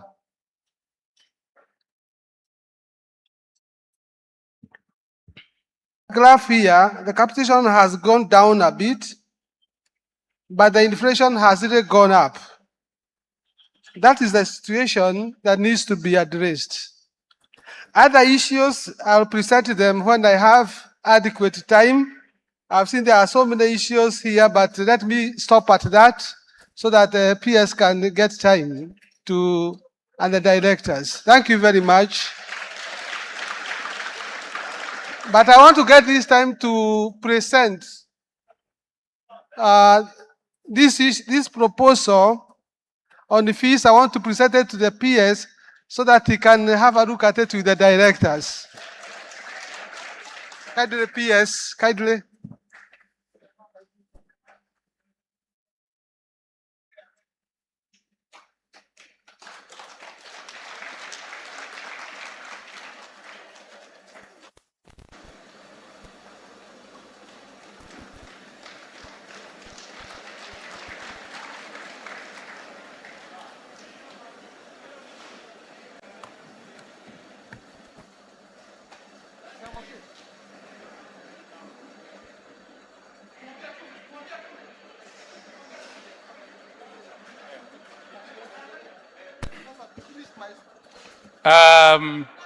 Ladies and gentlemen, I know it's been long, but very important. This is a document that is very, very important with a lot of details, plus even demonstrations and a lot of samples that were brought here. We'll have had a long engagement, but because of time, the PS has received the document, and I know from there more discussions will follow. So at this point in time, ladies and gentlemen, I want to ask the chair to come in and invite the PS and the next session to carry on from there. Bwana Chair, karibu.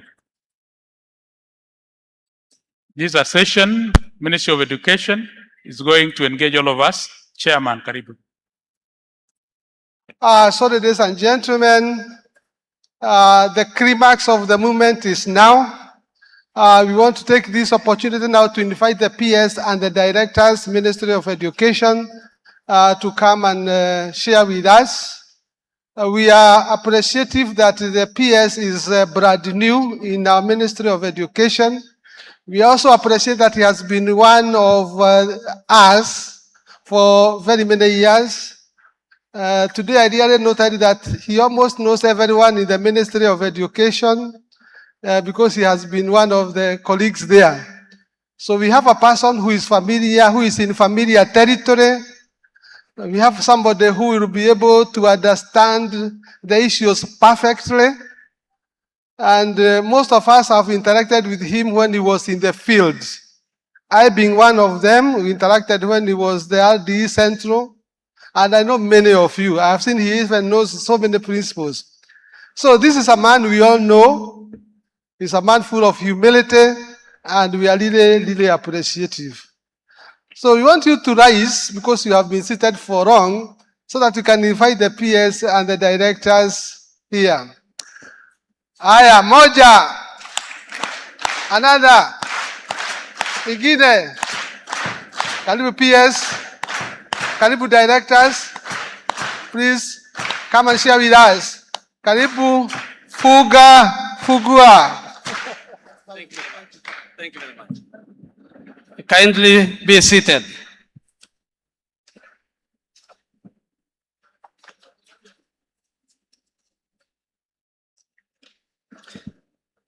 God is good all the time, and that is just wave in the air. Let's greet each other in the air. Thank you very much. The KESHA chairman, Mr. Willie Kuria, the KESHA officials, Ministry of Education and Teacher Service Commission officials, all the other agencies that are present here today, development partners, all distinguished principals, delegates, ladies and gentlemen. First and foremost, before I introduce the directors who are here before us, I would like to say that I'm indeed very happy to join you today during this 49 KESHA conference. But before I make a few remarks, I would like to introduce the directors who are here before you, and I will do it very fast in the interest of time. Let me start with Dr. William Sugut, and when I mention your name, you just stand and wave, who is the head of senior school education. We also have Mr. Nelson Sifuna, head field coordination and co-curricular activities. We have Evelyn Owoko, head of quality assurance and standards. We have Elijah Mungai, head projects coordination and delivery. We have Dr. Ndegwa Gichui, who is head policy partnership and East Africa Community Affairs. We have Frederick Haga, head of special needs education. We also have present with us here all the regional directors of education. We have Lawrence Karuntimi Nyansa, Jared Obiero, Western, Sabina Aroni, Central, Frederick Kiru, Eastern, Adan Noble, Northeastern, Ann Kilu, Coast, James Ndimuli, Rift Valley, Ruben Kiptrugo, Nairobi. With us also, I'm not going to call them by name, but I'll just ask them to stand up. All the county directors of education and county directors of TSC, if they are present. Just stand and wave. Thank you. All the sub-county directors of education, sub-county directors, TSC, quality assurance, and any other officer from both the ministry and the TSC, if you are there, just stand and wave. I don't know whether we have regional directors of TSC. Any regional director present? I can see two of them. I know them, Lillian Nanani. Yes, I can still remember them. Give them a round of applause. So, ladies and gentlemen, as has been informed to you by the chairman, my name is Ololtua John, the PS State Department for Basic Education.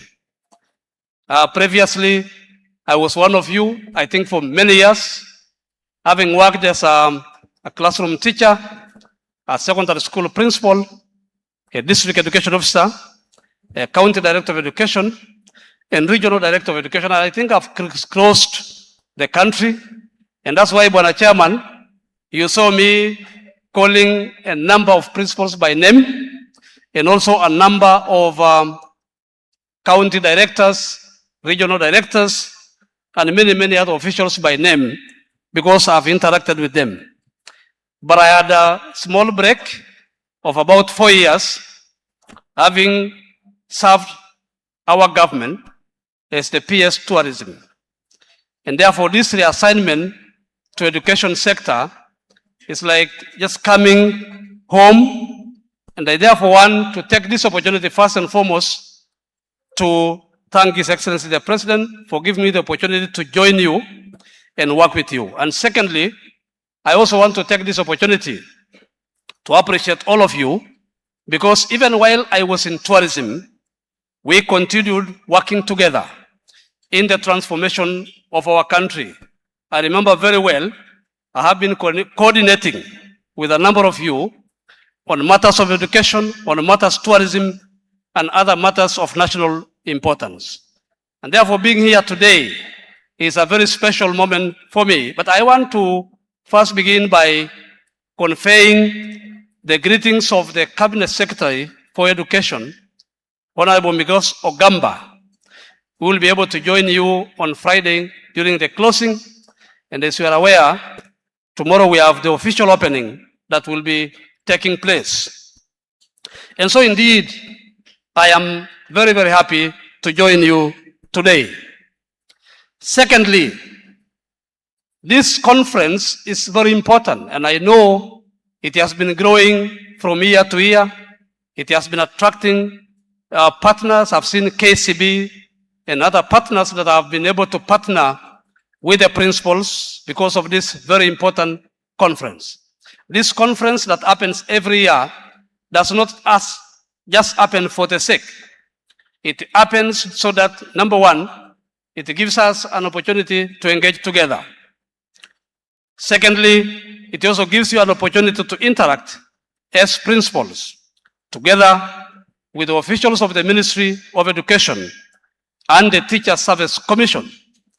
But above all, it also gives you an opportunity to come up with proposals and suggestions that can go a long way in reforming and transforming the education sector. But I will not continue without appreciating you for the sacrifice and the commitment that you have continued to show as you transform our country. You have done this in many ways that time may not allow me to mention all of them, but I know you have done it in many ways. Number one, you have done it in curriculum and academic management. I was once a principal also, I think for 7 years, and I understand the critical role that a principal plays, not just in ensuring curriculum delivery, but also ensuring engagement with the stakeholders, parental management, board management, Ministry of Education and TSC coordination, just to mention a few. And therefore, I would like to appreciate you because you have played a critical role in the transformation of the curriculum. You are aware when the competency-based education began, and His Excellency the President put in place a task force that was to look into what needs to be done. And you are aware very, very well the reason why this competence-based education was begun, specifically to look at, to give the learners an opportunity to develop competencies, which include but not limited to literacy, creativity and imagination, critical thinking and problem solving, communication and collaboration, digital literacy, and learning to learn, just to mention a few. And I'm aware of the critical role that you have continued to play in giving suggestions that have gone a long way in transforming the education sector under the competency-based education. I would like to confirm to you and assure you that the government of Kenya, through the Ministry of Education, is very keen to ensure that the competency-based education is actually implemented accordingly, and that any particular component that requires evaluation, that requires refocusing and re-strategizing will obviously be done. That is the assurance that I want to give you, that we will be very keen to look into that. Secondly, as principals, you have continued to play an immense role in managing the co-curricular activities. Learning is not complete without the component of co-curricular, which gives the learners the opportunity to be able to learn, to engage, to exercise, and to be able to improve their thinking capacity and also their physical fitness.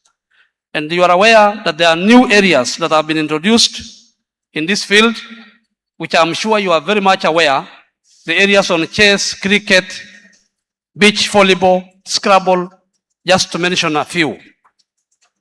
And this is very important that we all work together. The Ministry of Education, under the relevant directorate that looks at this, will also continue to look at how best we can continue to improve on this. And I'm sure even you at the school level, you are looking at that in the most special way that you can. And I think one of the greatest components that I would like us to relook at is the school routine, which I don't want to go into details, but I think it's very important that we look at the school routine and ensure that we implement it accordingly, because there is always need for the timetable to be followed, but also to give adequate time to integrate co-curricular activities together with the other non-formal programs and integrate them with the mandatory establishment of timetabling and so on and so forth. So I would like us to look at this as one of the components that we may need to address in details as one way of uplifting the education standards in our institutions. The other critical component, and I think the principal has outlined, the KESSHA chairman, is the institutional performance and resource distribution. I know the government, of course, has done a lot in terms of this area. Number one, of course, grade 10 textbooks, where the government has distributed over 8.4 million copies nationwide. And of course, the effort or the aim of the government is to redouble efforts to close the gaps in areas facing shortages. But you have also played a critical role in enhancing transparency in school finance as you prioritize instructional quality. And I want to commend you on that particular area, especially on resource distribution, resource management, and every area that you have been able to continue to do. You have also done a lot of work on school discipline and student welfare. And maybe I would like, in the interest of time, just to highlight about 3 or 4 factors on this area. This area of student discipline, I think, is one of the areas that requires a lot of refocusing for all of us. But let me commend you, first of all, by what you have done. I have been a principal and I know the challenges that you can go through. I remember one day when I was a principal, at the time I used to walk some 5 kilometers to school, and it was a boarding school. That time, before it had teachers' houses, so I used to walk 5 kilometers every day to school. And one day, when I was just about to enter the school, I met all the students at the gate, and they were marching to the nearest police station, which was just next to the school gate. All of them. And they were, when I asked them what they were going to do, they said that one of their own who was arrested, which is true, we had arrested when he fought with another student, was being disciplined in the police station, and they had him crying and shouting. And so they were going there to rescue him and bring him out of the police station. And when I asked them, who told you? They just said, we had.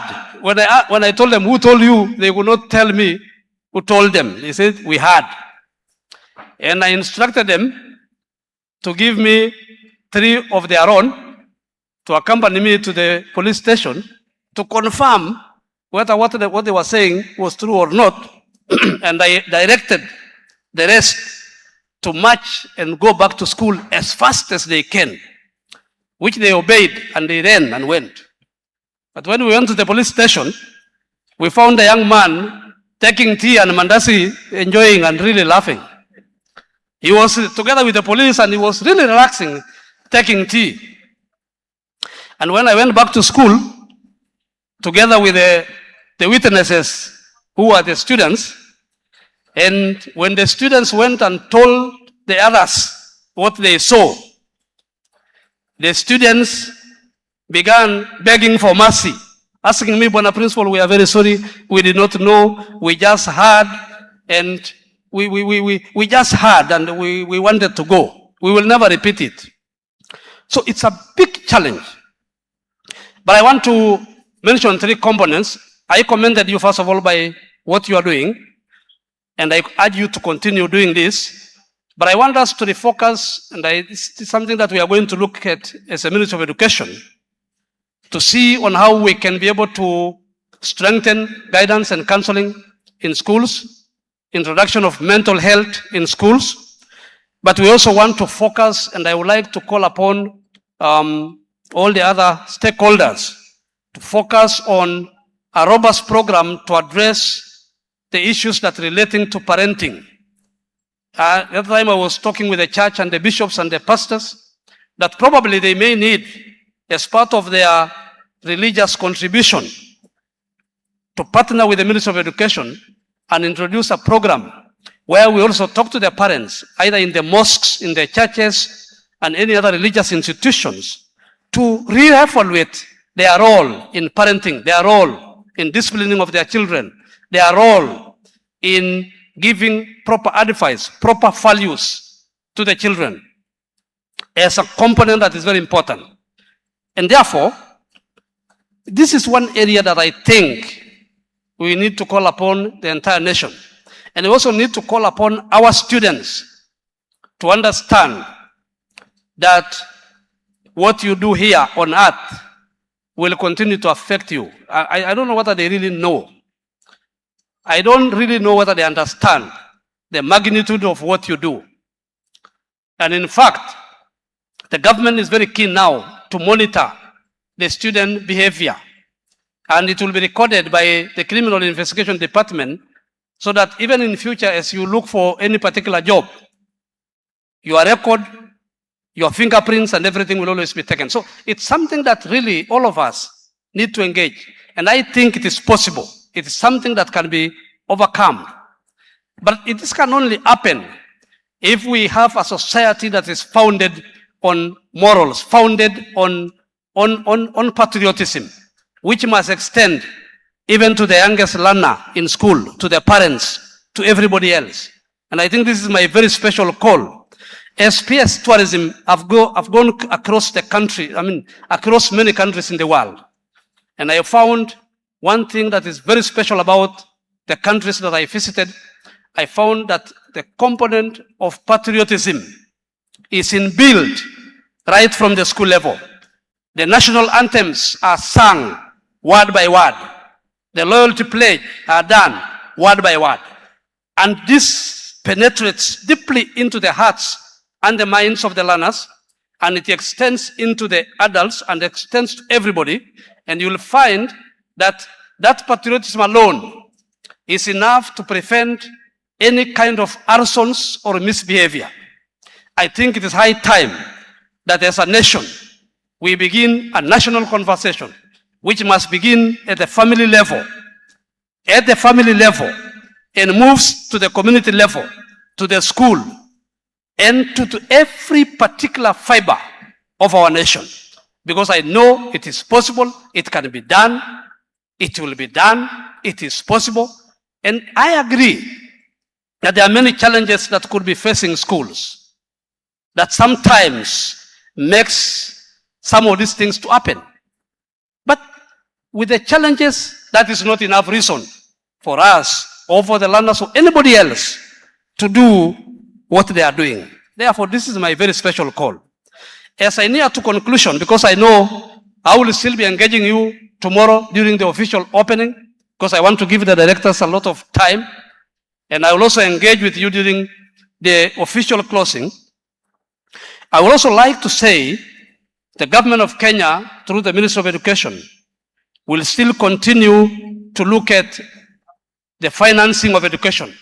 I think the principal, the chairman has presented very clearly on the financing of education, either in terms of capitation of what he has presented. And I was just amazed at how Bwana Kuria, I knew Kuria when I was the regional director Eastern. In fact, he was the principal Muranga. I don't know whether he's still there, Muranga boys. And we used to work together. So I was really amazed the way he presented. And in fact, what came into my mind is that the competency-based education has really influenced even the principals. He gave a lot of practical, the competence-based education is practical in nature, isn't it? The guy was able to give practical, even the measurements and everything.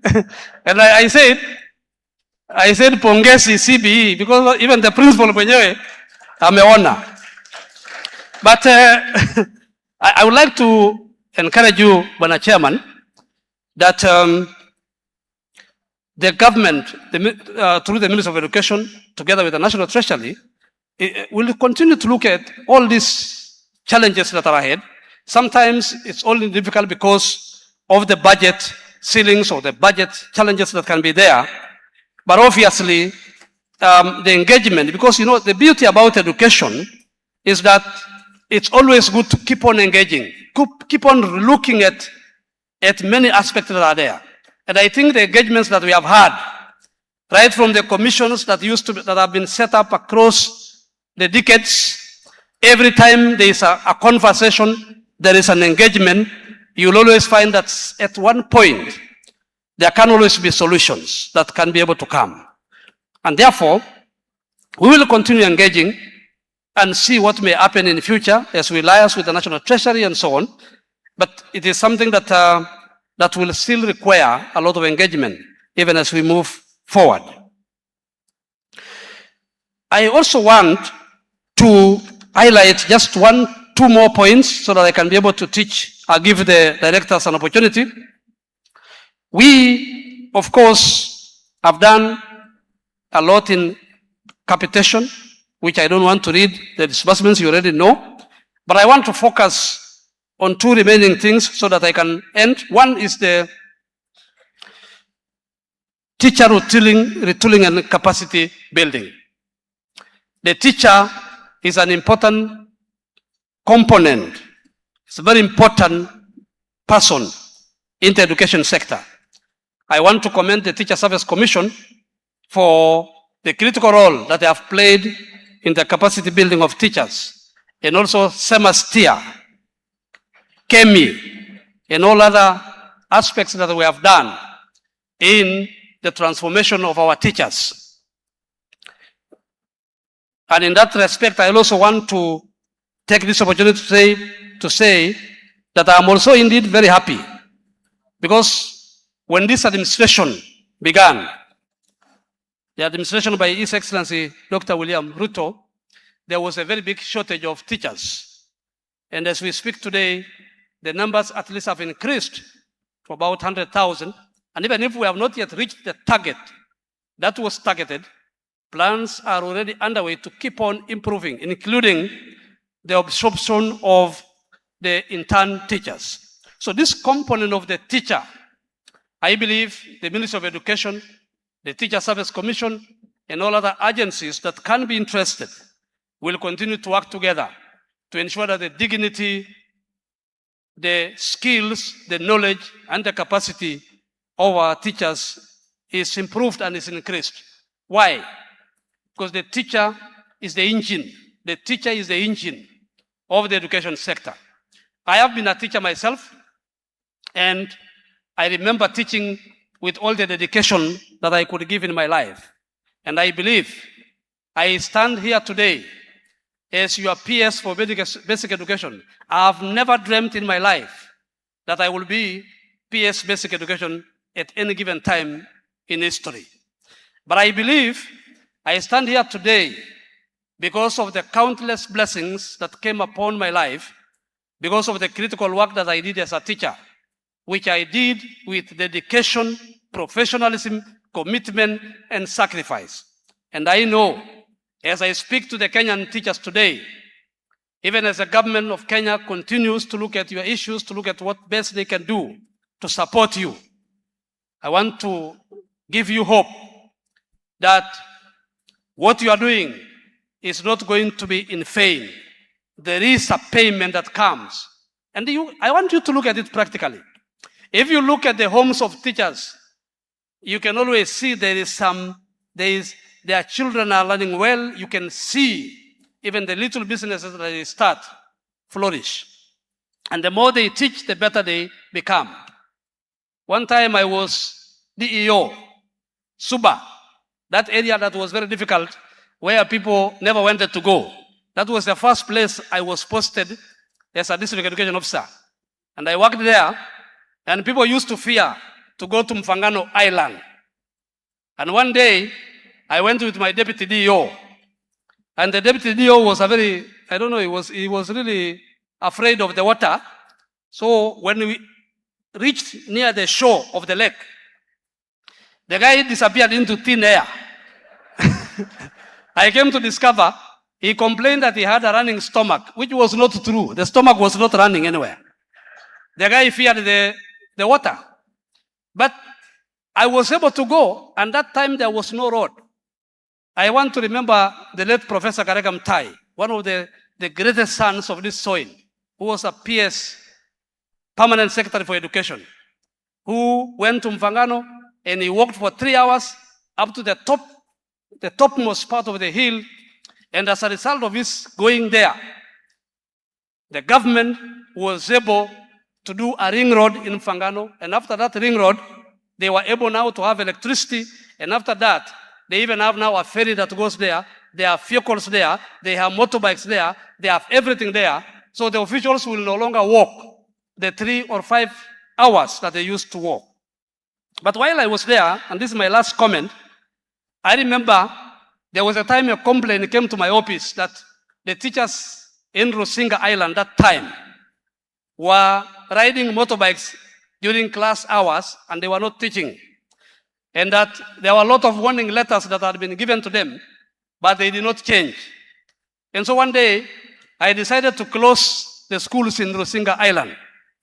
And I went there and I had an engagement with the teachers from morning to around 1. No, it was beyond 1. And we had an engagement, a conversation. And after the conversation, many of the teachers were shedding tears. And they said, Buenadio, from today on, we shall employ motorbike riders to assist us ride the motorbikes during class hours. From today, we will never ride the motorbikes during school hours. And that was the end of that riding of the motorbikes. And Rusinga became number 1 in that particular area. And so, I believe when the teachers decide or make a decision, something will always happen. So I want to applaud all the teachers of Kenya. And when I say teachers, even you regional directors, county directors, sub-county directors, quality, you are included because you are also teachers. Lastly, I am aware of the enrollment trends and the structural transitions, particularly the grade 10 enrollment, which currently stands at 1.1, but also the challenges that are being experienced as a result of that transition that touches on senior school, junior school, and of course, we are very keen to work together closely with you. I'm aware, for example, of challenges of some of the schools that did not even get learners. Some of the schools, the enrollment has gone down. Others, the enrollment has gone very high. And there are, of course, a lot of challenges relating to that. I would like to affirm to you that in liaison with my cabinet secretary and the Ministry of Education and the Teachers Service Commission and all the principals hereby gathered here, we will be able to work together to generate solutions to this transition that we have begun and which the government of Kenya is focused to ensure that this transition is done. There are many programs that I will not talk about today that are taking place in the Ministry of Education, including the Kenya Education Management Information System, which is going to replace NEMIS, the issues on digital technology, the issues of labs, and other general transformative issues that are happening in the country, which also touch on education. Because education touches across board. So even when we look at affordable housing, when we look at KESSHA, when we look at affordable markets, when we look at the transformation that the country is undertaking in terms of even addressing conference facilities and so on. Where I came in tourism, we were very keen to ensure that we move our tourism numbers to 5 million by 2027. And the only way that could have been done was to look at the capacity of the conferences that we could host, to look at our international airport, to look at our stadiums, and also to look at what we need to do to diversify the attractions. But all this they touch, because if tourism grows and the revenue grows in the country, it becomes then easy to be able to add any other component of money that we need to add. So there is a collective, there must be a collective drive by every one of us, the farmers, the business people, and everybody else, that we must grow the economy of our country. And when we grow the economy of our country, it becomes easier for us even to increase, whether it is capitation or whatever we need to improve, to increase when there is more money to be able to do that. And therefore, I really want to say I'm indeed very happy today to join you. And I want to assure you of my availability at any given time. I was telling the Director Secretary, when I was Regional Director of Education, I visited almost every school in Nairobi. And so principals, you will be expecting me, just to pop in, even to speak to the students during morning assembly, to attend your prize giving days, AGMs, and so on, because we must participate together. Because together we move, together we progress. And education does not require corners. Education requires a genuine engagement that can be able to transform our country. And so I'm indeed very happy. I want to end there so that I can be able to allow the Director General, Dr. Sugut, who is representing the Director General, to be able to coordinate. First of all, if they have anything to add, or we can allow the plenary to be able to ask questions, which we shall be able to answer. But I want to tell you, I am indeed ready, committed to be able to join you and to work with you in the best way that I can. All I request is that please support us as we support you to be able to deliver for the people of Kenya, because we will surmount the challenges that are facing us. And I want to once again, as I end my speech, what we are seeing in our schools must end. It must stop. I want us to ask ourselves, how many countries have you seen in the world? And I'm speaking to the Kenyan people. How many countries have you seen in the world where schools are being banned? How many have you seen? We must begin to ask ourselves. And I want to call upon our children, please listen. And this is the voice of God, because God speaks through people.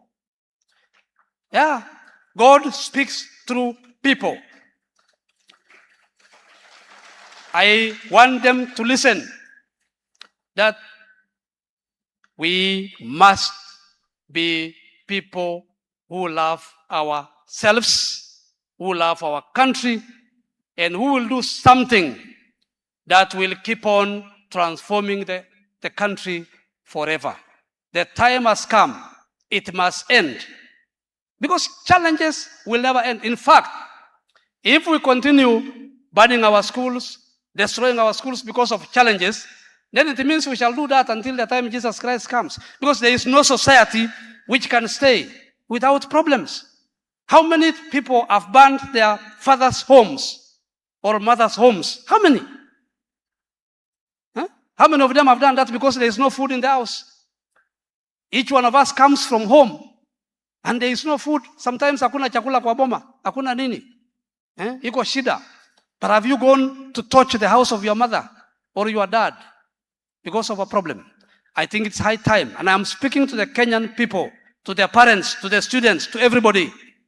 It is time that we must ask God for forgiveness. We need to kneel down and ask God for forgiveness, to break any powers of darkness that may be there, any intergenerational curses, any influence that is affecting our learners, whether it is drugs, whether it's alcoholism, whether it's whatever it is, it must stop. And the Bible says, what you bind on earth is bound in heaven. Do you agree with me? Yes. We can bind this, it can end, it is possible. But it cannot, because problems will be there. Who told you problems will not be there? They will be there. Wasasi wenzangu, ambaye mnasikia katika nchi yetu ya Kenya, hakuna siku mashida itaisha katika dunia. Lakini lazima tuongeleshe watoto wetu, tujiongeleshe sisi wenyewe. Tutachukua miaka ngapi tukiendelea kufanya mambo haya? Na ukitazama ulimwengu zingine ama nchi zingine katika ulimwengu, mambo kama haya ni chache. Haya ni mambo tunaweza kusimamisha, lakini tutasimamisha tukiungana pamoja. Hakuna yule hako na hekima kuliko mwingine. Sisi wote tumeumbwa na Mungu. Hata hao watoto wameumbwa na Mungu. Hata walimu wameumbwa na Mungu. Kila mmoja. And it is possible. It is high time. We must be able to stop the blame game. There is no time for blame game. This is the time for us to speak together, to pray together, to work together, to solve the problems together, and to unite our country together, and to move forward together, and to lift up the name of the Almighty God when all these good things happen. With those many remarks, I want to say I'm very happy, and I say, may God bless you. Thank you very much. Thank you. So you can take over. Thank you so much, PS. Let's appreciate the PS, please.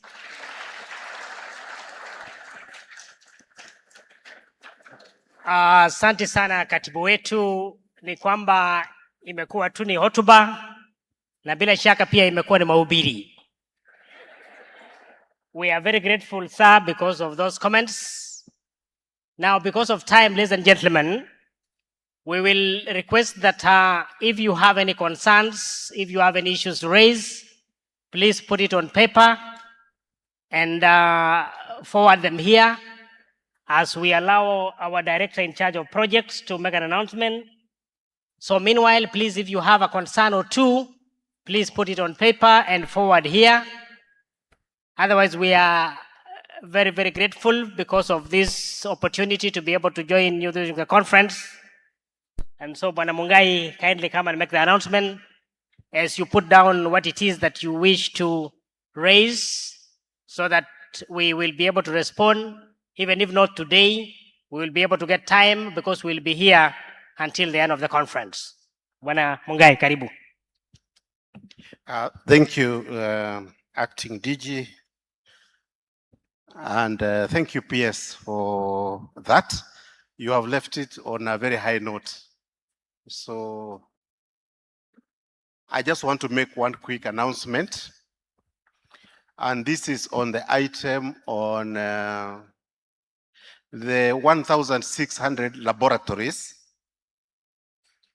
which the government committed to construct in senior schools in order to strengthen STEM. And some of us seated here have been lucky to receive the resources to go to that respect, to a tune of 2.9 million for one lab. I just want to underscore, and I know you've heard this from our officers who are near you, that the construction is supposed to be managed by the boards of management, and the architectural designs and the guidelines for construction are in the education offices just near you, just in case you are late, that you have not begun.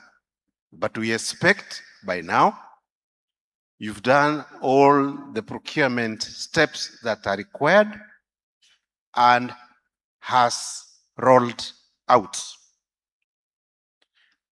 We know this lab is not very complicated, so in the shortest time possible, we expect to conclude that business. There is a reporting tool. Yeah, thank you very much, DG. Thank you very much. That is Elijah Mungai, Director, Projects, Coordination and Delivery. I will ask the directors to introduce themselves because I'm told that some principals have not captured them clearly so that you're able to raise your issues. Nelson Sifuna, just come and introduce yourself and what you're in charge of. Thank you, DG. I'm Nelson Sifuna, the head of Directorate, Field Coordination and Co-Curricular Activities. Thank you. Thank you very much. Frederick Hager, just come forward.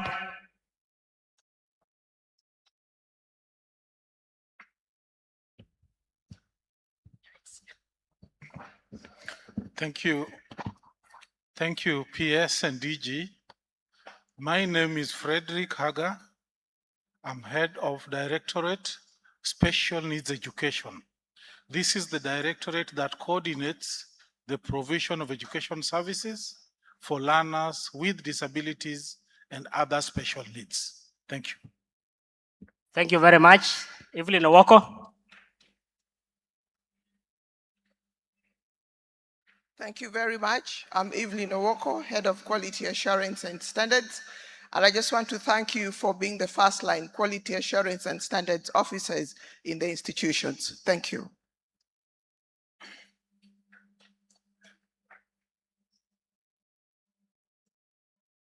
Thank you very much, Evelyn. Dr. Kishui Ndegwa.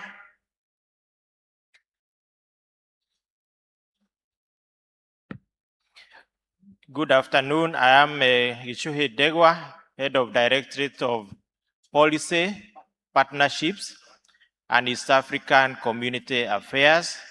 So we coordinate development of policies in the ministry, on the State Department.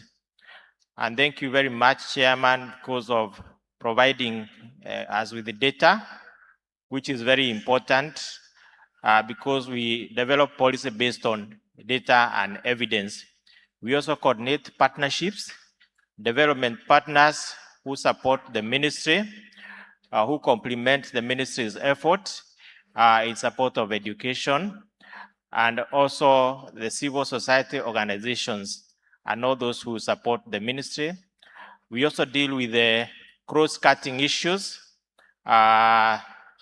issues of peace education, issues of mental health, and psychosocial support, which are very important, climate change, and all these kind of matters.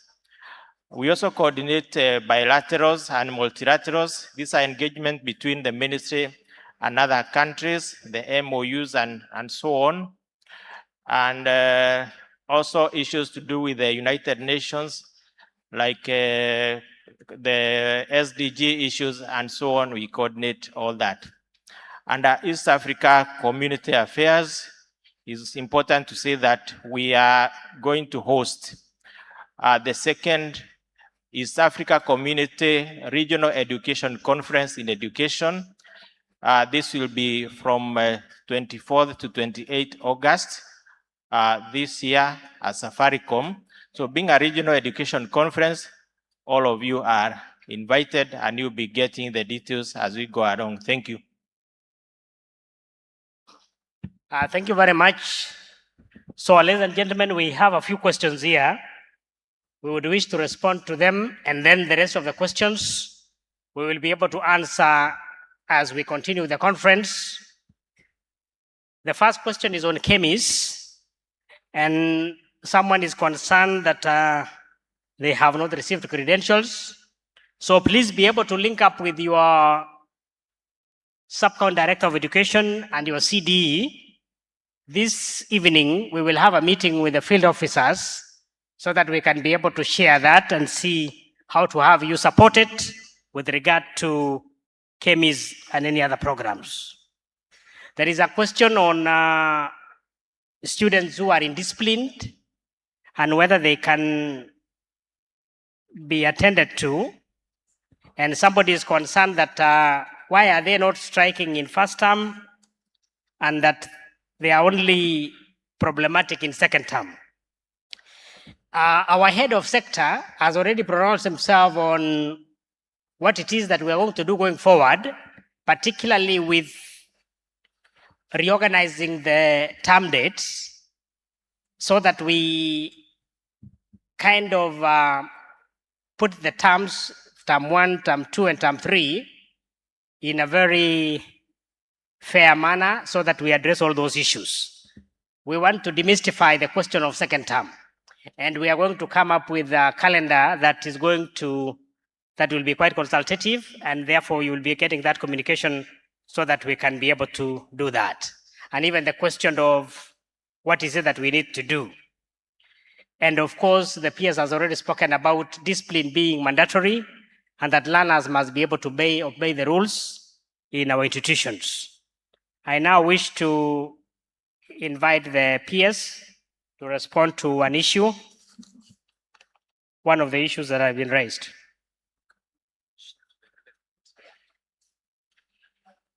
Thank you very much. There is a question on the NEC contracted teachers for 2025 who have not been paid. That is the invigilators, supervisors, examiners, and center managers.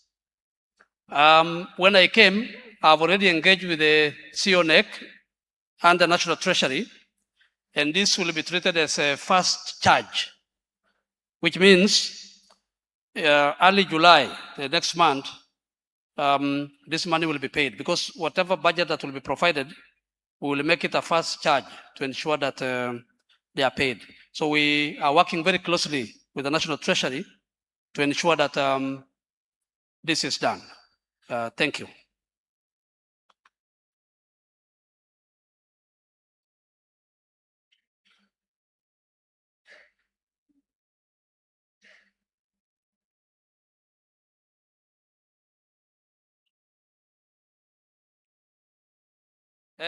I don't know whether to answer this one. Somebody is asking, where were you, PS? I've been up and around, and I've done a good job. I moved the numbers of tourists from around 1.4 to 2.7 million. Yeah. So I've really been moving around. You know, when I was taking tea at White Sands, I told the chairman, Bwana Willie, I told him that my principals used to be the general managers of the hotels. Hawa ndio walikuwa principals wangu when I'm around. So I used to walk around inspecting the beaches, inspecting the hotels, working closely with the tour guides, the tour operators, the travel agents, and I've been up and about lifting the beautiful tourist attractions that our country has, which no other country in the world has. So that is basically what I've been doing around. And now I'm back to do the work of education. Thank you.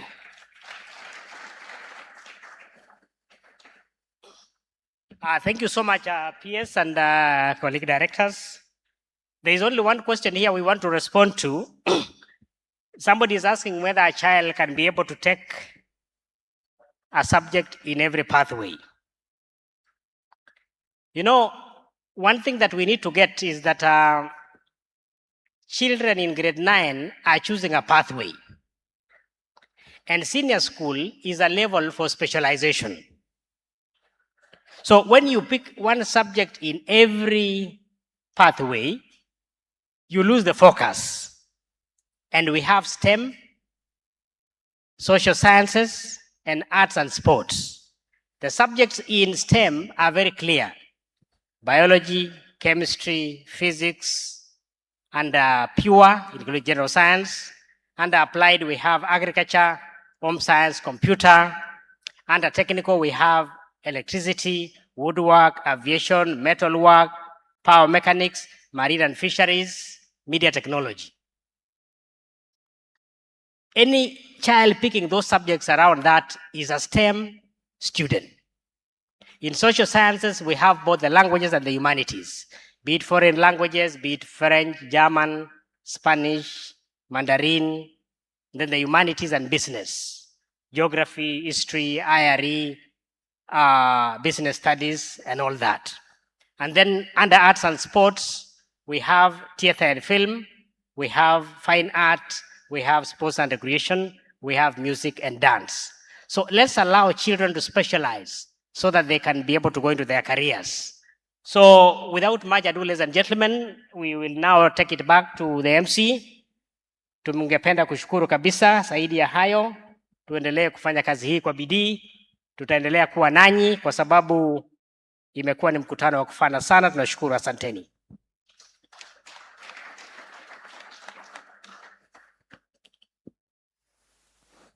Thank you so much, Director Sugut.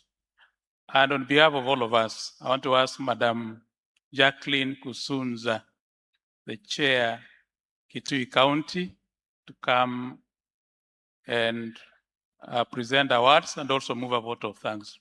Madam Kusunza, step forward. On behalf of all of us, because of this opportunity, the PS has come to join us. We don't take it for granted. Karibu, Madam.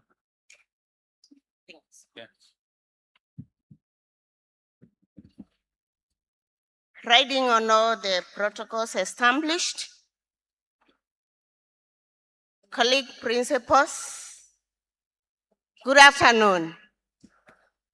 On behalf of the Kenya Secondary Schools and Association, I would like to stand here with a very humble duty to move a vote of thanks to our speakers of the day. Distinguished guests, esteemed speakers, our dear PS, Acting Director General, Dr. Sugut, and all other speakers who have spoken before us, I would like to say a very big thank you to our National Chair, Mr. Willie Kuria, for posing the challenges that we are encountering in learning our secondary schools, managing our pupils, and dealing with the inflation amid these other challenges. Can we applaud our chair? Thank you so much.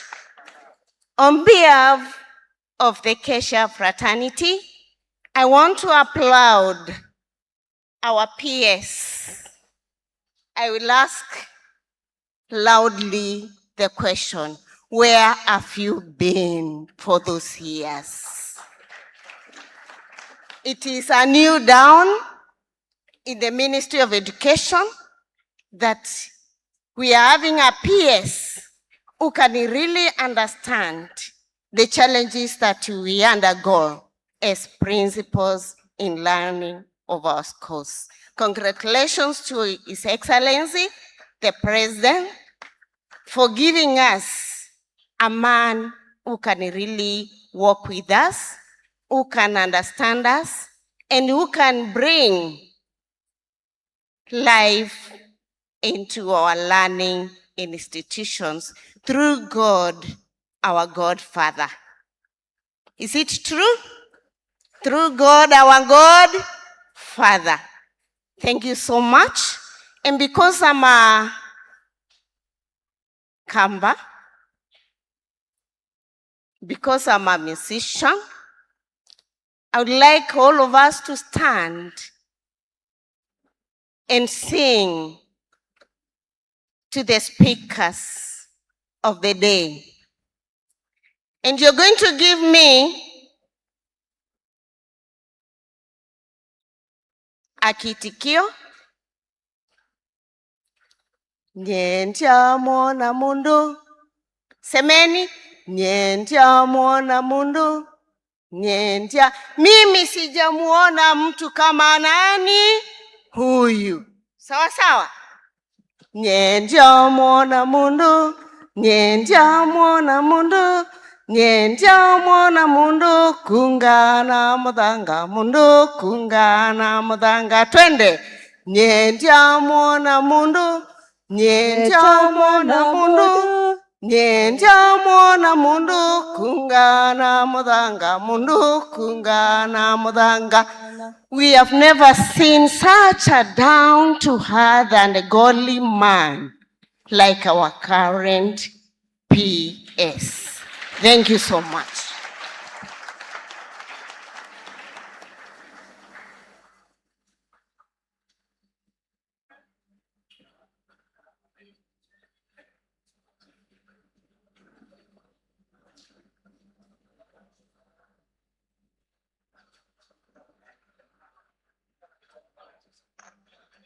Ladies and gentlemen, bado tunaendelea. Thank you. Let us be seated as we award our guests. Let us be seated. We'll release you officially.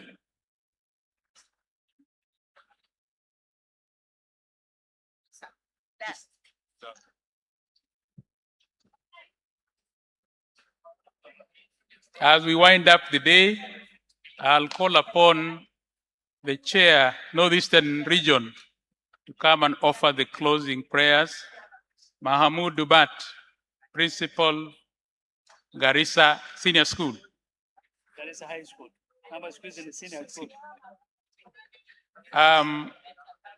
We want to ask that tomorrow in the morning we come early because of the official opening ceremony. Let us come early to be able to do the rest of the business of the day. We are inviting all our directors for lunch and all the other guests. Thank you. Bismillah ar-Rahman ar-Rahim. Let's do a prayer. O Allah, the sustainer of the heavens and the earth, we praise you for your infinite grace and blessings. We ask you to guide our steps, unite our hearts in compassion, and grant us success in our future endeavors.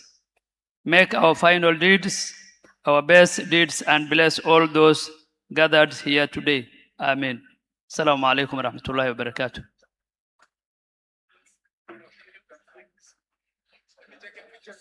Thank you so much. See you tomorrow at 8. Welcome.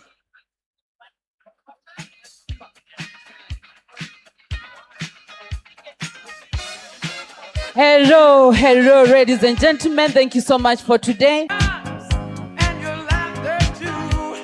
We gon' celebrate and party with you. Come on now. Celebration. Let's all celebrate and have a good time. Yeah, yeah. Celebration. We gon' celebrate and have a good time. It's time to come together. It's up to you. What's your pleasure? Everyone around the world, come on!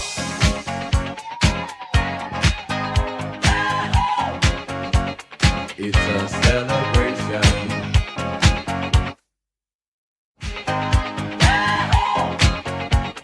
It's a celebration. Celebrate good times, come on! Let's celebrate. Come on now. Celebrate good times, come on. Let's celebrate. We're gonna have a good time tonight. Let's celebrate. It's alright. We're gonna have a good time tonight. Let's celebrate. It's alright. Baby. We're gonna have a good time tonight. Let's celebrate. It's alright. We're gonna have a good time tonight. Let's celebrate. It's alright.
pamoja,